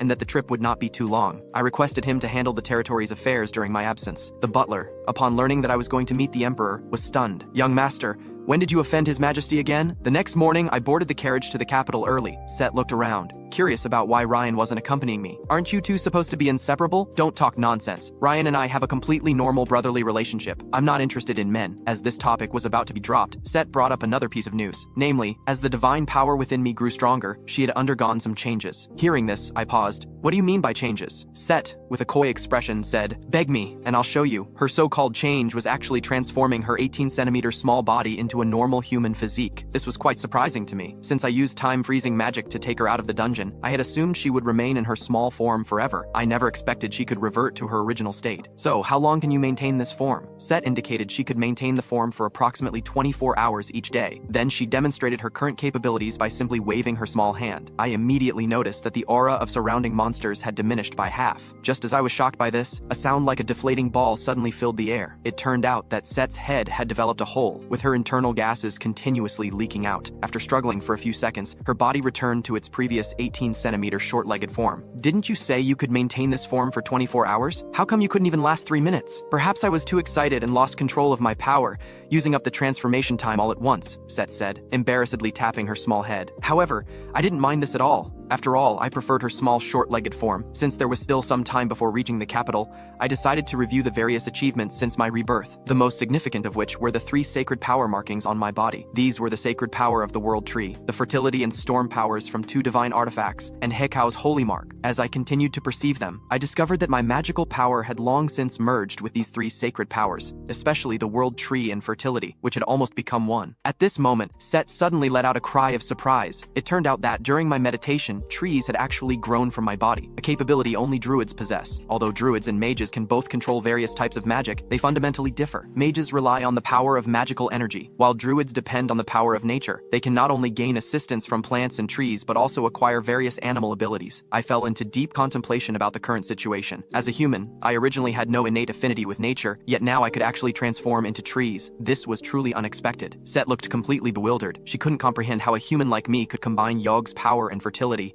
knowing that sacred power was not something humans could easily manipulate. The people from the divine country could only barely use sacred power because Hekao had adjusted it for them. Yet now, I could directly merge the purest 2 streams of sacred power, completely beyond Set's comprehension. However, I had a hypothesis about this. Hekao had once said I could become a demigod, and this might be related to that. Just as I was thinking this, a figure caught our attention. Looking closely, I noticed a small elf had appeared in the carriage at some point, looking adorably dazed. "Little one, who are you? What's your name?" The little elf pointed at himself. "Are you asking me? I don't even know who I am, but I know you're my father, and I want to be close to you." After saying this, he turned around and started wiggling his little bottom. Set was stunned. "What is this little guy doing? Is he a mole?" After wiggling, the little elf approached me, and in his hand appeared a golden yellow leaf. Unexpectedly, it was the sacred grass of Taxis. This was a magical herb that could make all alchemists fight to the point of bloodshed. Every alchemist has one wish: to create a panacea, and the sacred grass of Taxis is precisely what's needed to make such a medicine.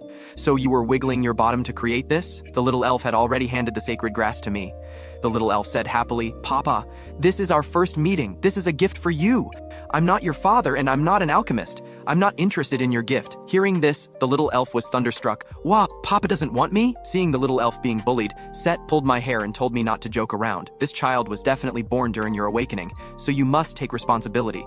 Looking at the elf's dejected appearance, I was truly helpless. Although I didn't want to suddenly become a father, Set was right. This little guy was born because of me, so I must take responsibility. "All right, I'll accept your gift." Upon hearing this, the little elf's gloom instantly disappeared, his smile radiant. "By the way, what's your name?" The little elf said he had no name and hoped I would give him one, and so I arrived at the naming stage I was least skilled at. Recalling how he had created the Taxi's sacred grass, he looked just like a mole, so I decided to name him Molly. Upon hearing this, Set was stunned. She whispered in my ear, criticizing, "Are you being this perfunctory? He's your first child. At least put some sincerity into naming him." To her surprise, the little elf was extremely happy, continuously calling out Molly joyfully. I took the opportunity to mock Set, who said my naming skills were bad. "Look how much he likes it." As we encountered no incidents along the way, we quickly arrived at the capital. Set immediately asked if I was going to meet the emperor right away. I casually replied with a no, because I didn't want to be at a disadvantage during negotiations with His Majesty. I first visited Archbishop Arlie, who was extremely enthusiastic, continuously praising me while holding my hand. But speaking of which, hero, why have you suddenly come to our temple? Did headquarters issue some kind of mission? I told him I was here to meet His Majesty, but I needed his help. Upon hearing this, Archbishop Arlie's expression changed. Hero, as you know, the relationship between the Empire and the Divine Country has not been very harmonious in recent years. They're merely maintaining a superficial civility, so I'm afraid I cannot provide you with assistance. Hearing this, I formed a mischievous smile. Don't reject me so quickly, Archbishop. As I understand it, you've been deeply rooted in the capital for many years and have quite a bit of dirt on His Majesty. As soon as these words were spoken, Archbishop Arlie was stunned. How do you know this? I laughed and said, I'm the hero. I know all the information about you archbishops like the back of my hand, and don't even think about refusing me. You should know I'm someone who prefers seeing others in an awkward position to suffering a loss myself. Meanwhile, on another side of the capital, a man was staring blankly out the window. His guard reported, Young Walpurgis has arrived in the capital and is currently conversing with Archbishop Arlie. The man cursed softly under his breath. Damn it, why did that foolish boy become the hero? The speaker was Viscount Glibes, who had been residing in the capital for years. His hatred stemmed from my father, the Walpurgis Viscount. It was said they had been fierce romantic rivals. Ultimately, my mother chose my father. Since then, Viscount Glibes had harbored hatred towards the entire Walpurgis family. My lord, young Walpurgis has appeared in the capital. What would you like your subordinate to do? Glibes signaled him not to act rashly. Although the corrupt Divine Country has lost all credibility, the fact that His Majesty personally summoned him suggests the Emperor is leaning towards the Walpurgis family. He absolutely would not allow the power balance among the four great families to be disrupted, and immediately began considering how to deal with me. On the other side, I was lamenting why life must be so full of twists and turns. For instance, my father was now lifting me by my head, and his murderous gaze made it clear he truly wanted to love me thoroughly. It turned out that just minutes ago I had obtained the information I wanted from Archbishop Arlie, but just after walking out of the temple, a familiar voice rang out behind me. Son, where are you going? An ominous feeling immediately arose in my heart. Turning around, I saw it was indeed my father, the Walpurgis Viscount. His gaze was frighteningly fierce, and he was holding the large wooden staff he used when he was a close combat mage. Father, I've missed you so much, but could you put down the staff first, so we can talk properly? The Viscount twirled the staff, saying this was his way of conversing. Why must I put it down? After all, what father would use a staff to break his child's head? A mischievous smile spread across his face. I muttered to myself, other fathers might not do such a thing, but you very well might. By the way, father, didn't you say you had returned to the territory? How did you suddenly appear in the capital? Of course, to have a serious discussion about recent events, he said, raising the wooden staff and chasing me, intent on breaking my legs. The Viscount then brought me back to a residence in the capital. Now, let's discuss your meeting with His Majesty. You seem quite composed. I replied that panicking would serve no purpose. What was decided could not be changed. Taking a sip of tea, I added that convincing His Majesty to jointly combat demons was not difficult. The real challenge was the four great families. The entire empire was actually composed of various nobles, and among these numerous nobles, the four great families were the most powerful. Each of them was a pillar of the empire. However, up to this point, the only families I could trust were the Lindell and Walpurgis families. The Viscount fell silent for a moment. Are you saying there's a problem with the remaining two families? At the mere thought of Glibes, the Viscount felt a headache coming on. If we're talking about which family might cause problems, without a doubt, it's the Glibes family. The Viscount then asked about my next steps. I told him I had already thought of a way to suppress the Glibes family, but I would need his help. After bidding farewell to my father and leaving the residence, Set couldn't help but comment on my relationship with the Viscount. Your father-son relationship is truly peculiar. If I hadn't seen you both have red eyes and yellow hair, I would suspect you were picked up from a garbage dump. At this moment, my gaze suddenly shifted, fixating intently on a nearby alley. Are we being followed? Immediately, I activated my perception ability, quickly discovering 3 pursuers, 2 on the right, 1 on the left. Are they from the Dark Forces Guild? I expected to be followed, but this tracking method is incredibly amateurish. At that moment, a slight vibration came from behind me. I immediately realized these 3 were deliberately attracting my attention, with another, more hidden person behind them, the true tracker. Although shaking off this individual would be effortless for me, I still wanted to see what the underground dark forces had become after I had purified the sewer rat, the capital's largest dark force. After all, it would not be good for me if another great demon like the odious monarch were to appear due to carelessness. Therefore, I had to confirm the situation. At this moment, the girl tracking me peeked at me, thinking, is this the hero from the rumors? Looking at his thin arms and legs, she deeply doubted whether he truly had the ability to purify the capital's great demon and Draculian. Just as she was thinking about how to investigate me, she suddenly discovered the street was completely empty. Shocked, she thought, what's going on? I was distracted for just a second, and how did he suddenly disappear? She then cursed herself. Damn, I actually made such a basic mistake. Then her gaze frantically scanned the crowd. She knew she had to find him as quickly as possible. Where are you looking? I appeared behind the girl with a cheerful smile. The next second, my gaze turned ice cold. If you don't want to die right now, tell me which organization you're from. Upon hearing this, the girl instantly transformed into a black shadow, creating distance between us with a single movement. She then disappeared into the crowd at an incredible speed. She couldn't understand how I had discovered her. After all, her concealment ability was undetectable even by master-level experts, yet I had seen through it at a glance. Now, she was absolutely certain of one thing.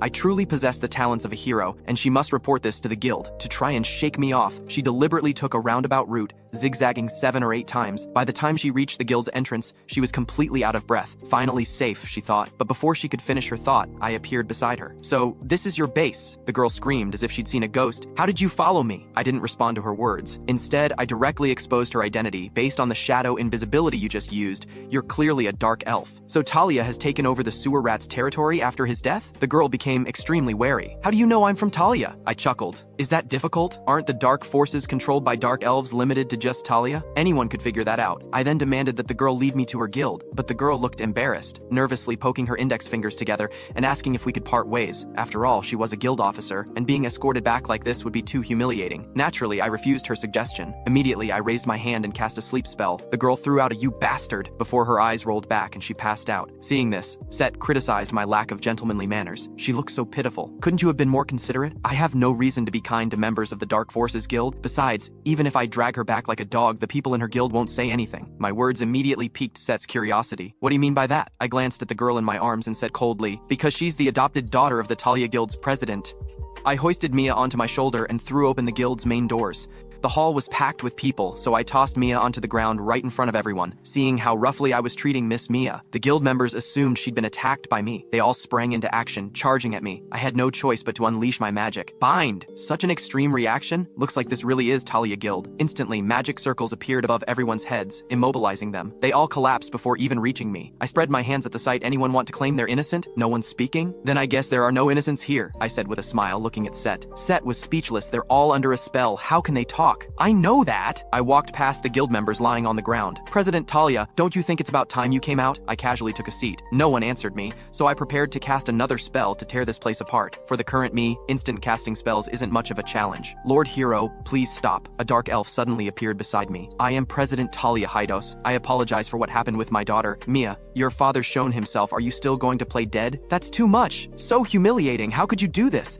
I just wanted to verify your information." Seeing she was caught, Mia dropped the act. She sat up, waving her arms indignantly to vent her frustration. "Enough, Mia. Stop talking." Mia had no choice but to comply. "It was my idea. We had to get intel on you first. That's why we use tailing methods. After all, we're an intelligence guild." "Lord Hero, I sincerely apologize to you again." Hydos actually bowed to me. "Lord Hero, I'll do anything. Please forgive my father," Mia also said to me emotionally. Seeing both father and daughter appear, I stopped beating around the bush. I confessed my intentions to them. I wasn't here to hold them accountable for the tailing. I wanted to recruit them, to gather intelligence for me. In my past life, Hydos was persecuted by the sewer rat. His fate was tragic. But in this life, he's grown his own Talia guild. This is a variable. This didn't happen in the past life. For my grand plan, I must control this variable. If I'm not mistaken, you've absorbed the sewer rat's territory. Both father and daughter's expressions immediately darkened. Mia got agitated and shouted at me. "Isn't absorbing territory completely normal? But among the people you recruited, there are sewer rat remnants." I grabbed a member with the sewer rat mark tattooed on his body and revealed the mark. Seeing the mark, Mia's face went pale. She knew what this meant. Hydos slowly spoke, as if he'd expected this. "So you're planning to arrest us as heretics?" His sharp gaze locked onto me, like multiple keen daggers, aimed at my vital points. Looks like as an assassin grandmaster. He wasn't going to submit easily, though it was just a look. The pressure was still immense. But in this life, I'm no longer that useless young master from before. I easily broke free from the pressure and pointed my finger at his heart. "Didn't expect to meet an assassin grandmaster here, but your heart seems rather strange."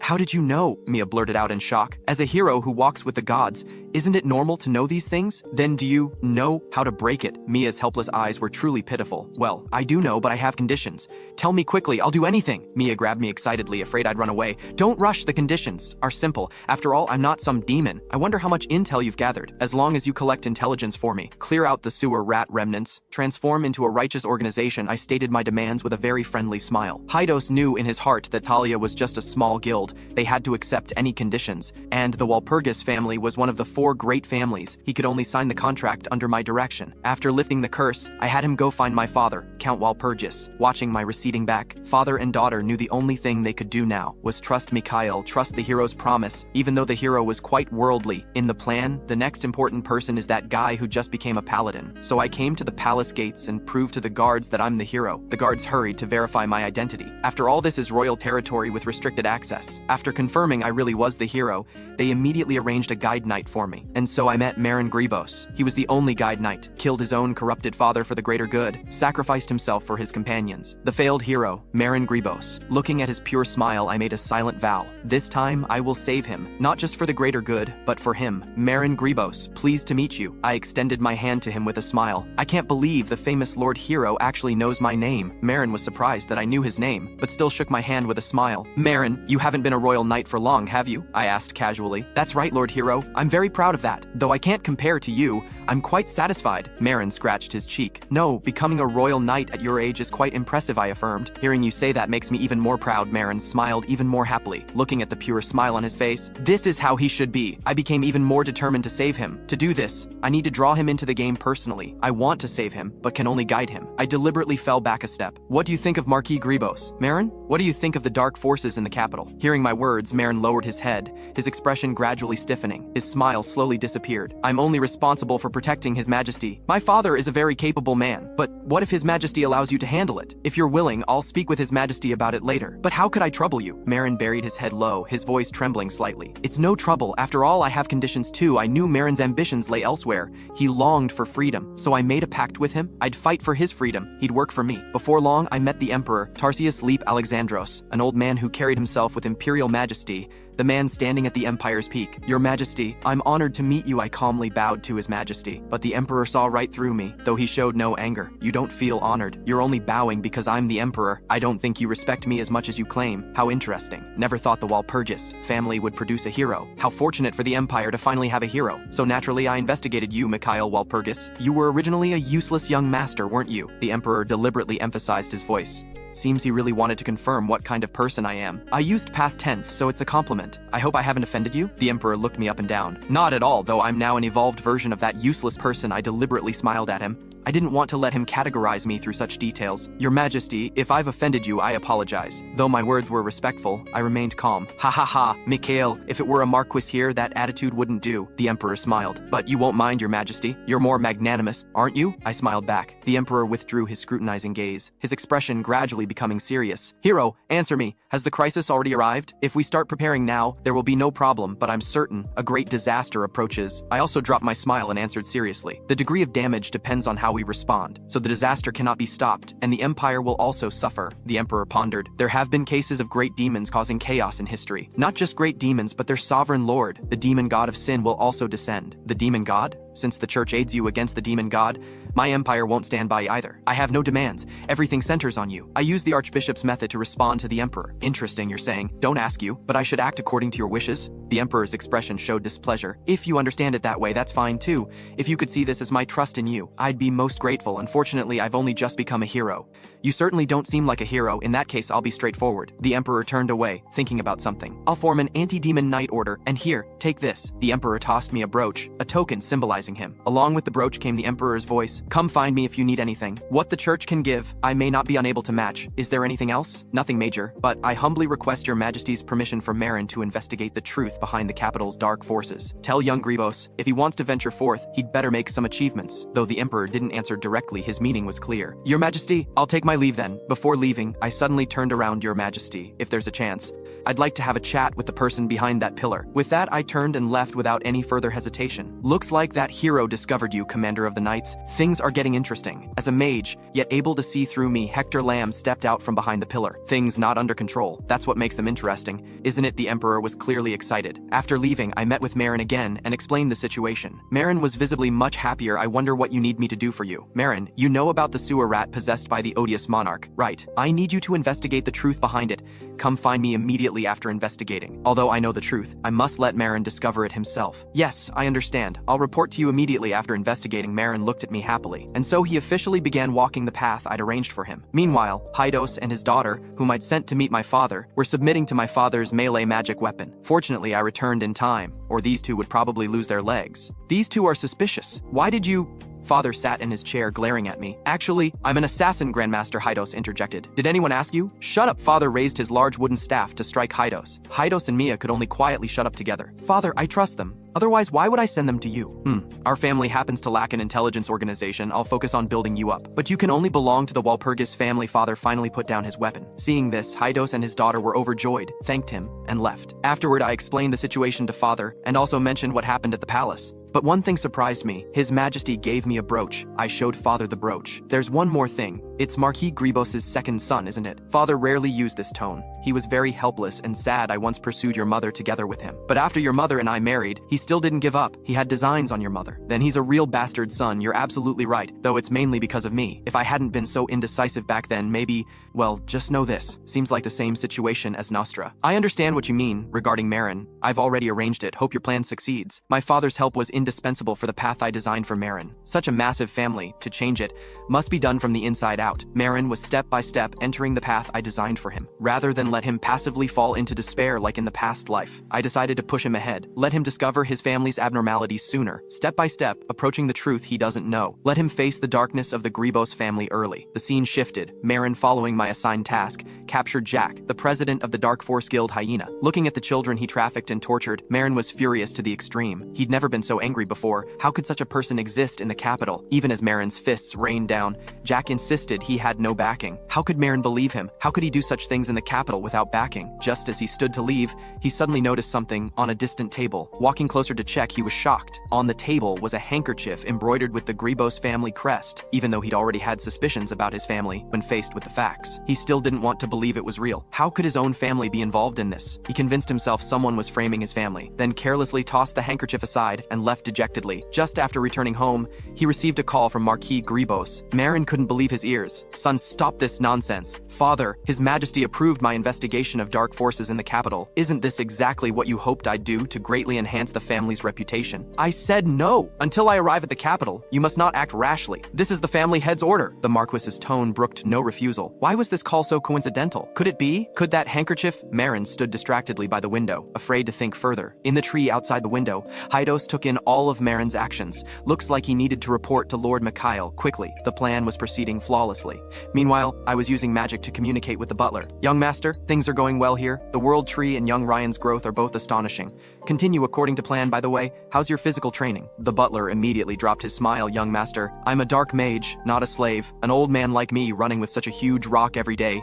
Don't you feel any sympathy? No sympathy. Satisfy Ryan's needs as much as possible. Communication ends here. After ending the communication, I signaled Hydos behind me to begin reporting. Lord Hero, there were no problems on Marin's end. Also, the Marquis just arrived at the capital. What are your next arrangements? I replied, no arrangements. We just watch from the sidelines. The scene shifted. Marin welcomed his father into his home. Father, why did you come so suddenly? I came to confirm whether you're listening to me, and there are some other matters. Though the Marquis didn't say explicitly, Marin could guess it was related to the hero. Though the hero had been low-key all along, as a Marquis he couldn't not know, but neither mentioned it, cleverly avoiding the topic of the hero. I didn't arrange for you to enter the Royal Knights to do these things. Do you think the Royal Knight's reputation belongs to you alone? But father, hasn't the family's reputation already been well established? Always like this. Marin had been like a puppet on strings since childhood. Every move controlled by invisible threads, forbidden to violate. The Marquis was very dissatisfied with Marin's condition. You think the family was built on reputation? Marin didn't respond, as if the strings controlling him had been cut. After a long silence, Marin spoke again. But I believe what I'm doing isn't wrong. The Marquis flew into a rage. Marin, I told you not to do those things. This is my order. It's the Gribos family head's order. Do you dare disobey? Why? Why stop me? Why did I find the family's mark at the scene? What? That must be someone deliberately framing us. This is sowing discord. The Marquis knew that verbal pressure like before no longer worked on Marin. If you insist on investigating, I won't stop you anymore. Tell me if you need anything. No need. I've already sought Lord Hero's help. What? Why would you seek help from someone of the Walpurgis family? He's not from the Walpurgis family. He's Lord Lord Hero, the Marquis was extremely angry internally. Damn, Mikhail Walpurgis, what are you plotting? So troublesome. How unpleasant. Marin must be influenced by him. Damn Walpurgis family. For my Grebos family, Marin is irreplaceable. Not everyone can be a royal knight. Seeing his father's reaction, Marin's silence spoke louder than words. He was truly disappointed. In his father, in the Grebos family, and before Hydos,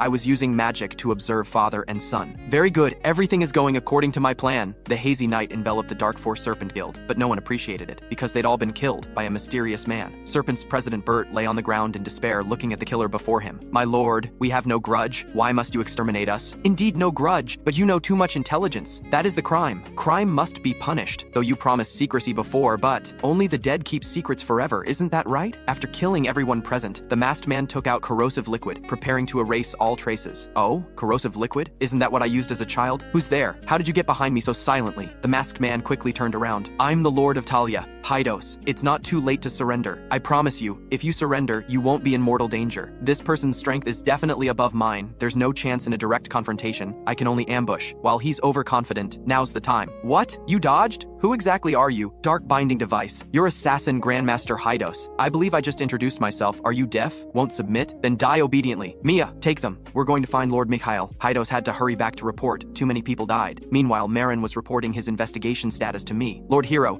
I suspect my family has contact with dark forces. Oh? Is that so? Tell me your thoughts. I looked at him unconcernedly. But Marin was shocked. So, Lord Hero, you already knew. As a hero saving the world, wouldn't it be stranger not to know? Then, when you had me investigate dark forces earlier, that was also? Hey, Marin, I don't deny it. Very good, everything according to plan. Marin can still be saved, he just still has illusions. Though it will be cruel for him, I must seize the opportunity to completely shatter his illusions. Bring them up, Hydos, Mia. My lord, they're all here. Lord Hero, who are they? Aren't you curious who they are? What's under the masks with that? I pulled off the mask. Marin looked at this person's face clearly, too shocked to speak. You are the executioner, one of the death row inmates. Cress, why are you alive and here? Don't get excited, Marin. They're tonight's assassins of Dark Force members. There's more. The masks came off one by one. Each person was a criminal executed by the Grebos family. How can this be? Marin's last illusion completely shattered. Despair, disappointment, anger, infinite negative emotions overwhelmed him. Marin knelt on the ground, at a loss. Meanwhile, Marquis Grebos was receiving reports from his subordinates. All the assassins targeting dark organizations were missing. With their abilities, this shouldn't happen. How is this possible? Then won't the mission fail? The Marquis stood abruptly, all the assassins vanishing instantly. Someone intervened.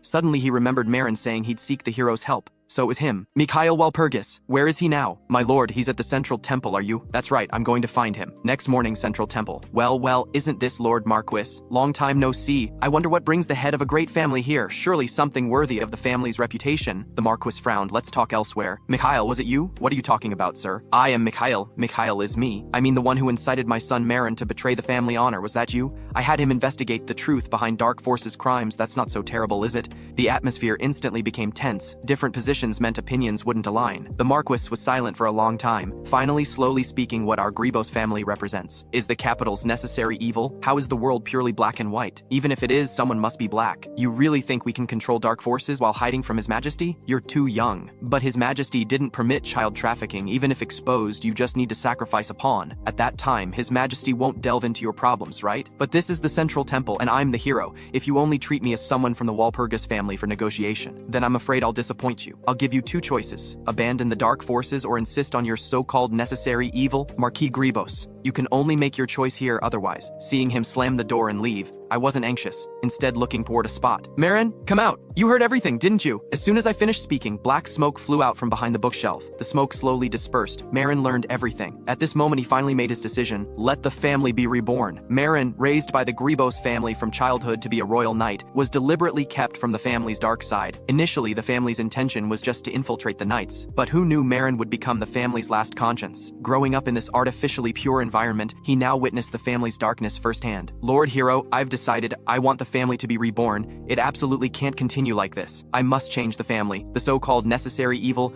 is just rhetoric beautifying ugly deeds. I think the reason you chose me is also because of this. What should I do next? Marin, do what you think is right. God says you have your own responsibilities to bear. But I'm just one person. I believe in you, and you should believe in yourself. Don't forget your current determination. Don't let emotions cloud your eyes. You will definitely grow into a great hero. I believe Marin can lead the family onto the right path. Restore family honor. If you need help, request it from the temple, or our family. The victor of this war, I believe, will be Marin, since he clearly recognizes all this. Then necessary evil? He absolutely won't accept it. Grybos family head's mansion? The Marquis angrily smashed the table lamp on the ground. Right now, he only wished the lamp was Mikhail. That boy dares threaten me, though he was very angry now as family head. He still maintained necessary rationality. Fools can't become family heads. As long as he grasped Marin again, everything Mikhail did would be futile. Just then, a subordinate suddenly came to report. The Marquis had to put away his fierce expression. The subordinate stammered out the news that the Archbishop read the holy command to eliminate dark forces. Hearing this news, the Marquis knew he'd lost his chance. The dark force business he carefully built using his position as family head. The birdcage he built for Marin now had holes everywhere somehow. Unlike the Marquis's angry expression, Archbishop Arlie was very happy now. He didn't expect me to make a decision so quickly and get the Emperor's permission. From somewhere he pulled out a huge spiked mace. This was his weapon in his youth that made demons flee in fear. As the demon crusher, he'd earned great military honors. So I introduced Marin to the Archbishop and told him the Emperor approved. Mikhail Walpurgis, what are you doing? How dare you? What qualifications do you have to do these things? Marquis Grybos angrily pushed open the temple doors. Ignoring the Archbishop's presence, he stormed toward me shouting questions. But I wasn't intimidated, instead looking at him mockingly. Sir, I'm the hero. Marin has the Emperor's permission. The Archbishop goes without saying. I ask you, which of us three lacks qualifications? Seeing I wasn't affected by him, the Marquis turned his attention to Marin. Marin, what are you doing? Stop this nonsense, come home with me! But Marin wouldn't back down either. Father, I'm doing the right thing. If we're talking about family honor, eliminating dark forces can greatly enhance it. Knowing this, surely you won't oppose me? Marin walked straight past the Marquis without any intention of stopping. Seeing this, Marquis Grybos' anger intensified. He gritted his teeth. One more step forward, and I'll sever our father-son relationship. Father, you're welcome to try. Marin left without looking back. The Marquis felt the invisible cage he'd used to confine Marin had completely failed, and the caged bird Marin had long since flown away. Mikhail Walpurgis, why are you doing this? This is all because of you! The Marquis turned his attention to me again, but I still didn't care. Sir, I'm only doing what a hero should do. The Marquis caused a big scene in the temple but achieved no results. 3 days later, led by the Archbishop and Marin, temple personnel completely wiped out the dark forces. Marquis Grybos' last fantasy also completely shattered. Having done all this, my business in the capital was coming to an end. After all, time wasn't abundant. I still had many things I needed to do personally. A year and a half later, in Count Draculian's territory, now I should say my territory, Cephas and I led over 30 demon hunters, restoring this place to habitable condition. Then training these demon hunters, they were all people cursed back then. Also the only survivors, without exception all carrying cursed abilities. Their hatred for demons was absolute, but this hatred could also cloud their eyes. Fortunately, I had Cephas take them to find Nefertiti. Though she made mistakes before, now, I'm willing to trust her. As long as I control her selfish kindness, she can help me. Even though Cephas was unwilling to find Nefertiti, under my persuasion, he ultimately followed my arrangement. But to be safe, I went to find Nefertiti first. I told her my request. Unexpectedly, she had the same intention. Then next, it depends on Cephas and Nefertiti. Just after Cephas led the hunters away, someone else came here. Hey, Mikhail! The person was Ryan. Only his appearance was really speechless. Head wrapped in gauze, leaning on a crutch. Left hand in a sling, injured like this, still grinning and limping over to my side. Then he smiled very confidently and threw away the crutch. Mikhail, watch carefully. This will be my first step into the divine realm. But before he finished speaking, his broken leg just touched the ground and cracked. Obviously, the leg that was already broken, broke again. I looked speechlessly at him, lying on the ground, using his broken hand to hold his broken leg. Then because his hand broke again, he started screaming. You guy really are going to meet God. Ah, my hand, my leg! Turns out, while training the Mulieri Aura training method, he discovered he could use not just spiritual power, but also holy power. So you were just trying to use holy power to repair your broken limbs. And surprise me, I was already looking at him speechlessly. He lay on the ground, trying to use his broken hand to fix his dislocated jaw. Though I don't understand his behavior, doing this must have its own meaning for him. Then I had him go search for information about that Mulier's achievements. But such brutal training, probably only Ryan, this weirdo, could accept. Watching him kick me with his broken foot, I really couldn't take it anymore. Prepared to send him off to inquire about Mulier's achievements. But before that, since he could grow stronger from beatings, as his good friend, I definitely need to help him. So I instantly summoned countless flying arrows, locking onto Ryan. Seeing this, Ryan immediately grabbed his crutch to escape. But with his limping, how could he outrun my arrows? Just in case, I still used binding magic on him, then kindly launched the arrows, ignoring his wails. I spread my arms, enjoying the art of explosions, so pleasant to the ears. A month later, Cephas reported to me about Nefertiti's situation. She did achieve it. All the hunters were successfully healed of psychological trauma, so I brought Set to find her, the two still bickering. Seeing their battle about to escalate, I quickly interrupted with the healing matter. Nefertiti didn't want to continue arguing either, so she told me her method. She let them see dreams they'd once lost. Though not completely healed, this was enough. Next, I asked Nefertiti to let me see her memories, more precisely the demon god in her memories. In my past life, I only saw the demon god with my eyes. I knew nothing about intelligence on it, so I didn't really see the demon god. Nefertiti knew how terrifying the illusions she created were. She wanted to stop me, but Set stopped her, because Set knew I wouldn't give up easily. Nefertiti knew persuasion was useless, so I closed my eyes waiting for her to cast. Though I could only see from her one-sided perspective, it was enough for me. Opening my eyes again, I only felt endless pain, despair, death. These negative words were gradually dominating my brain. Success, a hell-like world, corpses everywhere, this is the age of myths. Then, the sky suddenly began to rain, except this was blood falling from high above, forming blood rain. The moment I turned around, a huge black shadow emerged from the mist. Looking at those bull horns, dragon wings, red pupils, I knew, this is the demon god. The moment we met, I couldn't withstand the pressure and fell to my knees. Survival instinct told me I couldn't look at the demon god anymore, but if I was afraid of death, I wouldn't be here. I'm no longer that useless person. I endured the discomfort, stood up, and looked into the demon god's eyes again. I want to engrave it into the depths of my soul. Even if I die. Suddenly the demon god's pupils turned into slits. Could it be? It noticed me. Is it looking at me now? This is impossible. This is an illusion. It's fake. But how did the demon god notice me? The demon god with a mouthful of fangs now opened its mouth. An incomprehensible curse flew from its mouth. Instantly, the entire space began to shake violently. Wrong! I realized this wasn't an illusion. Someone intervened. The only one who could intervene in Nefertiti's illusion is the demon god. But I wasn't afraid. Instead, I looked at it. Never thought our first meeting would be like this, right? Demon god? In reality, demonic energy filled my body. Nefertiti's hands trembled uncontrollably. Set quickly grabbed Nefertiti. What did you do? But Nefertiti shook her head, indicating it wasn't her. She was already sweating profusely. That guy intervened in the illusion. How could the demon god? Set was too shocked to speak. No, Set, it can't be the demon god. The barrier isn't weak enough for it to intervene in illusions. Then, it's a great demon. That guy created a gap somewhere hidden. Set calmed down. If it was the demon god, Mikhail couldn't still be alive. Set, I must end the illusion. You can't just end an illusion whenever you want. However, Nefertiti was prepared to sacrifice herself to bring Mikhail back. If the divine artifact's owner dies,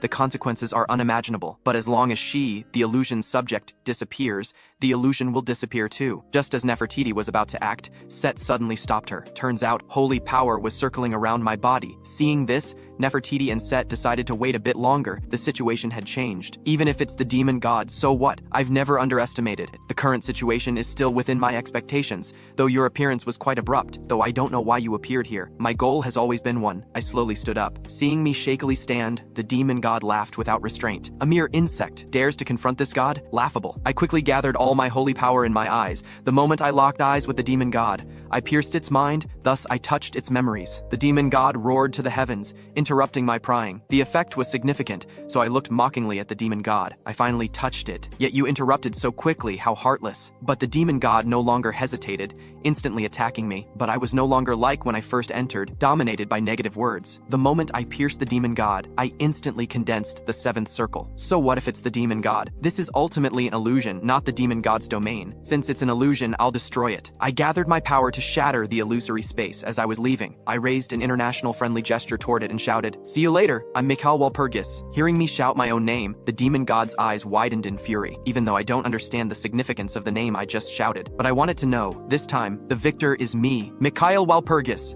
After leaving Nefertiti's illusion, I heard Set's worried voice calling out to me. I slowly opened my eyes to find Set calling my name. I was lying in her arms and all I could see was Set looking at me with teary eyes. I knew you'd come out no matter what, but I was still worried about you. Set shook me frantically. Now I finally understood why she was crying. She was worried about me. At that moment, Nefertiti approached and told me I'd been asleep for 3 whole days. That meant Set had been worrying beside me and watching over me for 3 days. I'd only briefly fallen into an illusion, yet 3 days had passed in the real world. But that made sense, considering even the demon god had intervened in the illusion. It would be more surprising if things weren't unusual. I didn't expect the demon god would actually interfere. Set expressed her dissatisfaction angrily. Nefertiti asked what I'd gained from the demon god, since I'd returned safely after all. Thinking carefully, aside from seeing endless void and hatred, I also learned why such a divine existence would be called a demon god. If I had to say what I gained, it was that I successfully condensed my 7th ring, and I could now release 7th ring sacred magic. Nefertiti and Set were both shocked. They hadn't expected me to reach the 7th ring at just 22 years old. This was much faster progress than they'd anticipated. dissipated, far exceeding normal human levels. I didn't explain their surprise. After all, in my past life, I was already a 9th ring Grand Magus at just over 40. I also sensed destruction and annihilation from the demon god, a power I'd never encountered before, so I decided to use magic to recreate the unique qualities the demon god had displayed. First, I needed to perceive the existence and structure of the stone in my hand, then reverse engineer it. As I continuously channeled magic into it, manifest! The stone in my hand gradually turned to ash without leaving a trace of dust. Watching the dissipating stone confirmed my understanding was correct, but the efficiency was too low. Making just a small stone crumble into dust consumed all my 7th ring magic power. It seemed using this technique in actual combat was still too far beyond my current capabilities. Just as I was thinking this, I turned to see Nefertiti and Set, huddled together in fear, and Set was pointing at me fearfully. I asked her what was wrong. I didn't expect Set to suddenly shout, "What do you mean what's wrong? How can you even ask?" Nefertiti also spoke up slowly. "The authority of annihilation, that's one of the main authorities the demon god uses. The authority of annihilation makes the target object directly evaporate from this world." Hearing this, I realized how outrageous what I'd just done was. I couldn't help but scratch my head. Set shouted even more excitedly, "You just recreated the demon god's authority with magic!" Though shocking, it aligned with my goals. I then found the butler and Ryan. I decided to have them accompany me to Gorton. They didn't understand why. Because Gorton didn't belong to the Empire or the Church. It was an independent small nation. Gorton was one of the continent's rare labyrinth cities, with complex paths but beautiful scenery. No matter where visitors went, they'd see various magnificent landscapes. And locals, blessed by the gods, called pathfinders, guided tourists along their way. The god Gorton people served, Rudder, was considered heretical by the church that worshipped Hekau. Even though their beliefs and customs differed greatly, I had a reason I had to go. So I told them I would go to Gorton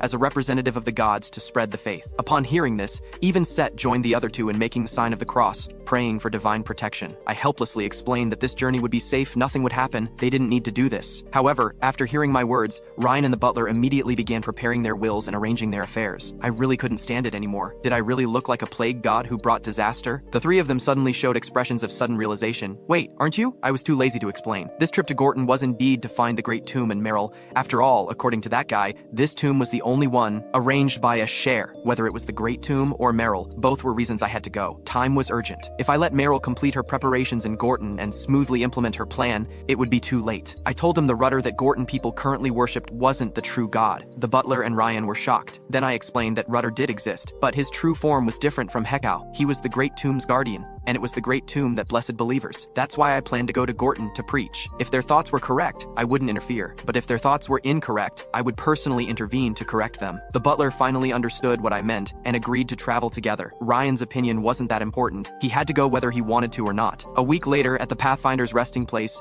a young man was arguing passionately. The Great Chief is actually accepting that woman into the Holy Land. The Holy Land has never allowed outsiders, because he knew the Great Chief had been bewitched by that witch Marion, a person full of suspicious points who hasn't even taken an oath. Allowing such a person into the Holy Land was unprecedented and violated ancestral teachings. The bewitched Great Chief wouldn't listen, and instead angrily accused Kum of having weak faith. Finally, he expelled Kum by stripping him of his high Pathfinder status. Expelled Kum walked along the road, helplessly looking back at the Holy Land. Even though he'd known since childhood how important the Holy Land was, he couldn't do anything. As a Gorton Pathfinder blessed by the gods, shouldering the mission of guiding travelers, to save Gorton now, they could only rely on that legendary warrior, Mikhail Walpurgis. Just as Kum was thinking about the warrior, his eyes suddenly widened as three people appeared before him. A blonde mage, a silver-haired swordsman, a white-haired butler, just like the rumors. Could it be the warrior? He really came to Gorton. Kum couldn't believe his eyes. While Kum was surprised, Ryan was also curious about the grand scene of Pathfinders. I stopped Ryan from wanting to hire a Pathfinder at a high price and explained why. I'm a warrior who walks with the gods, not an ordinary person, so we don't need to hire a Pathfinder. Ryan looked at me like I was an idiot, then walked straight ahead. Since you know the way, let's go. He didn't want to keep listening to my bragging. I grabbed the back of his collar. No, we have to wait for a Pathfinder. Ryan got angry immediately. This guy says no Pathfinder one moment, then yes the next. What's he doing? Ryan had no choice but to sit beside me, observing the bustling crowd around us. Soon after, a strong man approached, asking if we needed a Pathfinder, and introduced himself. He was Kum, a high Pathfinder of Gorton. Ryan didn't understand. We actually waited for a Pathfinder. This is too unreasonable. It's an honor to meet you, Warrior Walpurgis, but his expression wasn't happy. Set noticed something unusual about Kum. Cum, but I didn't let her continue. Cum led us along with a serious expression, reaching a sparsely populated area. On the way, I asked him how he knew I was the warrior. Cum said it was his intuition as a high pathfinder blessed by the gods, but I knew clearly this was his intuition as a tomb pathfinder. Cum didn't continue that topic, and instead asked why I came to Gorton. I didn't answer directly, but asked if any dangerous beings had recently arrived in Gorton. Cum's face darkened. After hesitating, he decided to tell us about the Great Chief's abnormality. The Great Chief was bewitched by a witch and was even trying to enter our sacred Holy Land. At the resting place at that moment, the Great Chief sitting in a high position was being constantly bewitched by Meryl. Meryl kept affirming the Great Chief's achievements while inducing him to agree to let her enter the Holy Land. Having been bewitched for so long, the Great Chief had lost his rationality and agreed to let Meryl enter the Holy Land. Seeing the bewitchment succeed and her plan work, Meryl threw away the goat skull she'd used to disguise herself, revealing the extremely evil smile unique to a greater demon. Controlling humans is just too easy. In Gorton before my rebirth, Meryl had completely occupied this place and conquered the Holy Land. My warrior party and I finally reached Gorton only to hear Meryl's taunts. Foolish humans, you still couldn't stop me in the end, haha. I cursed only to hear Meryl's taunts. Foolish humans, you still couldn't stop me in the end, haha. I cursed Meryl through gritted teeth, you damned harlot. Slaughtering people, harming living beings. But Cum suddenly knelt down crying. I should have told you and brought you there from the start. Cum looked up painfully toward the distance. The garden is meant to welcome visiting guests. But I didn't know what garden Cum was talking about back then. Back to the present, I explained Gorton's current situation to everyone. Things didn't look good. Learning that Meryl was making a comeback, Ryan showed a troubled expression. This woman is so tiresome. Even after suffering repeated setbacks, she's returned. So Ryan asked what my plan was, but I intended to wait and see. The butler and Ryan incredulously repeated, wait and see? I knew clearly that Meryl understood how lethal her plan was to me. Of course she'd predict my response and make full preparations to counterattack, but I didn't intend to follow her plan, which is why I said wait and see first. Thinking this, I reassured the butler that Meryl couldn't decode the Holy Land in a short time. There was still time before the critical moment. Let's go see the beautiful scenery first. The two being pushed along by me looked at each other speechlessly, not understanding what I wanted to do. Learning we wanted to tour around, Cum was troubled. After all, Meryl's presence bothered him. Warrior, didn't you say there's a greater demon in Gorton? Why? But I know nothing about this place, especially with the huge possibilities in a labyrinth city's layout. So while I say touring, I'm actually investigating. Otherwise I can't effectively combat evil. As a tourist destination, Gorton had various beautiful landscapes, among which was one spectacular view, the legendary Garden of Rudder, though ordinary people found it hard to see. And one of the pathfinders who could reach it was Cum. So I asked if Cum could take me to see that great spectacular view of Gorton. Cum didn't refuse my request and led me toward the Holy Land, even though I was an outsider. But who knew that just approaching the Garden of Rudder, a thick fog blew in, covering the sky. My vision was completely blocked by the fog. I couldn't see anything except the fog. When the fog thinned, Cum appeared before me, but his tone had changed. Excuse me, warrior, do you know where we're going right now? Even in the complex terrain of Gorton, this place is hidden in the deepest part. I'm guessing this is your Gorton's Holy Land, right, Cum? You indeed know what this place is, warrior. After all, I'm a warrior who walks with the gods. Knowing things ordinary people don't is normal. Warrior, this is our Gorton's true Holy Land, the Garden of Rudder, and the Holy Land that witch wants to go to is just a decoy to fool outsiders. Just as I expected, the Holy Land Meryl wanted to go to was fake. Like the divine artifact storm the warrior obtained in my past life, it was all a smokescreen, things obtained by those unqualified. Warrior, you represent the god Hekau. You're an emissary of the church, so your aspirations and mission reach a higher realm, don't they? Cum asked me calmly. Set quietly leaned close to my ear. That's a sharp question, Mikhail. Of course I knew. Before, I just didn't want Siegfried to be the warrior anymore, so I came myself. But what should I live as a warrior for? Warriors have always existed because of gods. Warriors are chosen by gods, and follow the god's will from beginning to end. At least the warriors before me were like that. But I'm different from previous warriors. I'm humanity's emissary. I won't be bound by the god named Hekau. In other words, I can be the church's warrior, or Gorton's warrior. I will protect humanity, and my relationship with the church is only to better protect humanity. If Hekau harms humanity, then no matter what, I will definitely oppose her. Hearing my answer, Cum subtly raised the corners of his mouth. How's that? I wonder if you're satisfied with my answer. Guardian of Gorton's great tomb, Lord Rudder? Hearing this, Cum stopped pretending. White wings spread from his back, crosses painted on both cheeks, hair turning light cyan. This was Gorton's god, Rudder, like a sacred angel descending, his entire body emanating a powerful holy aura. He turned back with a smile. Not bad. His pure smile was captivating. You're quite an interesting fellow. When did you figure it out? I saw through it long ago. The recent fog and the questions asked were too unusual. Where's Cum? I sent him back to the entrance. After all, that child can only go that far. So how long do you plan to hide, Set? Rudder looked at Set hiding behind my shoulder. Hearing this, Set trembled, then reluctantly came out. You hateful Rudder. Long time no see, Set Mikhail. Since you came in, you're a challenger. I didn't expect you to discover the tomb's secret. You truly are a remarkable warrior. I knew what he wanted to say and lied. This is all thanks to Thoth's records. Hearing this, Rudder helplessly spread his hands. Ha, didn't expect that old stubborn Thoth would make mistakes too. But you obtained 2 divine artifacts, and the world tree, plus Hekau's mark. It seems you're indeed qualified. Rudder leaned in to examine me closely. But being qualified doesn't mean you can pass the trial. I knew he'd pull this. Rudder was a principled man. Even if divine artifacts were destroyed and the world perished, he wouldn't abandon his principles. So how do you plan to test me, Lord Rudder? The original trial system was destroyed by demons, so Rudder changed the trial content. Having challengers take trials was his principle, but he adjusted both content and difficulty. He temporarily gave me the divine artifact labyrinth and control permissions. Originally, the trial was to crack the labyrinth and reach the artifact's location, but now the method had changed. Rudder was very dissatisfied with Meryl's invasion, but he couldn't act against challengers, so he wanted to use my hands to resist Meryl's invasion. If I succeeded, the artifact would be mine. So this test is a duel between spear and shield? Set's little head was thinking. Exactly. Challenger, do you have confidence to become an unbreakable shield? Rudder affirmed Set's assessment. But I didn't just want to defend. I wanted to defeat her here, completely destroy the spear. Meryl's first 2 plans were destroyed by me, so she hadn't recovered her power now. At her peak, she ranked at the bottom among the 7 greater demons, let alone now. So I wanted to completely defeat her here, no longer giving her a chance to gradually recover her power. At that moment, the great chief lay in Meryl's arms, still being bewitched, seemingly unable to see Meryl's eerie goat pupils and horns. Meryl was immersed in the joy of controlling foolish humans. She'd soon recover her power. When descending to this world, most of her power and true name were stripped away. Just as Meryl was excited, a subordinate suddenly reported that the cracked labyrinth had started reorganizing. Hearing this news,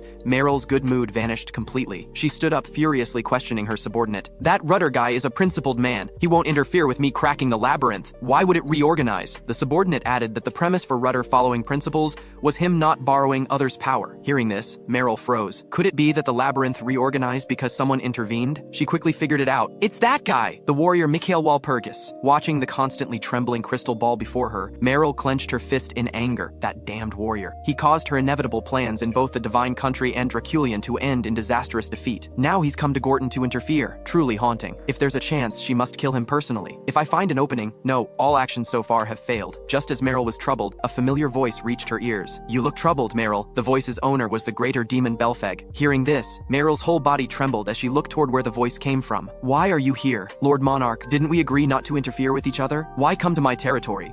That was the case, but Bayajeb is dead, and you've also messed up an important plan. You must know, monarchs aren't few in number. If one is gone, it's actually normal. Belpheg greedily licked his lips, as if treating Meryl like a delicious meal. You should know what I mean, right? Hearing this, Meryl's eyes lost focus, not daring to answer, trembling all over. She knew if she failed again, she'd be done for. She could only pretend to be calm. I can do it. I have a way to deal with the warrior. Just stop him from restoring Asher's power. Not let him get more artifacts and completely destroy his plan. Belpheg asked her questioningly. We don't know the tomb's locations, yet you do. But Belpheg agreed with Meryl's plan and promised this was Meryl's last chance. If Meryl messed up again, only death awaited her. Meanwhile, inside the Garden of Rudder, Set returned to normal size and talked with Rudder. Mikhail is 22 years old, right? I never underestimate humans, but at his age with such achievements, and to crack a divine artifact so quickly, that's another matter. Both his power and soul have transcended human boundaries. He's an extraordinary existence. Moreover, a warrior that Set follows can't possibly be ordinary. After all, that's your own punishment. You were foolish enough to want to atone personally. Hearing this, Set trembled, then clenched her hands, preparing to explain her reasons. But Rudder interrupted. Though you say that day's events were a price you paid, in fact, you were also dragged into it. It's not entirely your fault. Set turned excitedly, trying to refute, about to speak up for herself, but saw Rudder stand up, though I was very angry about that matter back then. However, after all this time, I've calmed down. Rudder looked up toward where Mikhail was. Perhaps that incident was also arranged by that one. How interesting. Meanwhile, I was fully immersed in the labyrinth. It was extremely complex. Its structure changed by the second, with many places vastly different from before. So cracking the labyrinth wasn't about finding an exit, but creating a path amid constantly changing structures. A path that could lead to the destination. Soon I found one such path. It was the path Meryl had opened more than halfway, but I didn't plan to destroy it immediately. As long as I intervened, it would be useless, but I wanted to use it to tie down Meryl's attention until she discovered I'd played her. Then anger would destroy her rationality, but by then it would be too late. Ryan and the butler I sent away earlier should be able to solve problems on their own. On Ryan and the butler's side, Ryan was looking at the butler with sharp eyes. Old man, honestly speaking, that Mikhail guy is definitely a psycho. He absolutely couldn't be unaware. He definitely wanted us to watch and solve it, so he dumped everything and ran off. He's just an antisocial bastard, Ryan shouted while looking up, cursing me while I wasn't around. But the butler closed his eyes, not agreeing with his words. He'd followed Mikhail for so long after all. Young Master Ryan, what are you saying? How can you call the young master a psycho? How could you say that about psychos? That's too insulting to psychos. Please apologize to psychos. Calling the young master a psycho is insulting psychos. The butler suddenly widened his eyes, his very serious look startling Ryan. Ryan thought he'd defend Mikhail's name, but it turned out to mean this. Stopping their absurd conversation, they discussed what they'd seen in Gorton. Demons could turn all Gorton residents into hostages in an instant if they wanted. After all, to demons, human lives were worth less than stones on the road. But the greater demon currently had no time to bother with this place and hadn't discovered them for now. They knew this was the opportunity I'd created for them. They had to seize it well. Ryan impatiently scratched his head. Can't we just chop off all the demons' heads? Actually, you can. A voice came from Ryan's shoulder, startling him. Ryan looked over and found a green sprite perched on his shoulder somehow. Ryan frowned, confused by what suddenly appeared on his shoulder. What is this thing? Damn! The sprite happily perched there with sound coming from a magic circle before it. What else could it be? It's a sprite I can remotely control. It's me using the circle to transmit sound. Before separating from you, I placed it on you. I heard everything you two just said, cursing me. Hearing this, the butler and Ryan broke out in cold sweat all over. Let me get to the point. Butler, didn't you receive covert assault training? The greater demon hasn't recovered all her power, so what is she using for perfect mind control? The butler understood immediately. Totems. Demons use totems as mediums to cast curses controlling crowds. Hearing a satisfactory answer, I had the butler find and destroy all the totems, but young master, there should be Meryl's subordinates everywhere here. The butler asked worriedly for my suggestion. Butler, you're inside a labyrinth. I'll use the sprite to guide you. The butler suddenly understood. Just follow the young master's guided path to avoid demons. And what they needed to do next was destroy the totems and lift the mind control on residents. The butler and Ryan immediately rushed off following the sprite. What's happening? The totems I placed in Gorton are being destroyed one by one. Meryl trembled with anger, dripping with cold sweat. What was going on? Meryl dejectedly supported her head with her hands. Her last escape route had been cut off. She'd been at a disadvantage countless times. This time she'd finally established an advantage ahead of time. The problem wasn't with her, but the warrior could always anticipate the enemy and interrupt her plans ahead of time. That guy not only knew more intelligence, but could appropriately utilize it. He must have entered the tomb through another path I don't know about. Thinking this, Meryl angrily smashed the table, only regretting the table wasn't Mikhail. Damn! What should she do now? This was already her last chance. If things continued this way, she'd either be devoured by Belfeg or fight to the death. As a greater demon, she couldn't accept this ending. Death either way. Since she'd die anyway, she could only take a desperate risk, only use that method. Meryl summoned subordinates, having them mobilize controlled residents to rush into the Holy Land at all costs. Meryl herself prepared to go all out, killing the warrior at all costs, so she stabbed her claws through the great chief's body. Useless person, die. Only at death did the great chief realize everything Meryl had promised him before was just an illusion. Then Meryl used the great chief's blood for a ritual, forcibly recovering the power and true name lost at descent. Even at the cost of her life, she'd kill the warrior in her strongest form. This was the last method. A goat's face gradually covered hers, then began to gigantify. As the ritual progressed, all of Gorton fell into tremendous upheaval. At this moment, a massive black goat descended upon the world. With roar after roar, I, greater demon Asmodeus, descend here. She immediately used her massive, powerful horns to attack the tomb's barrier. In just an instant, she created countless cracks in the incredibly strong barrier. Sensing the barrier being attacked, Rudder stood up in surprise. The labyrinth has been breached. That damn demon was foolish enough to use brute force to destroy the labyrinth. She entered life countdown mode as the price for recovering her true name and returning to ancient form. On the butler and Ryan's side, their battle had also entered its climax. The butler and Ryan coordinated to slaughter demons as they appeared one by one. Looking at goat skulls fallen on the ground, Ryan showed an expression of disbelief. These guys aren't even hiding anymore. They keep appearing and we can't kill them all. Just as they finished clearing this area, crying sounds came from the central zone. The sounds echoed through heaven and earth, extremely piercing like demons' whispers. The butler looked up toward the central area. It should be starting on the young master's side. He reassured Ryan. Though the young master isn't usually much, his strength is still trustworthy. They just needed to clear out the outer demons. Just as he finished speaking, a huge crimson fireball attacked. Fortunately, the butler had trained. He immediately deployed a defensive stance, blocking the spell. Seeing the butler's unperturbed appearance, Ryan stopped worrying about the rear. He just charged forward with his sword to slaughter demons,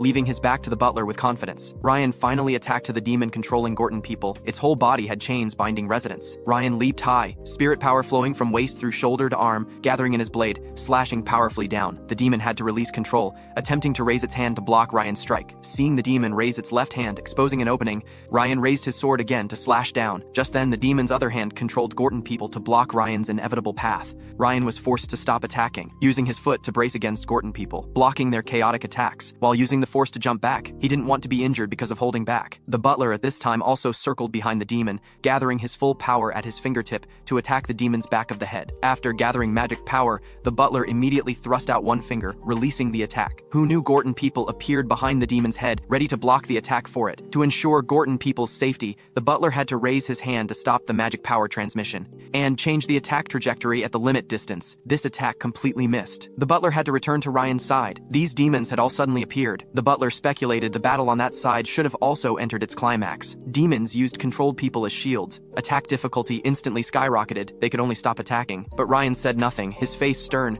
gripping his sword hilt tightly, seeming to merge with the sword. Then he looked up at the demon. Somehow, I feel like I can hit it. Young Master Ryan, what do you mean? The butler didn't understand. After all, previous attempts had failed. Ryan focused his concentration to the extreme, completely ignoring what the butler said. Then he sheathed his sword, assuming a draw stance, the motion flowing smoothly. Ryan drew the hilt with a blade unseen. He still maintained the draw posture, infinite spirit power swirling around him. Suddenly, Ryan recalled the experience gained from fighting his future self. Yes, this is it. Divine power condensed in Ryan's eyes. He clearly saw a line to slash the demon, as if that line had always existed. Ryan instantly shifted forms, transforming into a blue stream of light, shuttling across the battlefield. When Ryan's figure became clear, he'd already reached before the demon. The demon was shocked but wasn't stupid. It raised its giant hand to defend, but too slow. Divine power and spirit power gathered at the hilt, condensing into an incredibly powerful blade. Then came a flash of sword light. The demon's head flew high. Ryan had succeeded. All outer demons in Gorton completely cleared.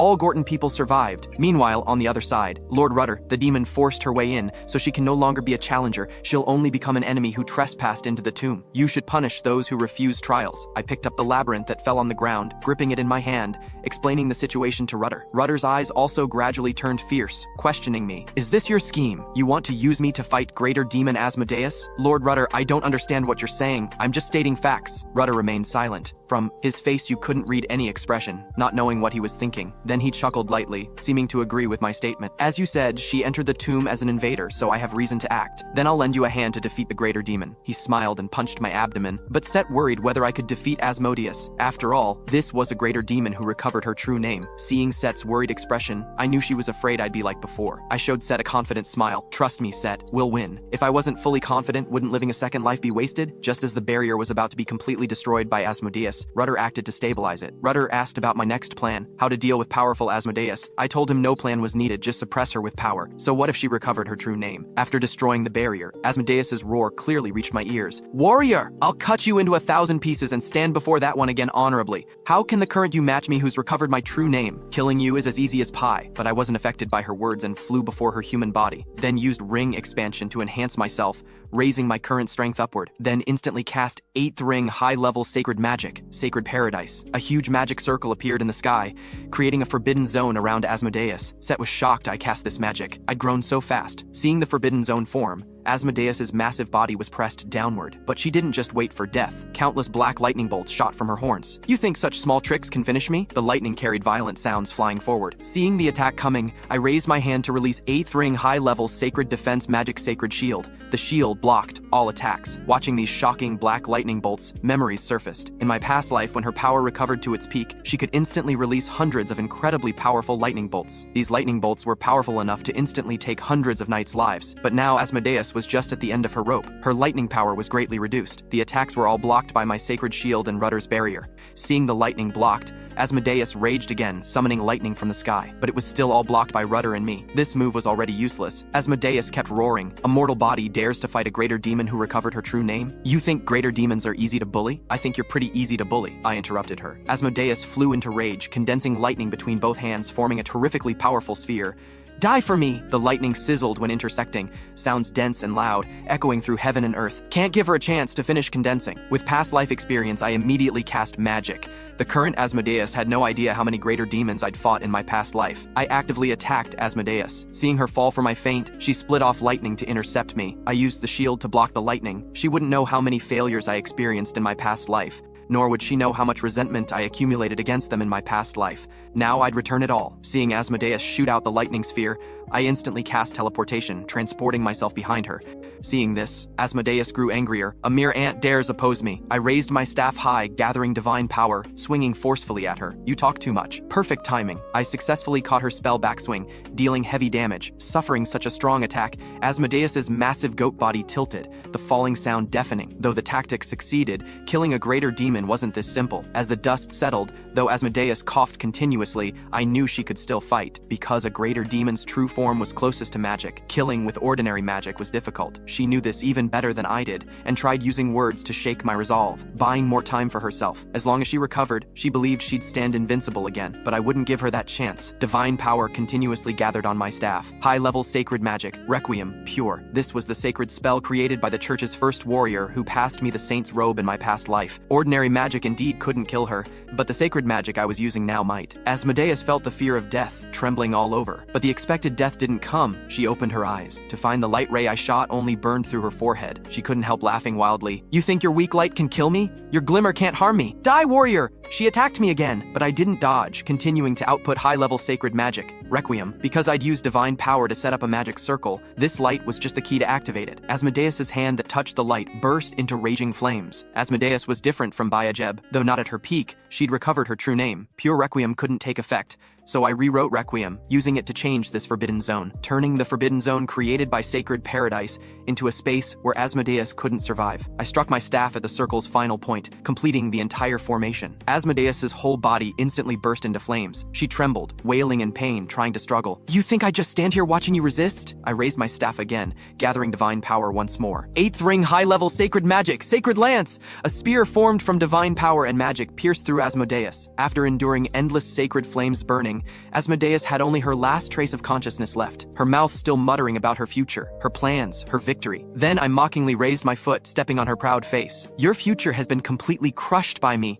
This is the ending you deserve. The massive goat body began to dissipate. Asmodeus's evil plans completely ended. Gorton's land returned to tranquility. Rudder watched the dissipating black goat, amazed I'd actually eliminated Asmodeus. You kept your promise, so you passed my trial. The divine artifact is yours. Thanks to you, you removed one burden from me. Rudder was genuinely happy. Then he thanked me, but I knew things weren't over yet. My anticipated reckoning time had come. Under Rudder's guidance, we walked toward the Great Tomb's core area. Rudder was surprised I possessed both Storm and Harvest divine artifacts. Most surprising was how my insight and understanding exceeded human limits, so he asked if Hekau had given me something special. No, I could be certain Rebirth had nothing to do with Hekau. She didn't know about it. Rudder having this doubt was normal. After all, unexpected futures always made people uneasy. If I encountered unexpected situations, I'd react the same way. Soon we reached where the true holy artifact lay. It was a massive, still unblossomed blue flower bud. Unlike divine artifacts I'd seen before, I could feel it possessed powerful divine power. It not only had substance, but was extraordinarily huge. But how should I use it, Lord Rudder? But Rudder said I'd already used it to the extreme. Why ask him again? I said that was me using it randomly based on the situation. Was there a more detailed method? No. Rudder looked at me seriously. I believe you've already used it to the extreme. That's why he thought I was an extraordinary person. But that made sense. But I clearly felt when using it, I was obviously confident I could use it more skillfully. Thinking carefully, even Hekau couldn't easily see through my realm and didn't know I'd been reborn. If so, I decided to follow my intuition. I looked up toward the labyrinth. I placed my hand on the labyrinth's substance, carefully sensing its changes. Indeed,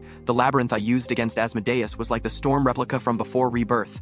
Both were flowers that couldn't bloom. Judging from Rudder's words, this flower had never bloomed. So it was a flower that couldn't bloom. No, a flower that hadn't yet bloomed. I looked at the labyrinth. But buds will eventually bloom, revealing the inner petals. I closed my eyes, investing my consciousness. As my consciousness invested, I sensed divine power flowing through the labyrinth. Where I blocked this torrent, I discovered obvious flow breaks. So I tried injecting divine power. Unexpectedly, it burst with brilliant light. The true divine artifact even the Guardian couldn't fathom now bloomed in my hands. The massive bud opened. Brilliant light filled the Holy Land. I was swallowed by this intense light. Look, I heard someone speaking. I'd never heard this voice. Who was it? Should I do that? The voice kept coming, but I could only see endless darkness. The voice was full of divinity. The voice came from behind, so I groped around to turn. After I turned, what met my gaze was a crimson eye watching me. I couldn't make out its owner's features, but I could feel this eye contained various negative emotions, without any goodwill. I felt it was looking at me, then immediately realized this wasn't the real world, but the distant past, so the red eye's owner wasn't looking at me. But I couldn't hear the voice of the person it was looking at, nor could I see that person. No no need to exist? Besides us, who else can handle this? No! How long will you be stubborn? The eye's owner's voice grew gradually angrier. What's happening? I don't understand. Did the labyrinth make me see this? But why would the labyrinth do this? I tried to walk forward, but my foot couldn't touch solid ground. Then I lost my center of gravity, continuously falling. I could still hear voices coming. No, you're wrong. No one can replace us. Then my consciousness was gradually withdrawing. What could I possibly gain here? A louder roar interrupted my thoughts. You're the one who's wrong. A share. A share? I see. This is a memory fragment stored by the labyrinth. At this time, Rudder was also confused. After the intense light, Mikhail lost consciousness. Rudder shouted anxiously. What's happening? I thought the labyrinth originally had defects. Set sat on his shoulder. In my view, limiting your understanding of the labyrinth has a reason. Seeing Rudder still puzzled, Set decided to voice her speculation. There must be something only the divine artifacts holder can see. Hearing Set's words, Rudder understood too. Set was right. Mikhail possesses 3 divine artifacts. There will be special changes even apostles can't detect. As Rudder pondered, the labyrinth's pistol released several beams of light flying toward my body. These lights gradually merged into my body, lifting my body up. Feeling consciousness gradually returning, I couldn't help but smile. 2 days later, despite Asmodeus appearing, a disaster-level greater demon, thanks to the butler and Ryan, Gorton people escaped mind control with no casualties. The aftershocks of my battle with Asmodeus were also blocked by Rudder. Only Gorton's scenery was destroyed, its tourist destination image severely damaged. I had Rudder appear before the great chief in the god's name to announce divine revelation. Though he was very reluctant to present himself as a god, he couldn't resist my persistent pestering. Encouraged by Rudder, the great chief regained confidence, deciding to lead Gorton people to rebuild their homeland. The great chief led Cum and other Gorton people to thank me, saying they'd forever be my friends. Gorton's matters were perfectly resolved. I obtained the divine artifact. This was the best outcome. However, the labyrinth left a mark on me. Summon. Not knowing what it did, I decided to use Ryan as an experiment. Summon. At the place I designated, Ryan suddenly appeared butt naked. He was washing his hair in the bath when he suddenly appeared outdoors, completely confused. What's happening? Before he finished speaking, I transported him back. Seems the labyrinth lets me summon designated targets without loss, but limited to people I've marked who are around me. This Gorton journey's most significant gain was memories of the past, though at first I didn't know whose memories they were, but now I knew. Those were memories of the demon god and Asher, 2 gods. So I asked Set about the relationship between divine artifacts and old era information. She said anyone qualified enough could get that information. After all, ignorance can't fight demon gods. Then I can also glimpse Asher's memories, right? Hearing this, Set froze. Did you see that one's memories in that light? Divine artifacts are parts of Asher's body. You absorbed the artifact, so theoretically yes. But humans unconsciously resist his memories. No human's will is strong enough to accept that one's memories. But aren't I fine? I looked at Set puzzled. Set thought for a moment. I heard your family's ancestor wasn't human, but after so many years of dilution, ancestral bloodline should have completely vanished. But Set froze. If that special ancestor could withstand Asher's memories, then Mikhail. Seeing Set frozen in place, I quickly reminded her to keep up. Set still looked at me worriedly, thinking about my situation. Shouldn't be such a coincidence, right?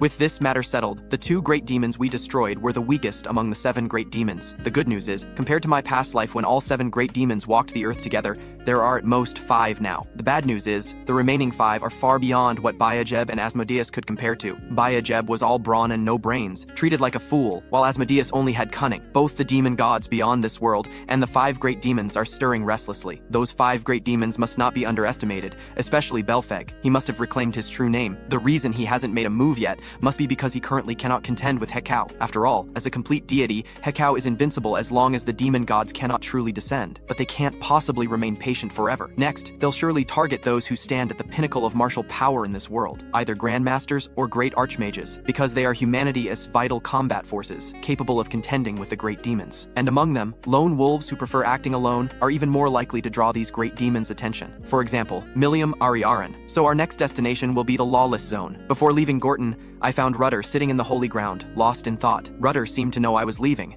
and directly told me his thoughts. The demon god's descent cannot be stopped. This is why the apostles scattered and buried Asher's remains, and the hero who gathers all the divine artifacts will gain the means to deal with the demon god from them. The demon god wants to descend as quickly as possible for this same reason. He wants to eliminate the hero swiftly. Yet none of the heroes who appeared before me knew of the tomb's existence. I know what this means. Before my rebirth, I had the intel but never found the true tombs. Just like Siegfried in my past life, what they obtained were all fake divine artifacts and false information. In other words, unless you're the right person, even possessing the information is useless. Ever since I obtained the first divine artifact, it meant I was chosen, and I'm the only one. I am the true hero who will play a decisive role, and the demon god is watching me too. Even if the great demons have already set traps in advance, I must go. because I'm not alone. I have the help of Set and these liberated apostles. Even with an uncertain future, I have no fear. What I've gained isn't just divine artifacts, but also the restoration of holy grounds whose very existence suppresses demons. As long as all apostles are freed, the round table will reappear. Then, light will illuminate the entire world. Although this is merely intel I obtained from Thoth, I have no choice but to trust it. Since you are the one chosen by a share, you will surely walk the right path. We apostles will always support you. Rudder interrupted my thoughts then,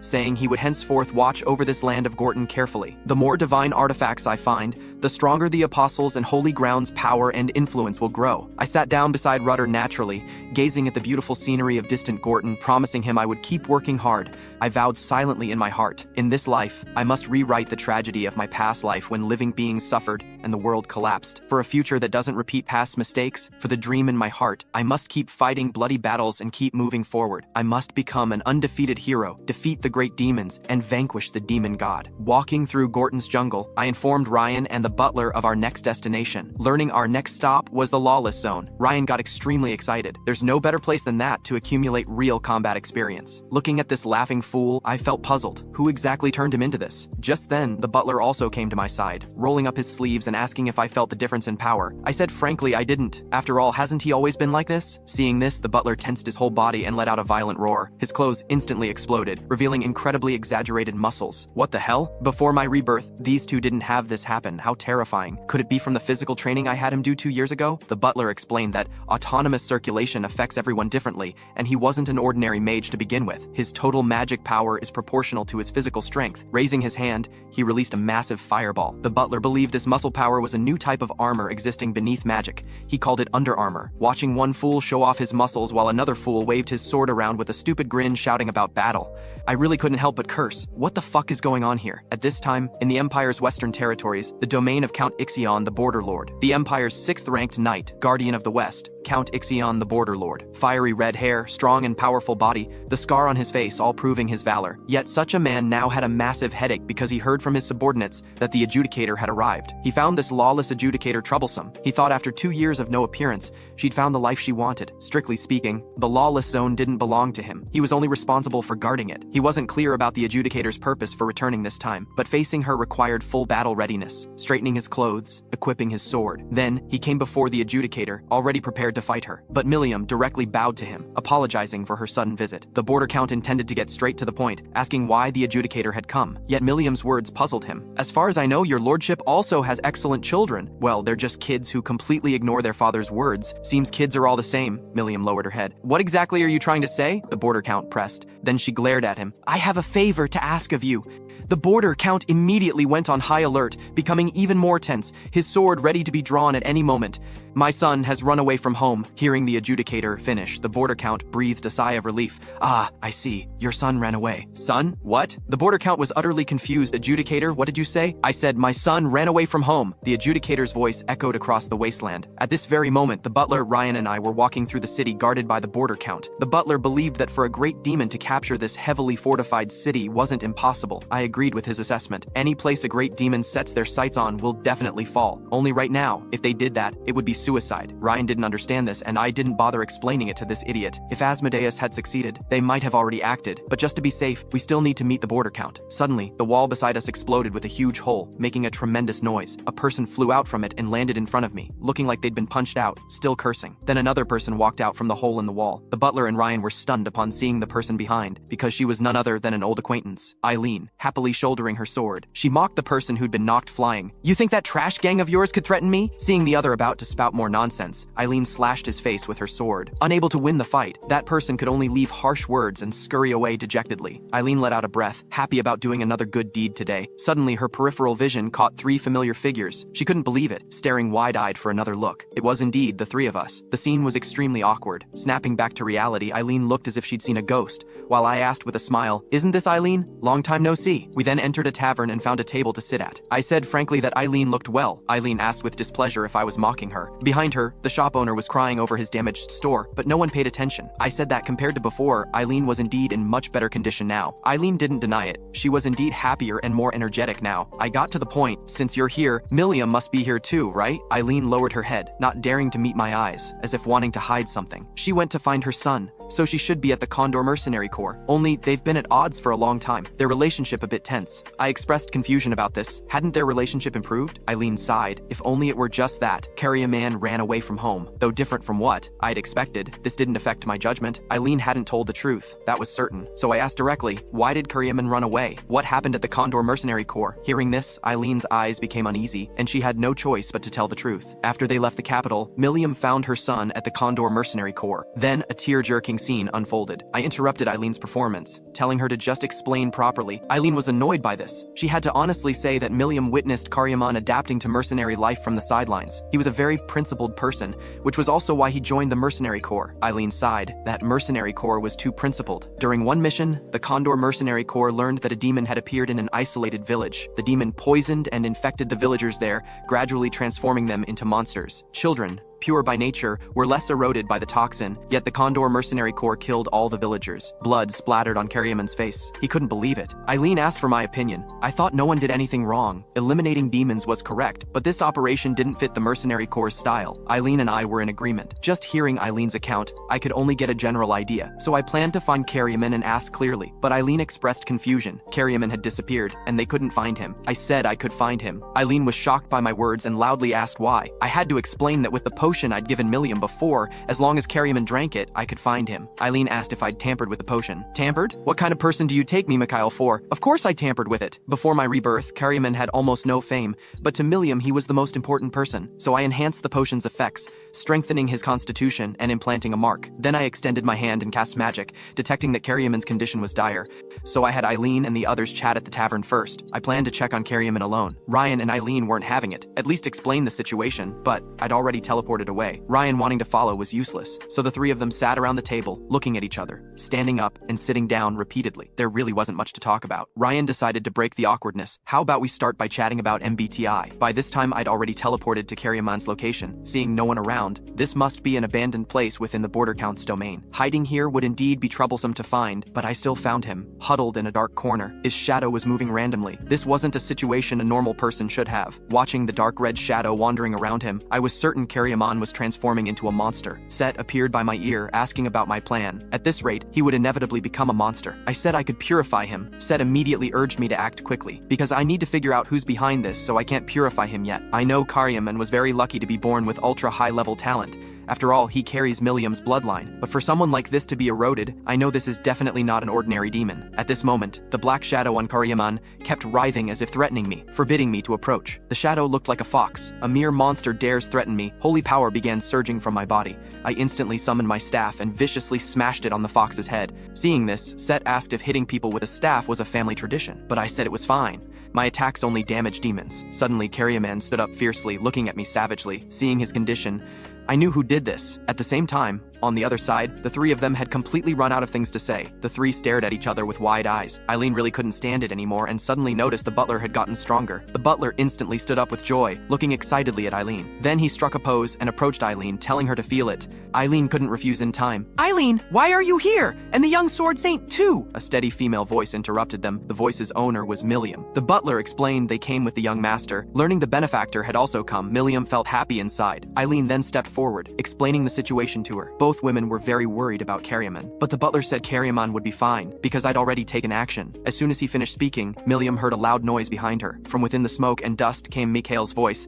The teleport point was off. The smoke cleared. It was indeed me, bringing Karyaman back through a magic circle. Both Milliam and Eileen were shocked by my entrance method. Seeing the shop damaged again, the owner behind them had a twisted expression. Milliam looked at Karyaman in the magic sphere, asking me what happened. "Before I answer your question, you answer mine first, and answer accurately." "What?" exactly happened at the Condor Mercenary Corps? Milliam suddenly began stammering, seemingly unwilling to tell the truth. I knew she was mindful of the crowd here. I also planned to change locations because someone else needed to join our conversation. The scene shifted to the Border Count's mansion. The Count stood by the window, worried. He'd been sent by the Emperor a year or two ago to guard here against demon invasion, but he had no experience fighting demons. During this period, he hadn't even seen a demon. If the legendary hero could give him some advice, perhaps things could become a bit easier. Just then, a loud noise reached the Border Count's ears. Battle-hardened, he immediately gripped his sword and walked toward the door. The guards hadn't come to report. Could it be demons? Thinking this, he slowly drew his sword. A young man's voice suddenly came from behind. Greetings, Lord Border Count. Out of physical instinct, the Border Count swiftly drew his sword, turned, and slashed. Oh no, I swung my sword subconsciously. He sensed no malice from the other party, the Border Count thought, but it was too late to stop the sword. Then came a loud metallic collision. The sword was blocked by a magic barrier. Who are you? How dare you trespass in the Border Count's mansion? State your name. My apologies for suddenly visiting the Border Count's mansion, Lord Count Ixion. I am the current hero, Mikhail Walpurgis. Oh, so you're the hero Mikhail. Wait.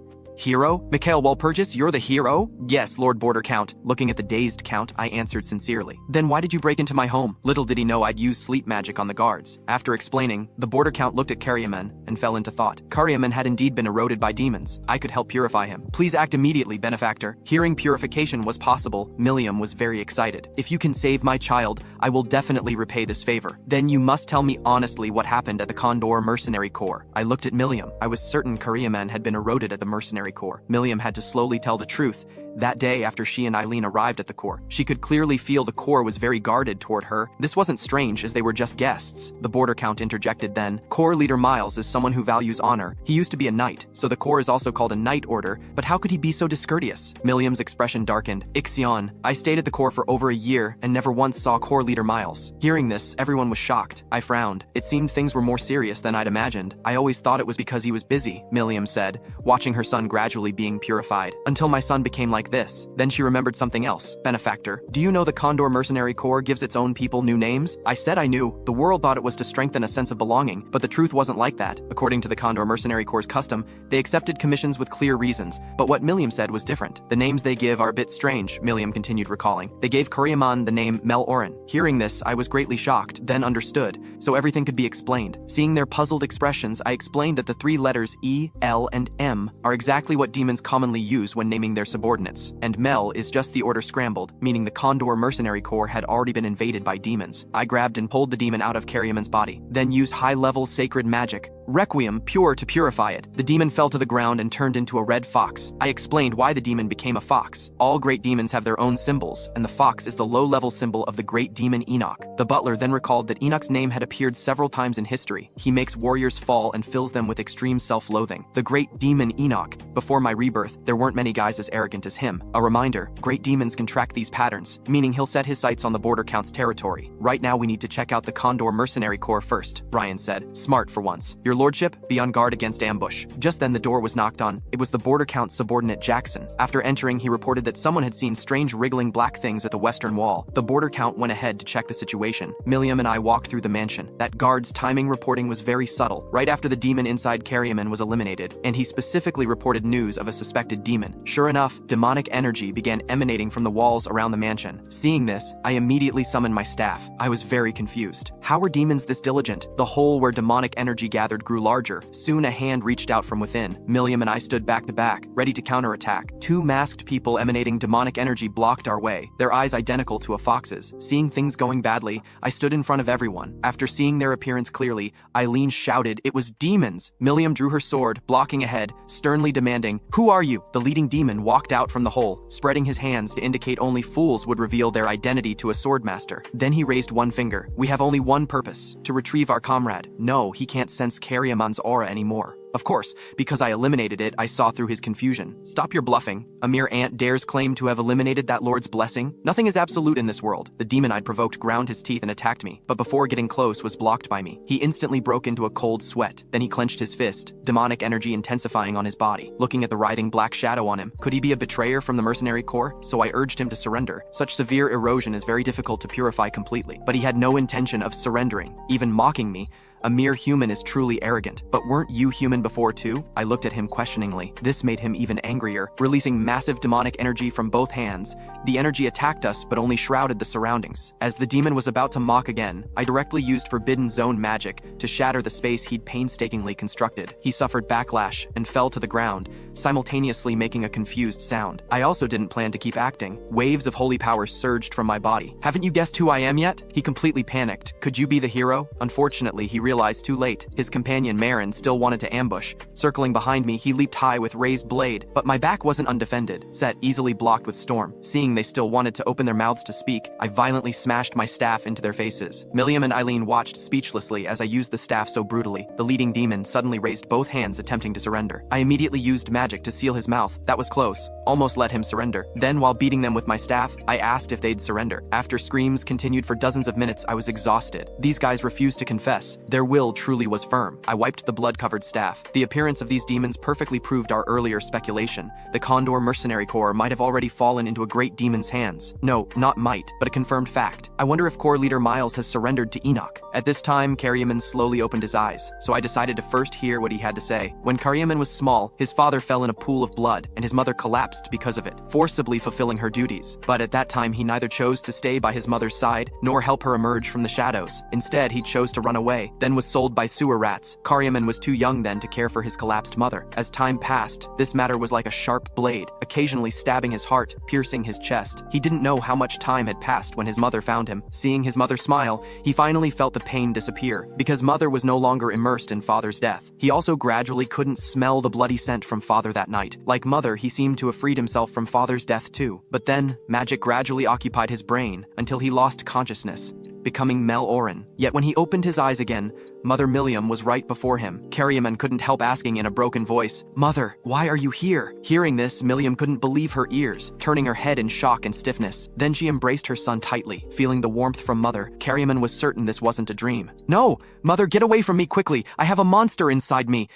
Karyaman, who'd come to his senses, shouted, but Milliam didn't let go. Karyaman heard a gentle voice. "The monster inside you has been removed by me. No need to worry. This is your first time seeing me while conscious. I am the current hero, Mikhail Walpurgis." "Hero? You're the hero whose mission is to eliminate great demons." Karyaman excitedly clenched his fists, looking at me with shining eyes. "I heard he's a principled person, so I think we should get along well." I had Karyaman first look at these defeated people. Karyaman removed their hoods, only to discover they were Marin and Baskerville, his seniors at the Mercenary Corps. As expected, they were from the Corps, so Karyaman had noticed they willingly accepted erosion and escaped alone. I frowned. Why didn't you seek help from Milliam? Looking at his now intact human hands, recalling his hands full of demonic energy when demonized, Karyaman told the truth. He didn't want to be eroded by demons, nor did he want Mother to see him like that, so he hid alone. I said I could understand his thinking, because I thought of my past life self. From him I learned that when he escaped, half the Corps had already suffered erosion, especially the leader, who was betrayed by the most trusted vice leader Kyle, and had been imprisoned, deprived of freedom. I prepared to cast soul-binding magic to control these two attackers. Both Milliam and the butler were shocked hearing this. I know why, because this magic isn't just highly difficult, it's also very cruel. I need intelligence about Enoch, so I must forcibly destroy these two's bodies and imprison their souls, making them unable to refuse answering my questions and providing intelligence. I'm still close to humans, but for soul-selling traders, this is my attitude. During this process, I saw some fragments from the past. One of them killed innocents under the banner of faith, while the other tortured people to death for pleasure. They'll never know how many people died miserably because of them. Then two spheres emanating demonic energy hung on my staff. They were still begging me to kill them, but I wouldn't let them die so easily. Seeing my increasingly savage expression, Set ran out to comfort me. "Doing your utmost is good, but don't push yourself too hard. What you're shouldering is too heavy. You're also human." Hearing this, my tense expression relaxed. Then I forcefully flicked Set's head. "It's fine." Set pitifully covered his forehead. "Because I know the world before my eyes is no longer one of suffering masses, and is filled with infinite possibilities for the future. Since the goal hasn't been realized, how could I fall? If I were this useless, I wouldn't have attempted rebirth." Outside the Border Count's domain walls, the Count and I met at the huge gap. Hearing my account, he learned what had just happened. He expressed worry about Miles's situation. I promised him that as long as I went to find Miles, there'd be no problem. Only before that, I needed to confirm the Border Count's attitude toward demons. Looking at the wall emanating demonic energy, the Count still couldn't believe it. Even though it was the Emperor's command, he still felt demons weren't very real, because he wasn't a holy knight, nor a devout believer. I agreed with his view. Normal people should all be like this. So before I left here, I wanted to change the Count's perspective. Just as I was preparing to explain the stakes to him, a guard ran over and interrupted my action. The arrival was Koer, summoned by the border Count. I noticed something different about him. This person bowed quickly, had new armor, proper bearing. I introduced myself. I am the hero Mikhail Walpurgis. He was preparing to shake my hand when hearing my name, his body trembled. Ahaha, so you're the hero. I looked at the border Count, signaling him to take out the holy relic for identifying demons. The Count searched all over himself and found a badge with a holy cross mark. Just as he was about to give it to Koer, he saw Koer had already demonized, attacking with bared fangs and claws. Seeing Koer's sharp claws constantly enlarging in his pupils, the border Count still hadn't reacted. Suddenly, a golden magic penetrated Koer's skull, blasting him away. The smoke cleared. It was me using my staff to launch sacred magic Requiem Pure, killing Koer. Your lordship, demons are cunning. They not only use massive armies but also infiltrate among humans. They greatly enjoy playing moles to sow discord among humans, thus achieving their goals. And this is a holy relic that can identify demons. You can use it to find demons that just infiltrated. The border Count was shocked that 2 more demons had just infiltrated his territory. Looking at Koer's broken corpse, the Count couldn't let it go for a long time, but he also made a firm resolution because of this. He must drive demons out of his territory. I'm truly ashamed. I almost let demons cause an irreversible situation. The border Count blamed himself. Hearing this, I grasped his hand, stuffing the holy relic into it. Starting now isn't too late. I believed he could do this. Find, expel the demons. So I immediately departed with everyone toward the Condor Mercenary Corps, and soon, news that the border Count found and executed 5 demons confirmed my judgment. I was thinking about how to deal with the Condor Mercenary Corps when Ryan suddenly interrupted, asking about the treasure. Ever since he heard about treasures from the future Ryan, he pestered me daily for treasures. I really couldn't stand it and cursed him for being a super huge fool, but he shouted even louder. However, given that his strength had indeed increased considerably, for me, this was also good. And he's the next generation sword saint. Everyone places high hopes on him. The pressure is immense. Even though he appears carefree on the surface, the burden on his shoulders doesn't decrease one bit. Ryan, I've decided to take back what I just said about you. Ryan was puzzled, not understanding. Ryan, you're a remarkable super huge fool. Hearing this, Ryan wanted a death match with me. Of course I wouldn't accept his challenge. After all, I don't like beating up weaklings, but since he so wanted to fight, so excitedly wanted to become stronger, as his good brother, I naturally had to help him. So I pulled apart the bushes, revealing a group of people crouched behind, each with fierce expressions. The leader was the Highland member who'd been beaten up by Eileen before. He pointed at Eileen and cursed, vowing to catch us all in one net. Eileen didn't understand why this group of trash talked such big talk. Ryan and I couldn't help but applaud him. Low combat ability combined with loving big talk, truly admirable. Then I pushed Ryan forward, telling him to deal with this group of trash that needed beating. And I also forbade Ryan from using spiritual power and holy power, only swordsmanship. But Ryan still clamored for treasure, or he wouldn't do it. Learning the treasure was the blood and sweat he'd shed next, Ryan raised an eyebrow. Then what are we waiting for? The Highland members had already charged over, seemingly really planning to devour us alive. So I commanded Ryan to engage the enemy. Go Ryan, quick battle, and finish them off. Soon Ryan beat them until they were knocked flying, worthy of being the huge fool I had high hopes for. And to shorten the journey, we chose a dangerous path, during which monsters and bandits blocked the way, but there was always one person holding a sword before us, the pride-worthy Ryan. Facing huge monsters with godlike swordsmanship, he still didn't use spiritual power in battle. After several exchanges, Ryan found an opening and beheaded the monster with one sword, ending the fight. The butler carrying the horse was shocked. Young Master Ryan actually won the battle without using spiritual energy. I said Ryan awakening his wild nature was good. This was very important for his growth. Ryan, after killing the monster, excitedly roared to the sky. Ah, fuck! Watching Ryan curse so unrestrained, I really couldn't understand how he became like this. Tonight's moon was extraordinarily bright, illuminating the darkness and our future too. We camped in an open area, doing simple cooking. Eileen ladled a bowl of thick soup and handed it to Ryan as consolation. Ryan accepted with a bitter face. Milliam sat across from Ryan, watching him, not knowing what she was thinking. I ladled a bowl and sat beside Milliam. Naturally, what do you think of Ryan? I heard long ago that Ryan is exceptionally talented. The next generation sword saint isn't an empty title, but he's very different now from when I saw him in the capital. He exceeded my expectations. Milliam couldn't help smiling. It feels like someone saw through a terrible future and turned things around. Shattered the old Ryan, then carefully adjusted him. Was it you, benefactor? Hearing this, the corner of my mouth lifted, but I didn't plan to answer. The next morning, we finally arrived at the Condor Mercenary Corps location. Looking at the magnificent buildings, Ryan exclaimed, I thought this was a military fortress. After Miles disappeared, they kept expanding, Milliam explained. Set also flew out then, relieved it was remote. Fighting a great demon wouldn't harm innocents. Asmodeus was eliminated in the tomb's center, so the curses canceled each other out. I comforted her. Enoch's main body won't be there. there probably won't be a fierce battle. At this time, Eileen stepped forward, asking about my plan to enter the Condor Mercenary Corps. Learning I'd walk in fair and square, Eileen was very puzzled. I didn't explain, calling Karyaman over and asking if he was good at acting. Getting an affirmative answer, I took out Marin and Baskerville's souls, then put them into Karyaman's shadow, using magic to disguise Karyaman as demonized, then eliminated Karyaman's soul's aura, making him seem to have obtained the special blessing of lurking. Except for Enoch's main body, no one could detect his abnormality. He just needed to play demonized well. After all, last time I imitated part of a demon god's authority. Besides me, no one in the world could do this. So Karyaman, according to plan, walked toward the Condor Mercenary Corps. As expected, he was stopped by a guard who pointed his sword at Karyaman, loudly questioning, "Mel Oren, you unauthorized deserter, you dare come back?" Karyaman retorted, "I didn't desert. I went to fulfill my duty." Saying this,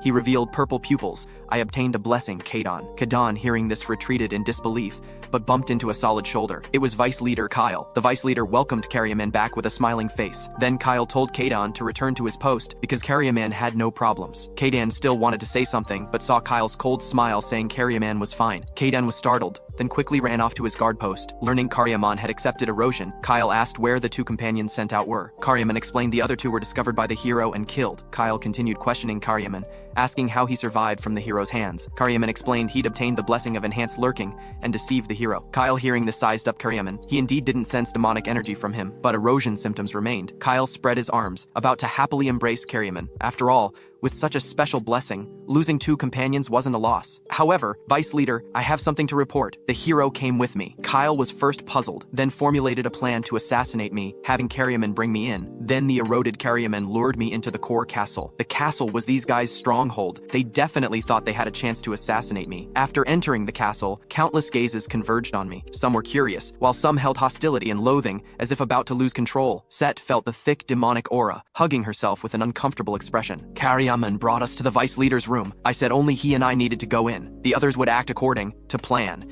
each confirming on their own without being discovered, meeting up promptly. Seeing only Karyaman and me remaining, Karyaman lowered his head, seeming to want to say something. Then he asked if the Vice Leader could possibly not have fallen voluntarily. I knew what he was thinking. After being trafficked, he was saved by the leader and Vice Leader. Impossible. Hearing my firm words, Karyaman froze. I know you don't want to believe it, but this is the truth. No need to be indecisive. Be true to the present. But before I finished, I heard two crisp slapping sounds. Karyaman had slapped himself twice to escape fantasy. Seeing this, I knew he could complete the mission without my help. So Karyaman and I came to the Vice Leader's door. I extended my hand to open it. Kyle was waiting in the room with his hands behind his back, smiling. Welcome, hero. The room was deliberately decorated, abnormally bright, seemingly declaring demons had nothing to do with him. The blinding, strong light forced me to raise my hand to block it. Seeing my abnormality, Kyle asked, puzzled, what was wrong? Nothing. I just think it's a bit bright in here. I acted like nothing was wrong. Hero, why did you come here? Kyle asked with a half smile. I received a revelation. At this moment, outside the window, a giant eagle was preparing to perch on a branch. A revelation? Mel Oren, you go out first. Karyaman, hearing this, bowed and withdrew. Only Kyle and I remained in the room, if possible. Could you tell me what revelation? I said I could, but I needed to know where Leader Miles was. I wanted to tell him personally. Kyle, with his back to the light, smiled even more. Only the shadow made it seem particularly sinister. The leader isn't here right now. Just tell me directly. Now I'm handling everything. Since it's a revelation closely related to the leader,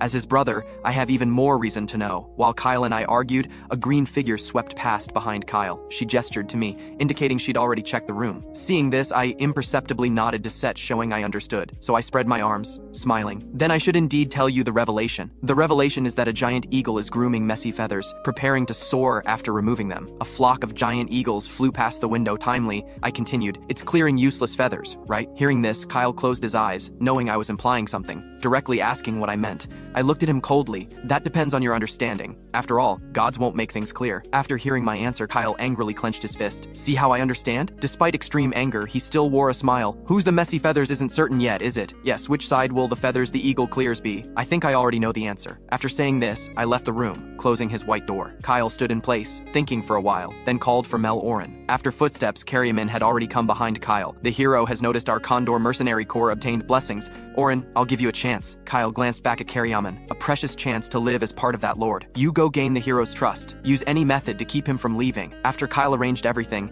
he showed an evil smile, even if the hero eliminated two great demons. As long as conditions are met, he cannot defeat that lord. He widened his eyes, confidently talking to himself. In the Condor Mercenary Corps' underground room, chains constantly shook. A man was being imprisoned, head hanging low, lower body immersed in water. The man slowly opened his eyes, gasping for breath. How much time has passed? Months? A year? I have no no idea. But more importantly, demon reflections in the water. These demons were eroding him. He could barely hold on. These demons tried to erode him day after day. Seems you're at your limit. I really didn't expect you could persist this long, big brother Miles. A familiar voice reached Miles's ears. He raised his head toward where the voice came from. The voice's owner was Miles's brother, Condor Mercenary Corps Vice Leader Kyle. Kyle, why are you doing this? Miles angrily questioned Kyle. Kyle slowly spoke. You started it first, big brother. You always said it was because of me, but I never treated or looked down on you. Miles tried to break the chains, but the solid chains weren't shaken. Hearing Kyle's affirmative reply, Miles ground his teeth, anger intensifying. Why did you bring demons, sacrificing innocent people? Snap out of it! Miles roared with all his might,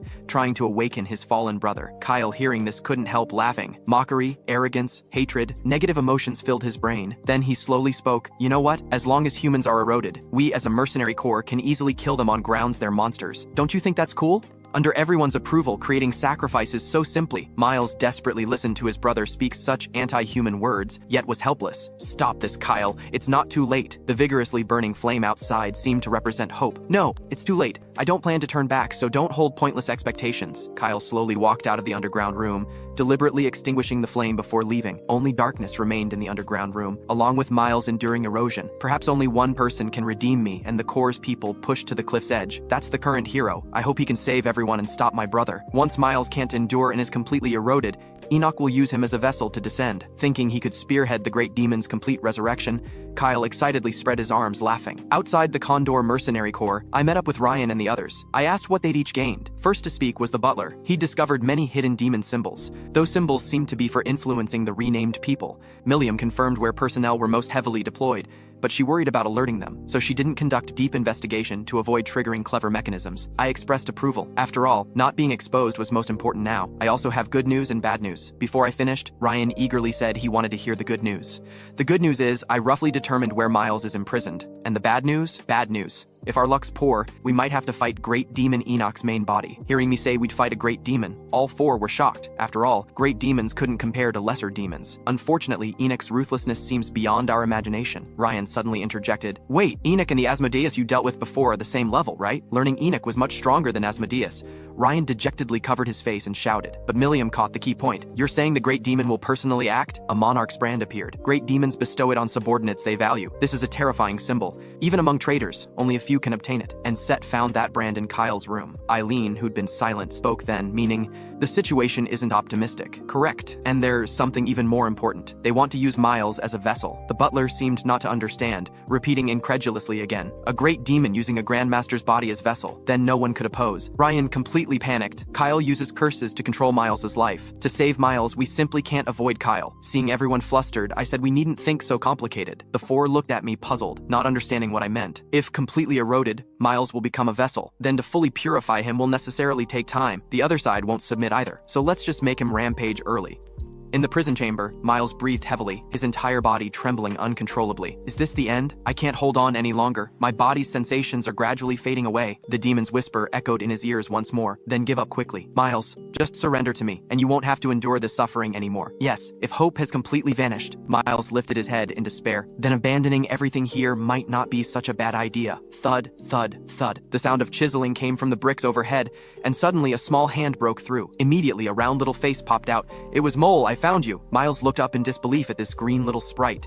He watched as Mole quickly flew to his face. Who are you? Miles was utterly confused. Mole didn't answer his question, instead pointed skyward with one hand. Very well, my iron fist can pierce through the heavens. Why is there a Ed pointed skyward with one hand. Very well, my iron fist can pierce through the heavens. Why is there a sprite here? I am a hero, the sprite declared loudly. Miles looked at the sprite before him, thinking if this was proof sent by the hero. Then there was still a glimmer of hope in despair, as long as he could hold on until the hero arrived. Hero, what do you want to tell me? Miles regained hope. Then Mole slowly extended his small hand, pointing at Miles, fall into despair. Meanwhile, Ryan and the others were protesting my plan. Even in this extremely urgent situation, we shouldn't resort to such dangerous methods. Think about it. Miles is currently in an extremely dangerous state. What good would making him go berserk do? Enoch wants to forge Miles into a perfect vessel, which means he needs to corrupt him 100%. But what if Enoch possesses a 95% imperfect vessel? We're not trying to stop Enoch from taking over Miles's body. We're luring him into an incomplete possession. What about Commander Miles then? Ryan stared at me seriously. That's something to think about later. I know it's cruel, but this is the only way. Eileen listened to our conversation thoughtfully, meaning next we just need to capture Enoch and purify him. That would be the decisive battle for Commander Miles, wouldn't it? Eileen grasped the key point. I encouraged them, as they say,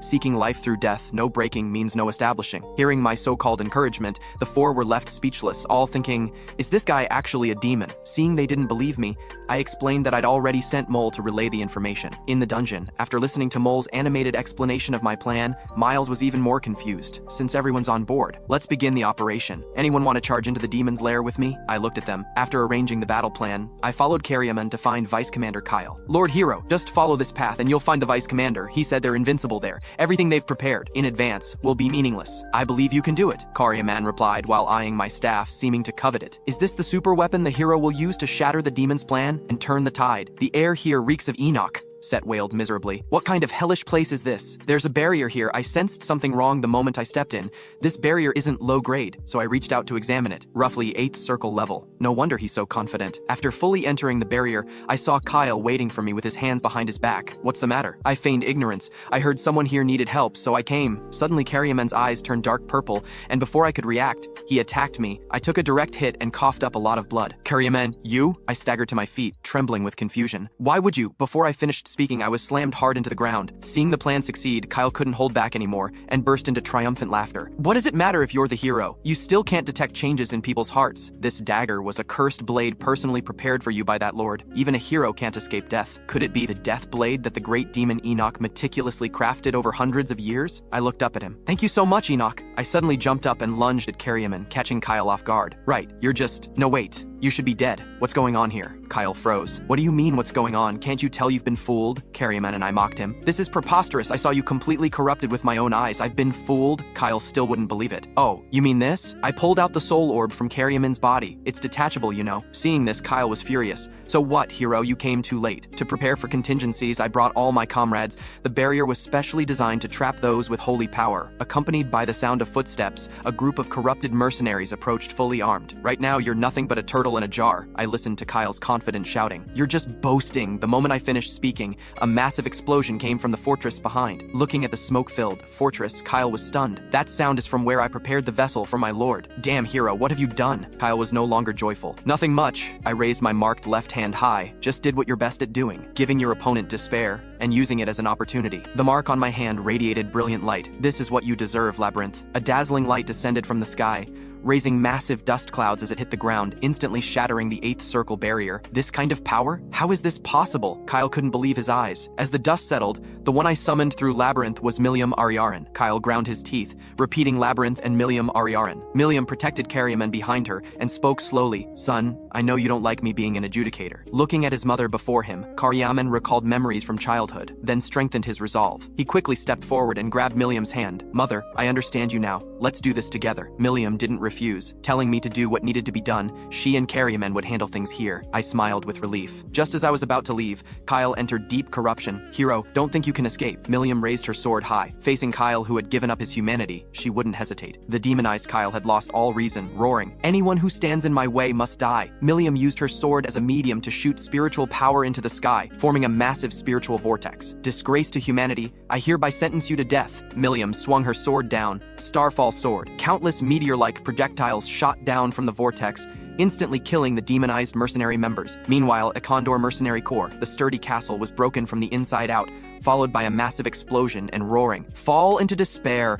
A figure emanating demonic energy emerged. It was Miles, possessed by Enoch. What's happening? Miles appeared in midair, looking down at his corrupted body, questioning, am I dead? You're not dead! The sprite flew before Miles. This is to protect your spirit, so it was separated. After understanding the situation, Miles still frowned. Then how do I stop my rampaging body? Standing before the berserk Miles Enoch were 3 people, Ryan and his companions. Miles's spirit form watched them. That's Mordingale and 2 exceptionally talented youngsters. Butler Mordingale leaped high, fists clenched, dark improvement style, physical burst. The butler's muscular right arm came crashing down, purely from his physical strength. Enoch didn't sit idle, instantly condensing a demonic sword to intercept the butler's attack. Both were blown back by the tremendous impact. Enoch stopped his momentum with his hand. Not bad strength, though this body is rather weak. While Enoch was still examining the body's condition, Ryan seized the moment to attack. Survival instinct made him swing his sword to block Ryan's attack, but Eileen also swung her sword at the same time. Eileen's decisive strike was blocked by a second sword Enoch conjured. The three engaged in fierce combat, but no one managed to land a hit. Enoch was annoyed. If anyone touched his cursed blade, the effect would activate instantly. But in such a dangerous moment, why are they smiling? Enoch didn't understand. Miles watched their battle group, amazed by their exceptional skills, but this still wasn't enough to kill the great demon. Such disgusting insects.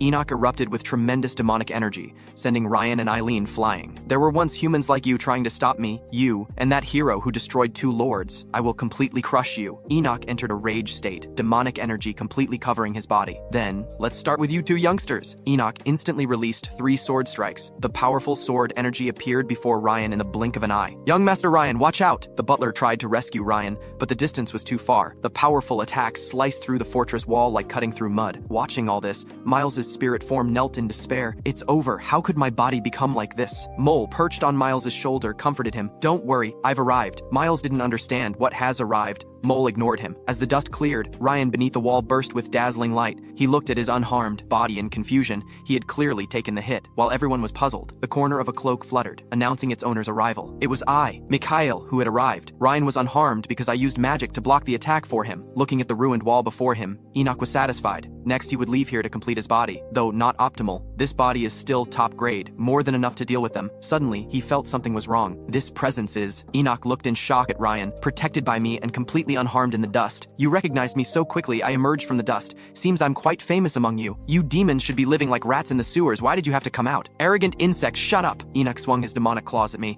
but anxiety kept rising in his heart. 8th circle advanced magic. Gravity suppression. With a bang, Enoch was pressed heavily to the ground, unable to move. Surrender, Enoch. Right now, you're nowhere near your full power. I mocked Enoch on the ground. How dare you? Enoch trembled as he pushed up with both hands, trying to break free from the gravity suppression. You mere mortal, how dare you do this to me? Enoch stood up furiously, sensing the demonic power secretly gathering in Enoch and his hostility toward me gradually weakening. Though claiming to kill me, he was secretly preparing to escape. Seems he doesn't want to be my enemy now. I summoned Set, asking if she could manifest her true form. Set excitedly said she had no problem. Watching Enoch pretend to rage toward me, I knew his plan. Sure enough, he transformed into a black shadow and fled from my side. Set gradually returned to normal size. Seems even when Enoch acts tough, he'll still flee from battle. Then she activated Storm. Green tornadoes swept across the battlefield. Her controlled storm completely sealed off the space, forcing Enoch to escape only in spirit form, unable to take the physical body. But how could Enoch abandon this carefully prepared body, furiously cursing Set? You actually regained your power, Set sneered.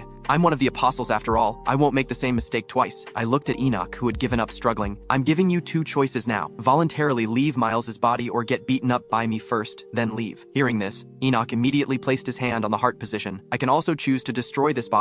Your plan will fail. I looked at him unconcerned. Maybe, but you can try. As I expected, the great demon Enoch could only threaten me using Miles's body as hostage. I used teleportation magic to appear before Enoch. He instinctively stepped back 2 steps. What if it's not just me dealing with you? Hearing this, Enoch broke into a cold sweat. Who else is here? Then raised his magic sword to strike. Me, but he defended in the wrong direction. Mole appeared on Enoch's right shoulder, overjoyed. Then its eyes shot out red light spirit shackles, burning thorns. In an instant, countless burning thorns bound Enoch, burning his soul. Enoch erupted with demonic energy, breaking the thorns. You think this can restrain me? The sprite's power alone isn't enough to restrain a great demon, but these 2 seconds were enough. Then I used several enhancement spells and holy power to strengthen my staff. 7th circle holy advanced magic, holy burst. I raised my staff high, smiling as I swung it toward Enoch's head. Enoch was sent flying several meters by this powerful attack, his entire body embedded in the fortress wall. He struggled to stand, only to hear my merciless mockery. Do you plan to destroy this body now? Don't be ridiculous. Self-harm requires having hands and feet, right? I'll just break them all. Won't that work? After all,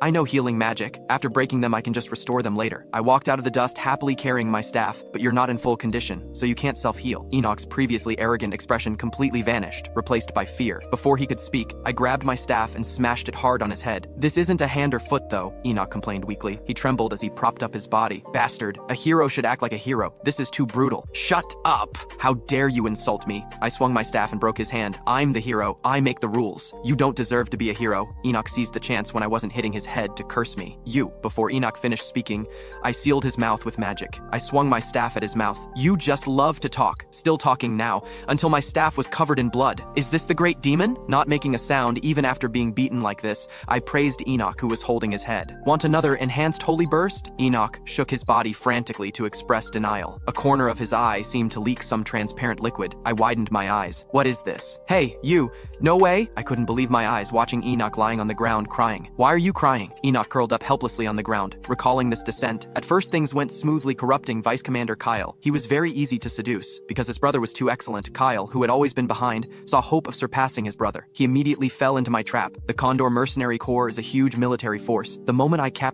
Miles, I discovered that by controlling this master's body, I could control everything. In that case, I even thought I wouldn't need to recover my true name. But then, the damn hero appeared. Before meeting this guy, I never took heroes seriously. Because Asmodeus failed and died in an intellectual battle with him, I thought he was an extremely rational being. Foolish. More foolish than I imagined. I have never been like this. Never felt fear toward the human species. I was wrong. Now with a physical body, my soul cannot escape. I trembled as I stood up, even with broken hands and feet. You won this time, but you cannot kill me. When I descend next time, I will tear you to pieces. Watching Enoch, whom I'd beaten to tears, I mocked him mercilessly. Didn't expect he could still stand up and still spouting nonsense at me. Why haven't you left yet? I was a bit exasperated. I'm getting bored now, or do you want another holy burst? Hearing holy burst, Enoch was speechless, then immediately left Miles's body floating into the distance. Miles in the sky watched his body being brutalized like this, frozen in shock. After Miles returned, I blocked his sensations so he wouldn't feel pain. Though it doesn't affect health, the accumulated fatigue in his body cannot be eliminated. Miles stood up, supporting his arm to thank me. I owe you a great debt. I said it was nothing, but the hand he extended to shake kept trembling. Set asked what was wrong. Miles helplessly expressed that watching his body being abused, he had some abnormal reactions. I noticed his gaze fixed on my staff, which was dripping with his blood. Saying it was my oversight, I then put it away. Then I mentioned Kyle should have been judged by Milliam. If you're worried about him, then perhaps. Miles said his brother's betrayal was painful for him, but he knew when to make difficult cuts. I respected his choice. Then I had the butler fetch what I asked him to get. It was a cloak. I handed it to Miles. Meanwhile, on the other side, Milliam and Kuryamen had already cleared out all the corrupted ones. Mother and son swords pointed at the last corrupted one, Kyle. Still going to struggle? Mr. Kyle.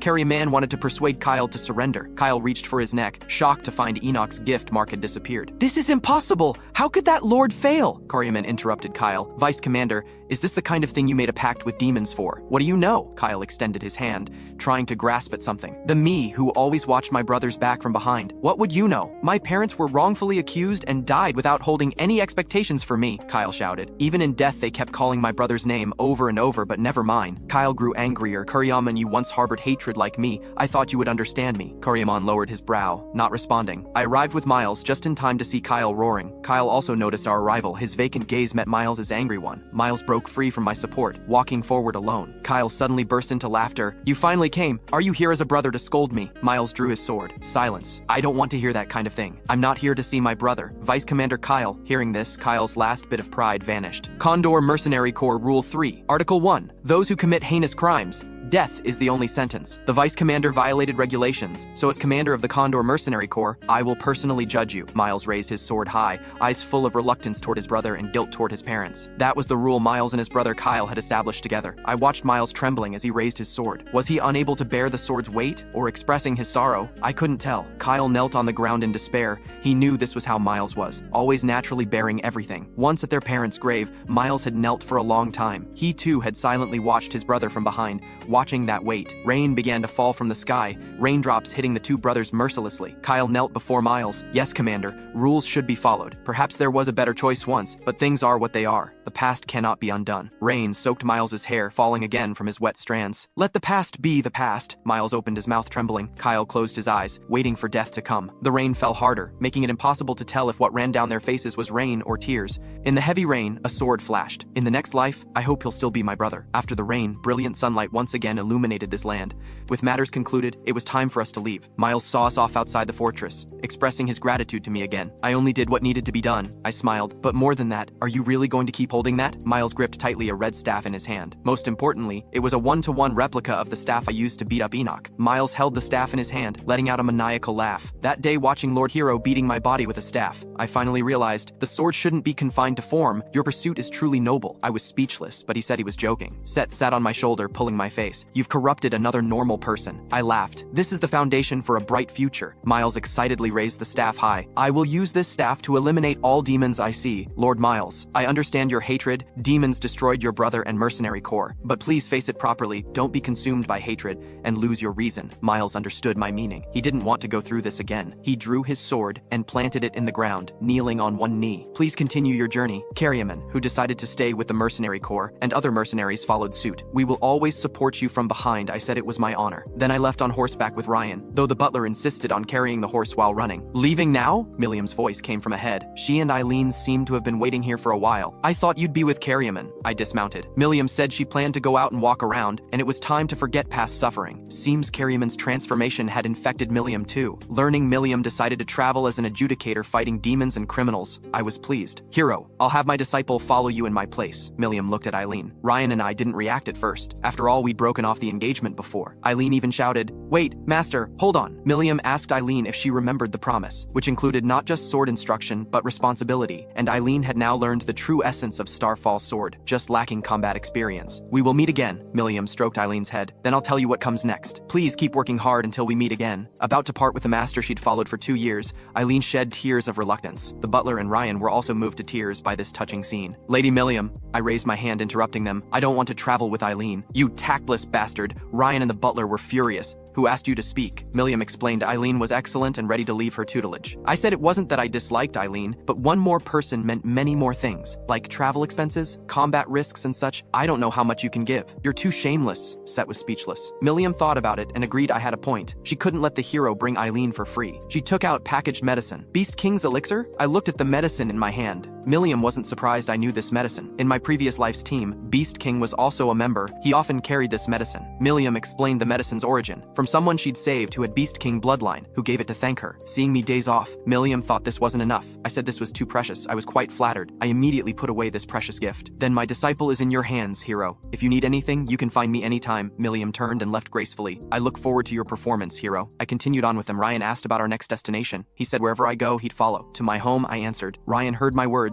"Oh, meaning Walpurgis Marquise's house." "Then there's no way, Mikhail. I have urgent business. I'm withdrawing." Ryan immediately turned his horse to run. I directly reached out and stopped him. "Don't think about escaping." "This is strange," Ryan screamed in terror. "Why should I accompany you home?" "The reason is simple." I smiled. "We're a team. Because I'm going to do something that will displease my father. I need powerful companions to be my shields." All three were speechless, wanting us as shields. "Aren't you even trying to hide it?" Meanwhile, at the Hall of 10,000 Demons, the great demons meeting room, of the 7 flames around the central table, only 5 remained, and one was very weak. "Oh my Enoch, why is your flame so small?" Belfeg's voice came from the flames. "Damn, Belfeg, shut up!" The weak flame transmitted Enoch's angry voice. "You're no different from Baya Jeb and Asmodeus," Belfeg continued mocking. "That damned hero. Different from previous heroes, this bastard. You, a waste who hasn't even recovered his true name. What right do you have to mention the hero's name?" "Enough. With only 5 lords left, there's no time for bickering," another lord rebuked. "Old one, you're right," only Belfeg responded. After all, only 3 of them were here. The other 2 lords weren't interested in meetings. The old one was Avaritia, always in charge of hosting meetings. "But why can't we eliminate the hero before he grows stronger?" In the center of the round table, my portrait was projected. "What if we fail?" Avaritia's voice carried a hint of anger. "If we fail, we'll completely destroy everything that Lord arranged. Can you take that responsibility?" Belfeg didn't answer. "Just wait," Avaritia's voice came again. "Soon, the hero will face unprecedented chaos,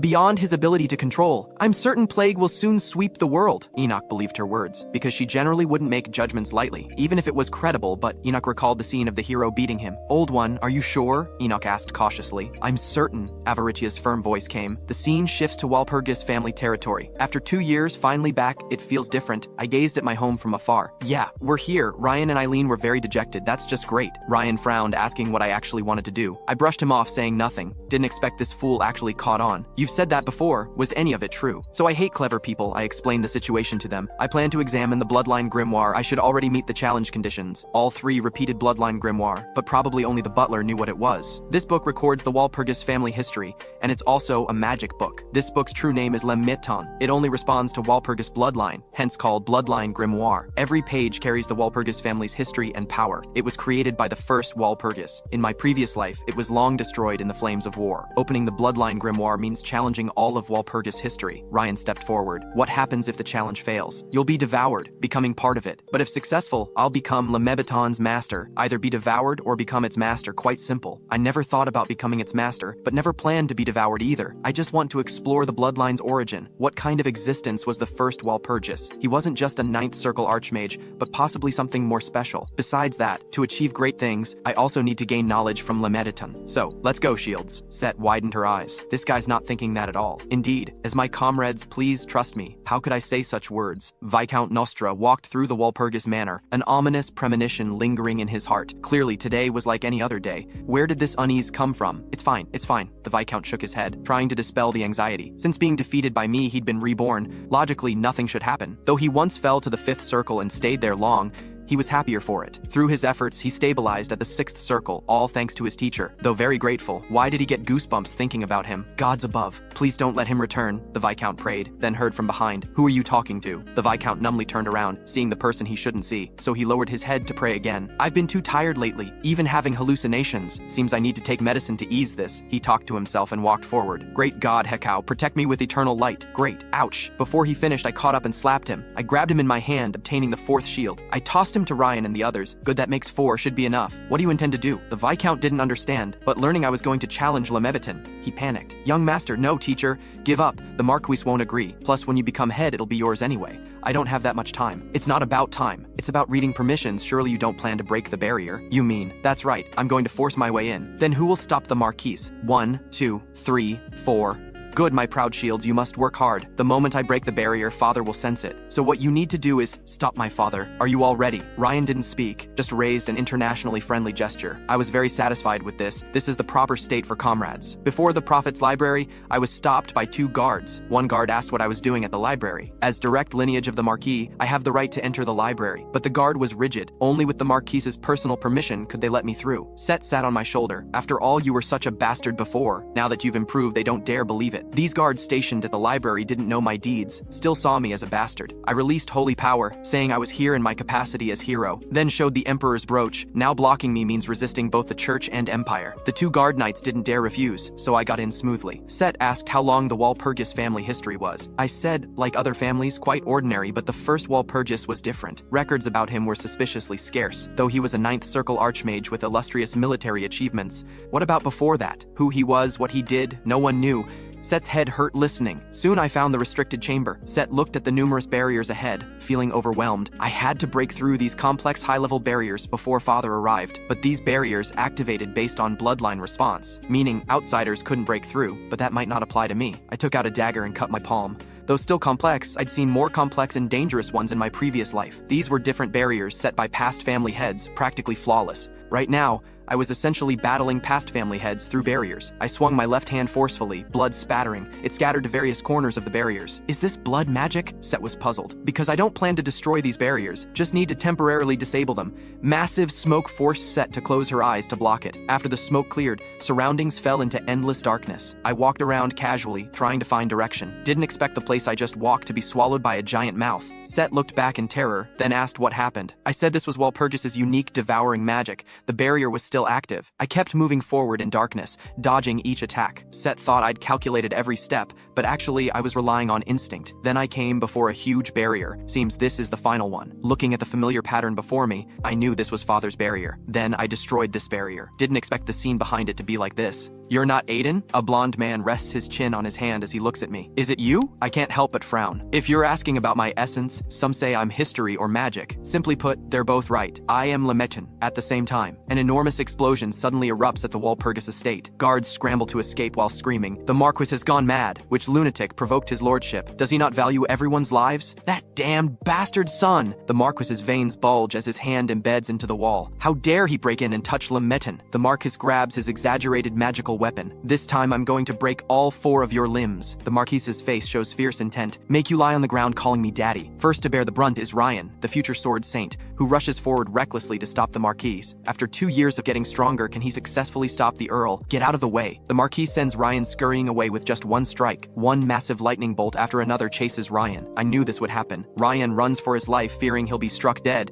This strength is too terrifying. Ryan gets blasted away in a moment of carelessness, completely outmatched in power. Lord Marquis, please calm down. Seeing Ryan fall, the butler speaks up to persuade. He's a 7-circle dark mage, and with perfect muscles, confident he can stop the Marquis. Butler, you're too naive. The Marquis sends the butler flying with just one strike. You think you can oppose an 8-circle mage like me with muscles, then follows up with another strike, sending the butler flying into the sky. Aiden, no, your lordship, hear me out. The Viscount trembles as he holds his staff. Please calm down, let's talk this through. The 6th-circle Viscount can only steel himself to stand before the Marquis. Nostra, now that I think about it, I've never hit you before. I should have done this long ago. The 6th-circle Viscount also gets knocked away by the Marquis's staff. New. Another screaming person joins the sky above the Walpurgis estate. Seeing the 3 before her get instantly defeated, Eileen trembles all over. What's with that staff? Why is it covered in blood and nails? Looking at the Marquis, emanating an eerie red glow, Eileen's legs shake with fear, not daring to step forward at all. At this moment, Eileen is like a rabbit before a tiger, completely powerless to fight back. Eileen is trembling when unexpectedly Ryan stands up again, even though his sword has been chipped and he can barely hold it. Eileen is inspired by Ryan. She also musters her courage and stops trembling. Seeing Ryan point his sword at him again, the Marquis's anger intensifies. Parslov's son and Lyndall's daughter, why are you helping that bastard Mikhail? Can't you trust your son? He's the hero now. Ryan's eyes are resolute, not backing down. The hero, huh? Very good. The Marquis's face darkens like water. The Marquis takes a step forward, his aura surging violently. The overwhelming pressure makes Ryan and Eileen struggle to stand, but they don't fall. As you said, he's my son, which is why I understand his reasons for doing this. That's the problem, Ryan. Eileen. Ryan drops to one knee under the pressure. Do you think I'm afraid of him being devoured by Lemiton? Ryan endures the discomfort, exerting all his strength trying to stand. Children, sleep for a while. The Marquis grabs Ryan and Eileen, who are trying to stand. Sleep magic activates instantly. Both collapse. It's precisely because Mikhail became a hero that the Marquis rushed here.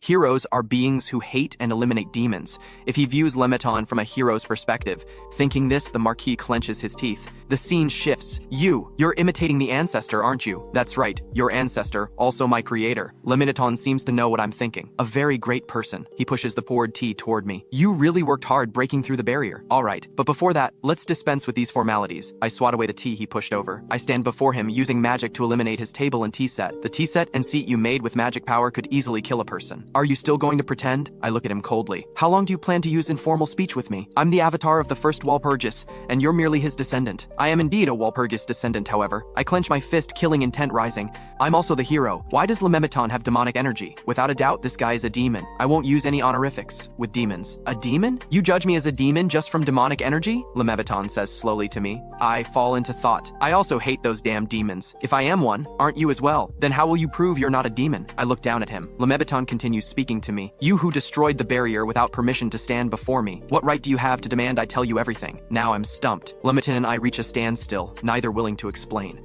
Aiden is coming. What will you do? If you do nothing, you'll be thrown out. I don't respond to him. I also sense my father is about to enter. What about you? You've been trapped here for so long. Once I leave, you'll face endless solitude again. Lememiton freezes, knowing what I said is true. After a moment, he raises his hand and snaps his fingers. The library rapidly transforms, and time stops. Very well then, now, let's talk. Lememiton points his finger at my shoulder. That apostle can join us too. Set looks at Lememiton with shocked eyes. Other than apostles, no one can see her. How did you discover me? Storm's apostle said. A being that should have vanished because you couldn't receive protection. It seems you repaired the barrier where Set resides. That difficulty isn't simple 8-circle magic. So I believe your insight far exceeds the 8 circles. So what? I know what he wants to say, but I still play dumb. I hope you can answer one question, young Walpurgis. Can you rescue me from here? No. As I expected, he asks this question. I see. Lemiton lowers his head. Just as he prepares to restore the time flow, I interrupt him. I can give you limited freedom. Limited freedom? Lememiton withdraws his hand. What does that mean? I explain to him. It's the same method as with Set, allowing him not to fully leave this place.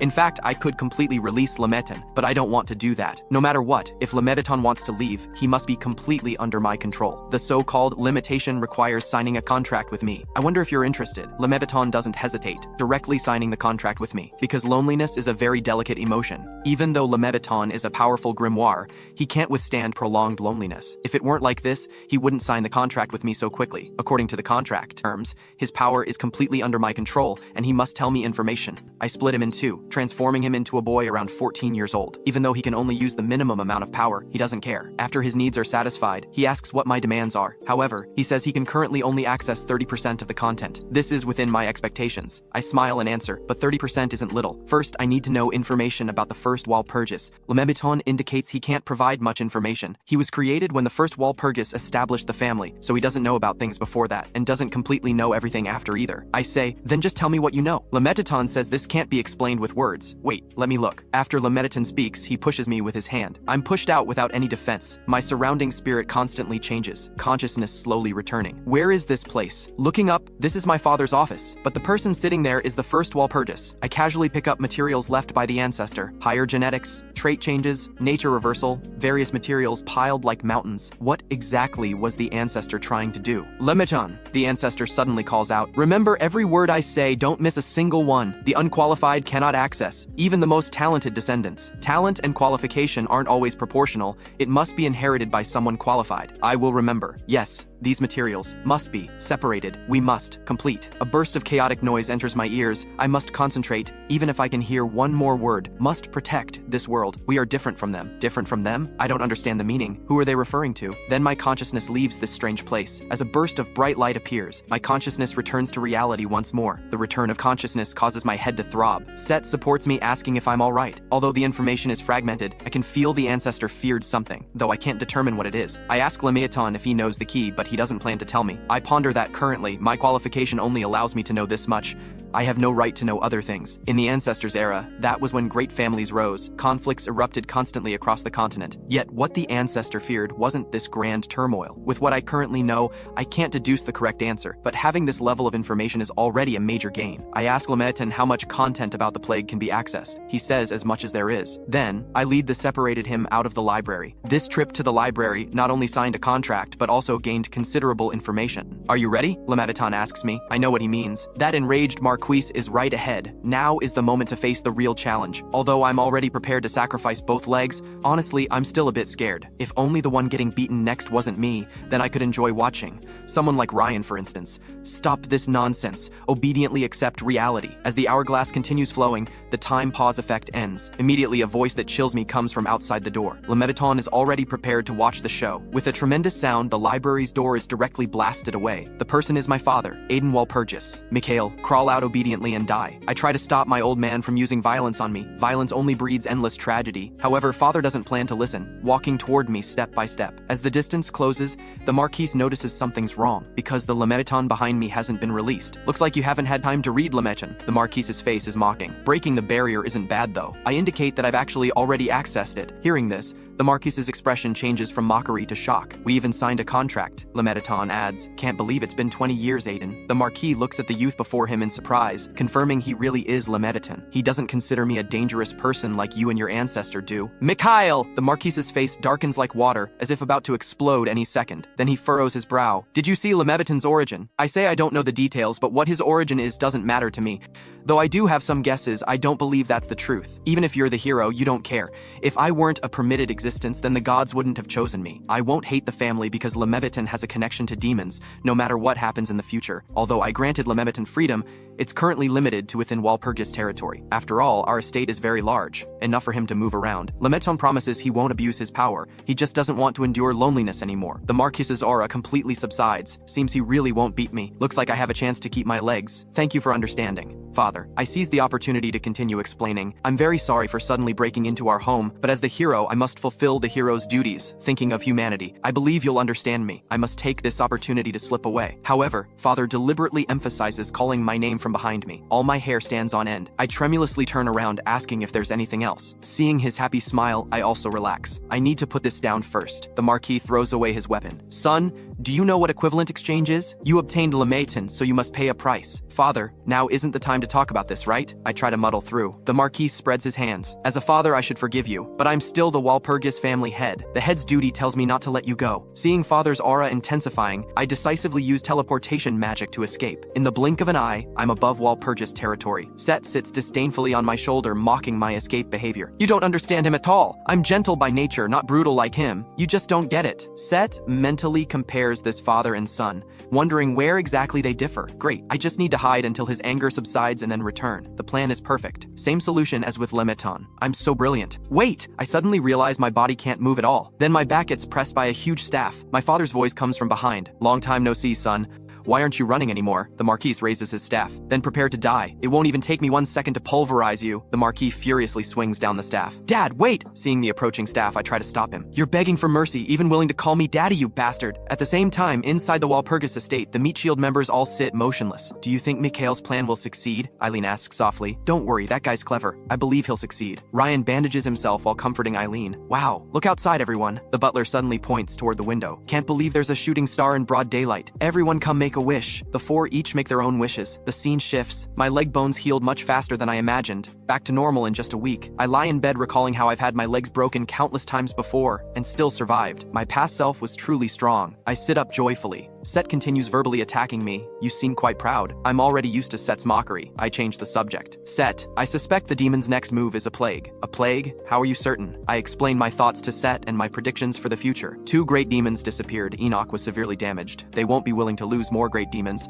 so they won't descend in their true forms again. They won't appear again before the demon god descends. But they absolutely won't give up. They'll definitely strike humanity physically or mentally. And the most effective is plague. Its essence is mad spreading. In the timeline of my past life, it was exactly the same as now. The plague swept all of humanity. People went mad and started killing each other. People used this as an excuse to do all kinds of inhumane things. By the time I realized this was the demons doing, it was too late. Due to the massive scope and enormous number affected, my past life self had no idea how to proceed. Now everything is still under control. I must eliminate the source before the plague breaks out. In my past life, the plague first broke out in the dark forest, so our next destination is there. Are you leaving? Contractor Lemeton appears at my bedside at some point. He explains he came to grant me permission to access knowledge because he can't leave the territory. He grabs my hand. A red energy flows from his body and seeps into mine. According to him, this way I can access Lemeton's recorded knowledge at any time. Looking at the energy on his body, I confirm it's indeed similar to demonic energy. But between demons and humans, not completely demonic energy or mana, I use the energy he transmitted to condense a small Lemeton in my hand. According to him, it contains all useful information within my clearance. As long as I want to access it, the information will automatically send to my mind. I immediately start accessing all information about the dark forest. The small Lemeton in my hand begins flipping. Soon, information about the dark forest transmits to my mind. Dark forest? Good. As the hero, purifying the poison seeds there is your duty. Poison seeds. They were originally pure beings blessed by the world tree, and those who escaped the world tree are called poison seeds. In other words, dark elves. They're the reason for my trip to the dark forest this time. I just arrive at my father's door when I hear him tell me to enter. How does this rare paternal love feel? He has a kind smile, as if he wasn't the one who broke my legs. You seem to be in a good mood, Father. I'm leaving. I plan to take people from the Talia Guild. Father is surprised at what I'm going to do. Learning I'm going to the dark forest, he shows an amused expression, so Hydos and the others' origins are. That's right, they're dark elves from the dark forest. I know Father has long suspected this. Even if not all dark elves come from the dark forest, noble dark elves definitely come from there. At this moment, Hydos is troubled by the abundance of intelligence. Walpurgis is indeed one of the 4 great families. Dad! Mia bursts in urgently. Something terrible! He's here! Mia looks at Hydos with panic all over her face. Hydos is puzzled about who could make Mia so alarmed. Then he sees behind Mia appears someone he absolutely doesn't want to see. Mia directly uses invisibility attempting to escape. Haven't seen you in so long. Why do you look so awful? Did something happen? Hero, you've returned. Hydos immediately bows to show respect. I say I have business with the 2 of them, but it's not the business matter, Hydos thinks. Do you want to go back to your hometown and see? Hydos, you can't deny this forever. Am I right? I turn to look at Mia trying to escape. Apprentice priestess, Mia. Hearing me call out Mia's true identity, Hydos recalls memories from back then. It was a desperate female dark elf kneeling on the ground begging Hydos to take Mia away. Hydos explains to me the significance of the priestess's existence. It turns out the clan elaborately adorns priestesses seemingly glorious. In reality, their sacrifices offered to the ancestor. Deep in the forest is buried the ancestor who died betrayed by her sister. On the verge of death, the ancestor cursed her sister in this forest. The dark elves select elves resembling the betraying sister to sacrifice to the ancestor. This way they can continue surviving in this forest. Generation after generation of priestesses appease the ancestor's resentment, but the priestess's resentment strengthens the ancestor's resentment. The continuous vicious cycle has gradually evolved into the current urgent situation, on the verge of eruption. Hydos wants to persuade me not to get involved in their affairs, affairs, but I don't plan to listen, since he explained so much to me. If he's not seeking my help, who would believe that? He brought out the apprentice priestess, so the current priestess he's protecting must be suffering greatly. Looking at Hydos's clenched fists, I know he wants to go back and resolve these things. I rest my staff on my shoulder, comforting Hydos. It's fine, I'll go with you to sweep all this away. Hydos originally wanted to dissuade me, but he really needs my help and can't refuse me. Over the next few days, guards patrol as usual, not noticing any anomalies. However, people hide in their shadows. They're assassins sent by the Dark Forest to capture Mia. Under my arrangement, they effortlessly infiltrate and search for Mia. They quickly find Mia. One circles behind Mia, holding an anesthetic tool in hand, ready to ambush. Then he leaps high, already celebrating success in his heart. Suddenly, a dagger presses against his throat. Instinct tells him he can't make eye contact with this person. Seeing the assassin in my hand make no move, I signal him to look at the ground.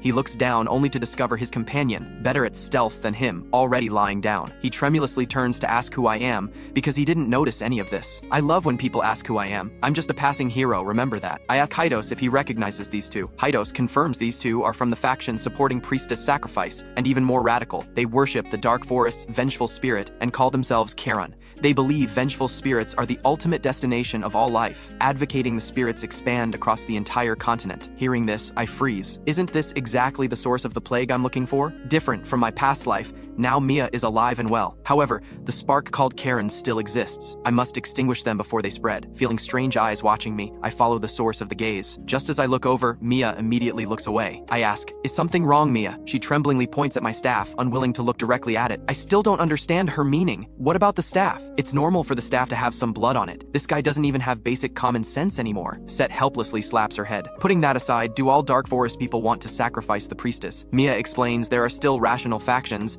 and those advocating resistance against the vengeful spirits, but they have little voice. The vast majority hope to maintain the status quo. I see. Then it seems we don't need to kill them all. Why are you looking at me like that? Did I say something wrong? No, nothing. I thought you were going to exterminate our entire clan. Eileen mutters softly. How heartbreaking. Even my simple words get misunderstood. Set, you've been with me so long. Don't you think such words are excessive? What? Isn't that what you're thinking? Set is already used to it. They're too discouraging, it hurts me. Then I drag those two dark elves into a dream, preparing to torture them for information. After several friendly exchanges, I successfully extract information. They say an outsider entered the Dark Forest and supports Charon. And this outsider, Mia, you should know, the Dark Elf's ancestor is considered sacred Aether, and this outsider is an elf whose appearance closely resembles your ancestor. Moreover, she's also called Aether. The scene moves to the Dark Forest capital, an elf in a silver silk gown, with bright golden hair that clashes with the surrounding darkness, overlooks the forest. What do you think, Lady Aether? A male dark elf in luxurious attire emerges from the darkness. Not bad. This is a day of commemorative significance, the woman named Aether replies. You needn't worry. Charon has already gained a decisive advantage. The male is the dark elf king Bracrian, occupying over half the seats.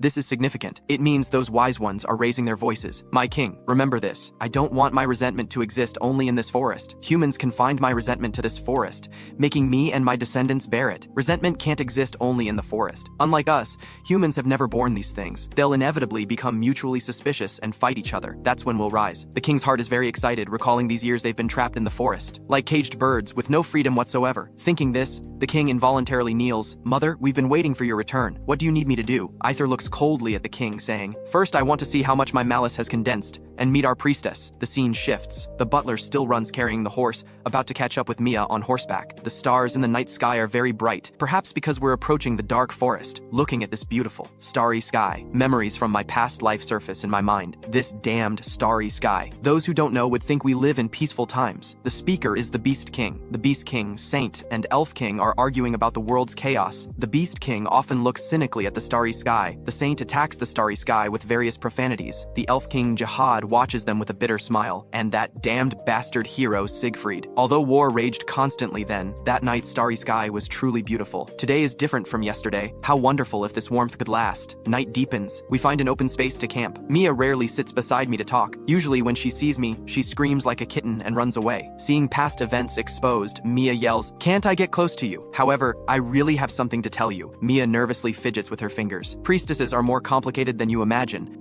The current priestess, my sister. I don't know if everyone is like this, but we sisters are truly different. For my sister, if I became the priestess, she could stay with Hydos, no, with Dad.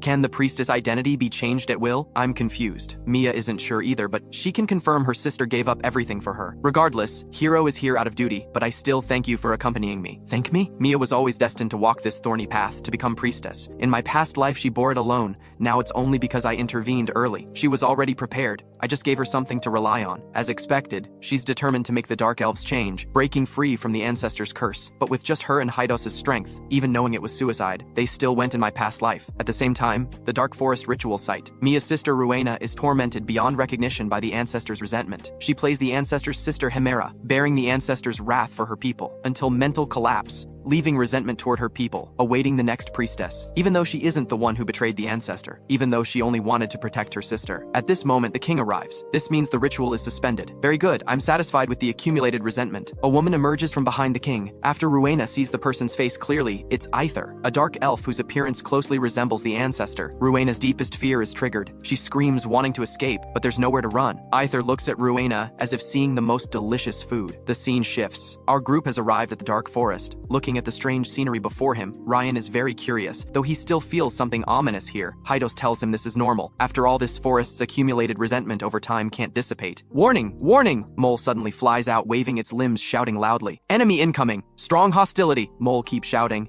and is even wearing tiny armor. Set explains that as a spirit, Mole sensing hostility in the Dark Forest is normal. Indeed, even I who've been blessed by druids can sense this forest's ominousness. After all, they're all dark elves who worship vengeful spirits. I'm pondering when an arrow's release sounds. In the blink of an eye, a sharp arrowhead tears through air, shooting toward us. But I'm not who I used to be. I easily deflect this arrow. What a grand welcome. The butler looks at the arrow embedded in the ground. Just as he finishes speaking, several more arrows shoot toward us. Set. I calmly call Set. Immediately, Set's storm sweeps around us as the center. Hydos knows it's his turn to act. He quickly locks onto all the archers, then like a ghost strikes them down. One of them curses Hydos as a traitor, but Hydos doesn't care, because he's different from these fallen ones. I ask Hydos if he recognizes them. Hydos explains these people should also have been among those protecting the priestess. Since they're eliminated failures, there's no need for them to exist. I pull out my staff. The leader continues cursing Hydos. I can't stand it anymore. My staff immediately smashes into his mouth. Shut up, you're so noisy. You people who kidnap human children and train them as assassins, what right do you have to speak? I already learned from Hydos how he became a guardian. I don't care about your rotten inferiority, so take us to see your upper ranks. Anyone who dares say no, I'll kill them. The scene shifts. Hey, is this how you lead the way? Can you go faster? Want a beating? Leading these dogs, I keep feeling strange eyes watching me from behind. Must be my imagination. Hey, the traitor's here! A phrase I don't like enters my ears. I have to see who said it. Where the voice came from, a group of people are beating and cursing the so-called traitor on the ground. The closer to the capital, the crazier the crowd here. They burn their own kind who have different ideals, hoping to gain power from this. The power to resurrect the ancestor. In other words, they did this in my past life too. I angrily grip my staff. At this moment, I only have one thought. Set seems to sense my abnormality, wanting to warn me, but anger has already filled my rationality. Right now, I only want to kill them all without leaving one. And they continue their mad actions, shouting, "Glory to Aether! Resurrect the ancestor!" Mikhail, calm down. Set tried to bring me back to my senses. Thanks to her shouting, I managed to cool my anger a bit. Now really isn't the time to let my emotions run wild. I still have more important things to handle. I explained to everyone that the situation had gotten worse. No need to find the higher-ups anymore. We were out of time. Hydos, you still need to save someone, don't you? I asked Hydos. You mean Rowena? Yes, I do need to rescue her. Go do what you need to do, Hydos. This will help you, but don't rush. Wait for the right moment before using it. Lord Hero, thank you. I'll leave Mia in your care. Watching Hydos vanish in an instant, I had to admire him. Truly a master assassin. Now then, we need to change our plans. I only need one of you 6 to stay. Which one of you wants to stay? I'll let the rest go. I had them close their eyes and point at someone to guide me. Out of 6 people, there's bound to be one weakling who'll expose himself. Just as I expected, only one person pointed at someone else. Even his own companions looked down on him for it. So I kept only him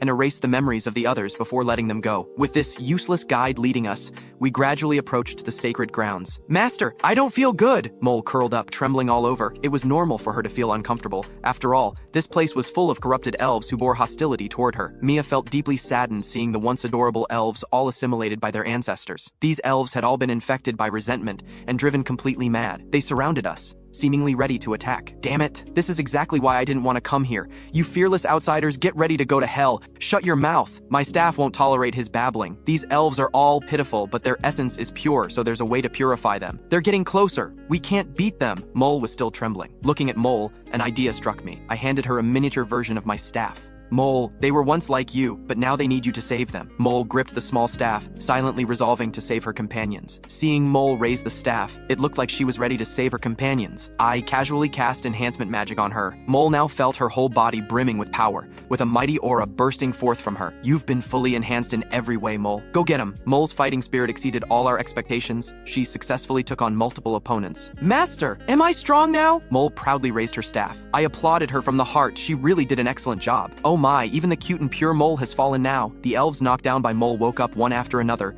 remembering nothing except a headache. Looking at Mole glowing all over, they marveled that the legendary child of light and darkness had finally appeared. They all expressed their willingness to follow Mole. Mole came to say goodbye with her followers. She was leaving for a while, because there were more elves corrupted by resentment who needed her redemption. Remember to come back for dinner.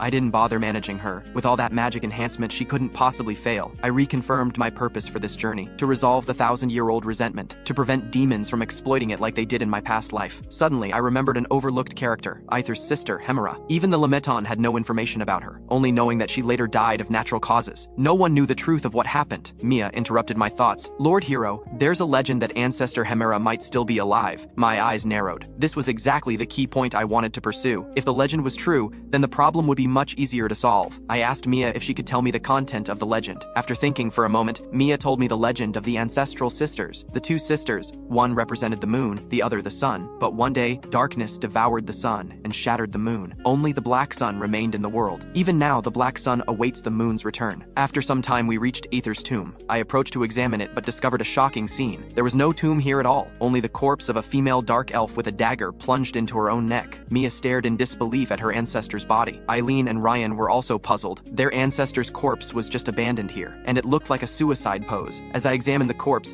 the butler reminded me something was strange here. If this body was the dark elf ancestor's, she should have received a proper burial from her people. What the butler said was exactly what puzzled me. This was too strange. If they feared the curse, they should have given their ancestor a proper burial in an auspicious location. But that wasn't the case. They deliberately ignored it. My thoughts were interrupted by Mia, who was bowing too deeply before the corpse. I originally thought the ancestor cursed the forest because she was betrayed. Now I understand. The hatred and resentment she carried. All of it. When Mia's fingertips approached the corpse, an unusual bright light caught mine and Set's attention. Mikhail, it's too quiet here. Eileen, returning from patrol, interrupted our thoughts. The entrance we just passed seemed like someone had been imprisoned there. Eileen was right. This place was too eerie. I had to check again. Vengeful spirits erupt quickly but also dissipate quickly. But the hatred and curse in the dark forest have always existed. I wanted to find the vengeful spirit. The forest was full of malice and curses everywhere, but I couldn't find the vengeful spirit. If there's no vengeful spirit, then this space has no reason to exist. Just as I was thinking this, the badge on my chest burst forth with a brilliant flash of light. When the light faded, it revealed two people wrapped inside. It was Hydos and Rowena. After a moment, Hydos regained consciousness. Seeing the situation, he knelt and apologized to me. He had let his emotions get the better of him and ignored my warning. Fortunately, I had added a protective magic mechanism. Hydos explained the reason to me. After leaving the group,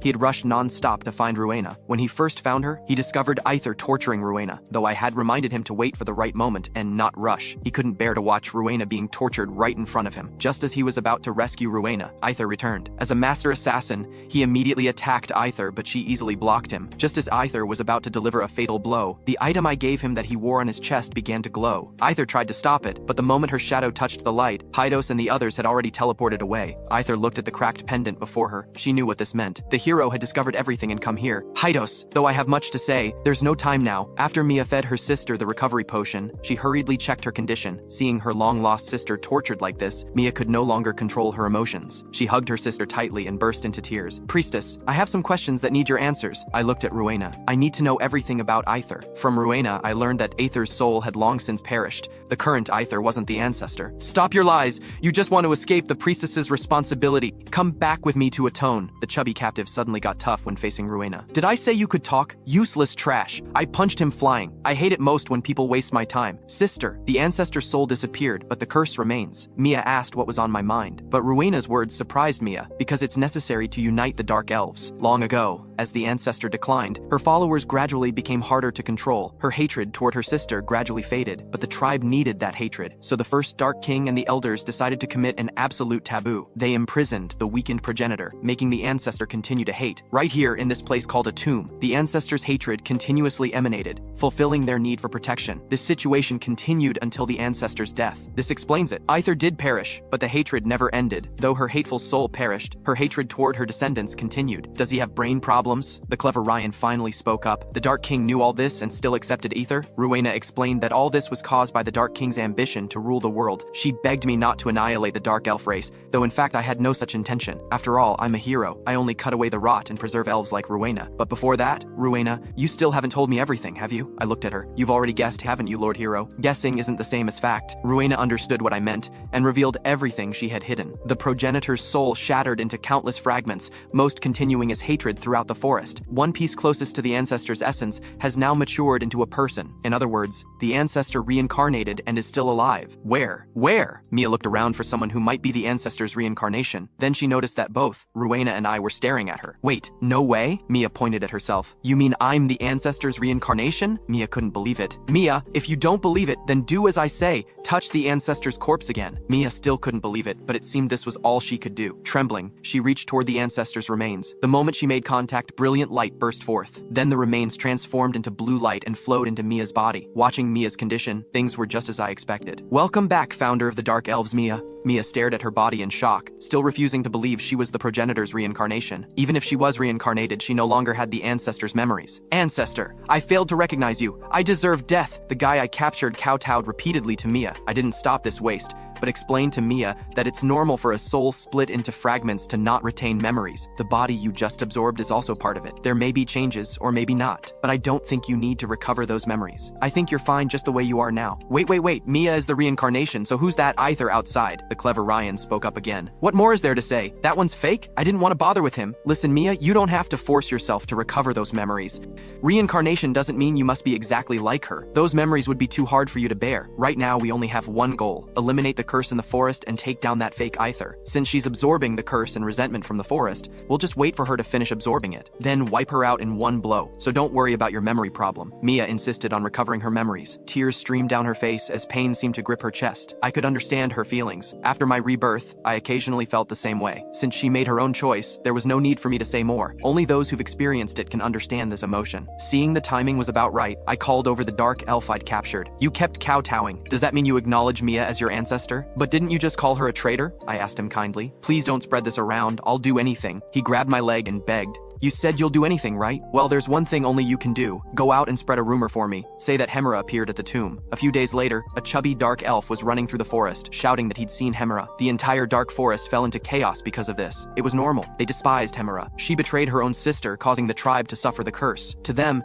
Hemera was the embodiment of malice. They had every reason to hate her. Though a few elves didn't feel this way, at least not before the brilliant sun appeared above the tomb. Naturally, they pinned their hopes on Aether, that being who was unaffected by madness and malice, and could freely enter and exit the dark forest. Forced by circumstances, Aether had to raise the lamentation crystal to appease the tribe. Your mother, that is I, will end this chaos. Aether hadn't fully absorbed the curse yet. Now wasn't when she wanted to fight. She kept clutching her head as a voice tormented her mind relentlessly, until her eyes transformed into the shape unique to demons. I sat where the corpse had been, waiting for Aether to arrive. Soon, thick darkness swept over the entire tomb. Enough! I pulled out the staff made from the world tree and dispelled the darkness. I heard the current hero is a mage. Seeing you now, you're quite interesting indeed. How else would I eliminate demons and beings like you? Hearing my words, Aether's face darkened. If only I could see just her beautiful exterior like a normal person, but I could only see her hideous side. Mikhail, she's said also noticed something wrong. I'd seen this face in my past life too. People with this face were all contractors who had signed contracts with demon gods. At the same time, the Dark King was rallying his people,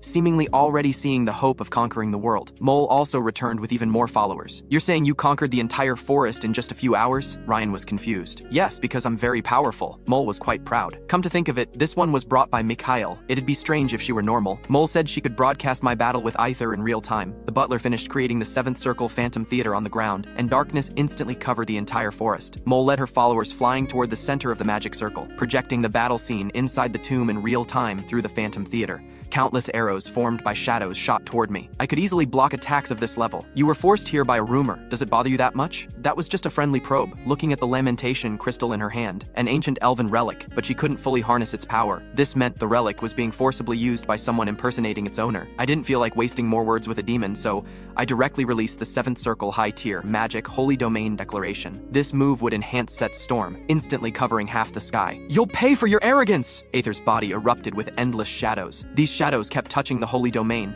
then collapsed, then surged up again. I know you want my children to see this, but we were born to walk alongside darkness. Everything you're doing will be meaningless. relentless. Her shadows kept pressing against my holy domain. But I wasn't just standing there waiting for her to break my holy domain. You've lived for thousands of years, and I don't doubt your strength, but do you know about the Lameton created by my ancestors? What kind of trash is that? Just become nourishment for our world conquest. Her assault grew fiercer. Powerful shockwaves blew away everything around, but fortunately I had Ryan and the others leave beforehand. Seeing she wasn't taking the bait, I directly chanted the magic spell I had prepared. Once there were two women, one was the sun, one was the moon. Sun and moon shone together. Stop! How do you know this? Aether intensified her attack, the shadows no longer randomly striking. Countless black chains attacked me from all directions, but Set had already deployed the storm, blocking all attacks. Darkness devoured the sun and destroyed the moon. Only the black sun remains while the moon is gone, awaiting the moon's return. Die! Aether's hand broke through the storm and attacked me. Mask Destruction Hemera. The instant the spell completed, Hemera's disguise completely shattered. She wailed in agony. She was so close to success, everything ruined at the last moment. This wail that had echoed for 1,000 years was from none other than the one exposed under the black sun, the sister who sent her own sister into the abyss, Hemera. She covered her face, questioning how I knew these spells. I didn't answer. I won't let you die quickly, hero. I'll tear you to pieces. 8th circle high tier holy magic, triple sacred. So this is your true form, Hemera. Shut up. Hemera's aura surged again. Demon sealing divine pillars, rise. 3 pillars made entirely of holy power blocked Hemera's escape routes. Demon slaying holy net, countless spiderweb-like nets bound her. Hero, if not for you, my plan would have gone smoothly. I would have avenged my sister. Revenge? How ridiculous. Wasn't that sisterly bond destroyed by your own hands? This is clearly your fault, yet you shift blame to others instead of admitting your mistake. As for resurrecting your sister, she's already yet you shift blame to others instead of admitting your mistake. As for resurrecting your sister, she's already successfully reincarnated. As for you, you're nothing but a hypocrite. I told you to shut up. Hemera was gradually being eroded by shadows. Powerful force allowed her to break through the nets binding her. She leaped high, raising the lamentation crystal as if to smash it down. I gripped my staff with both hands, barely blocking her frenzied attack. Her heavy blow, I couldn't fully block it. The powerful impact sent me flying. Hemera now looked nothing like her previous nobility. She wore pitch-black ceremonial robes, and her hair and body had changed. Hemera, no matter how well you disguise yourself, you're still Hemera in the end. World tree branches. The world tree branches I'd set in ambush pierced through Hemera as she charged at me. You think this can stop me? Hemera tore off the world tree branches with her bare hands. Go die! Hemera ignored her injuries, wielding the lamentation crystal as she charged at me. Too fast. I had no time to react. This strike would at least seriously wound me. Suddenly, the lamentation crystal cried out in grief, the entire sacred artifact trembling violently, seemingly wanting to break free from Hemera. The next moment, it broke free from Hemera's hand. The lamentation crystal is resisting me! Hemera couldn't believe the scene before her, but facts wouldn't change by will. The lamentation crystal flew toward Mia, who was hiding in the shadows watching our battle. Hemera looked at Mia, her sanity gradually returning. She knew this face all too well. It was the person she had spent day and night with, her own sister, Aether. Hemera recalled the scene from 1,000 years ago, when she and her sister were playing in the forest. A strange voice echoed in her mind, that squirrel is about to die. As soon as the voice finished, the squirrel before her eyes died. In the days that followed, every living being she saw died just as the voice said, until that day, when the subject of his death sentence was the person standing before her, Hemera's sister, Aether. Hemera tried to destroy her own ears to escape the voice in her head, but no matter what she did, the voice in her mind would still appear, until he said he could cure her beloved sister. Hemera wavered. It seemed she had no other choice. Following the voice's instructions, she used shadows to erode her own sister. The shadows did take away her sister's illness, but when Hemera happily pushed open her sister's door, her sister on the bed had lost her beauty, her entire body eroded by darkness, hatefully demanding to know what she had done. She could no longer control her tears, trembling as she reached out, trying to grasp Mia before her. Just like back then. Sister, I'm so sorry, But standing before her was me. Before removing the demon god's power from her, I wouldn't allow her near Mia. 8th circle high tier holy magic, holy fire judgment, an endless storm of flames swept over Hemera. Though she might also be a victim, I wouldn't forgive what she'd done. Holy wall, divine order, divine shackles. Since she wasn't planning to resist, I had to instantly cast 3 spells, completely removing the demon god's aura and power from her. Looking at the flame storm before me, perhaps Hemera had been eliminated as well. Hemera didn't die. She spoke slowly. I was about to cast more magic, but her following words made me stop. I just wanted to apologize to my sister. I shouldn't have let the shadows erode her without permission, even though I wanted to save her. Whether it's the curse or the demons, I just wanted my sister to come back to life. I wanted to eliminate everyone and everything that tormented my sister. Mia looked at the pitiful Hemera before her, unable to resist reaching for her hands. Seeing Hemera about to get close to Mia, I still decided to completely annihilate her. Stop, Mikhail. The demon god's contract has already been removed by you. Set stopped me. me. Though the memories had faded, Mia still shed tears, and her pupils gradually began to change. It's all over, Mikhail. No need to continue. Leave the rest to Mia. Stand up, Hemera. Go kill the hero. The demon god's voice still echoed through Hemera's mind. If you're willing, I can give you even greater power. No, it's all over. I knew from the beginning. Contracts with demon gods only bring destruction. It's too late for anything now. Hemera collapsed on the ground, accepting her fate of annihilation. She trembled as she reached out, trying to grasp her long-lost sister's hand, but it was impossible. Unexpectedly, Mia took her hand. Poor child, you've made such a mess of things. Is this a hallucination before death? Hemera couldn't believe she was hearing her sister's voice. It doesn't matter anymore. Right now, Hemera just wanted to apologize to the sister before her. Sister, I did hate you terribly. Through the long despair and sorrow. It took me a long time to accept that you did this to save me, but now it's all over, isn't it? My sister, Hemera. Hearing the familiar tone and voice, Hemera's eyes flew open. Even if no one else can forgive you, I will. Aether's voice reached every dark elf's ears. Everything you've done for me, everything you've endured is more than enough. You're tired. It's time to rest well, sister. As a long-lived race, Hemera had endured nearly 1,000 years of hatred from her people. Now she could finally leave in peace. Not far away, beside a withered and rotting dead grass, a brand new blade of grass gained new life. Perhaps the same was true for Hemera. Seeing their sisterly exchange had ended, I asked Mia if she was now Aether. Aether nodded, indicating she was just consciousness remaining within Mia. So you're about to dissipate soon? I stood up and walked toward her. Not entirely. I temporarily exist because Mia hasn't recovered her memories yet. If one day Mia chooses to accept all the memories, then she will be me, and I will be her. Thank you, hero. Though you acted out of duty, my sister can finally rest in peace. Wait, what about the royal family who tortured and abused you for so long? Would you like to come with me to destroy them? Seeing Aether show extremely eager expression, I understood her thoughts. Since she was now the existence closest to Aether, she must want revenge. The Dark King watched the projected scene, unable to believe that the person he worshipped was actually Hemera. The crowd below all looked at him with hatred. After all, they despised Hemera most of all. He knew what this meant. If he admitted all this was true, he'd be pulled from his throne. Compatriots, all this is just an illusion created by Hemera. Everyone, don't believe it. The Dark King had to control the situation and tried to unite with the Council of Elders. The elders of the Karen faction also realized things couldn't continue like this and stepped forward to support the Dark King. Yes, that's an illusion. Why would the king lie to us? Actors planted beforehand also stirred up the crowd. Seeing the plan succeed, the Dark King rekindled hope. He just had to stall and there would be a way out. But his smile didn't last long because applause rang out from above him. Sorry to interrupt, Dark King.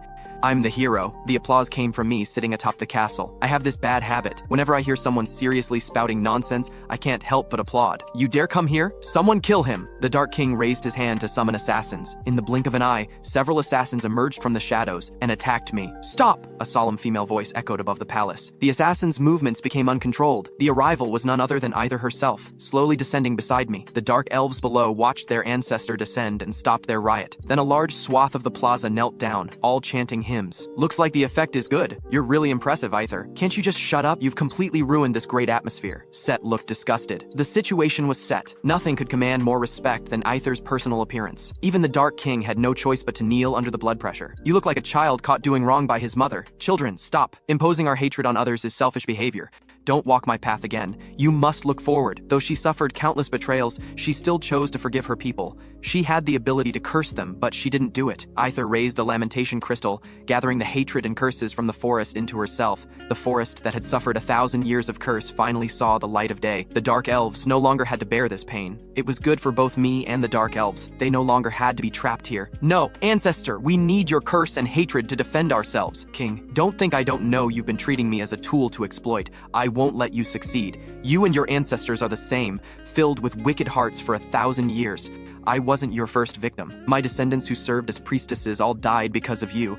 Seeing Aether no longer acting according to his plans, the Dark King angrily drew his sword and pointed it at the person he shouldn't have. Warriors, draw your swords. He tried to summon others to resist with him. I've wanted to beat him up for a long time. The plague in my past life, he was also the culprit. Since he's now seeking death, I might as well oblige him. I instantly appeared before him. The elders, seeing this, all released dark magic trying to protect their king. But I'm the hero. Any dark magic is child's play to me. The 7th circle magic I released, Realm of Hekau, directly absorbed all attacks, then reflected them all back. The elders, suffering from their own dark magic, all collapsed in agony. Die, hero! The Dark King swung his sword at me. I blocked his attack with just 2 fingers. This level of strength, thinking it could hurt me? Since you chose to become king, you should shoulder the responsibility, not realize your ambition. I once inherited a family too, but I wasn't as responsible as my father, leading to the family's destruction. Looking at the Dark King I was holding up, still defiant, I seemed to see my past self. Perhaps this is what they call same-sex repulsion. The more I thought about it, the angrier I got. My staff said it wanted to hit someone, so I had to satisfy it. After beating him black and blue, I finally felt better.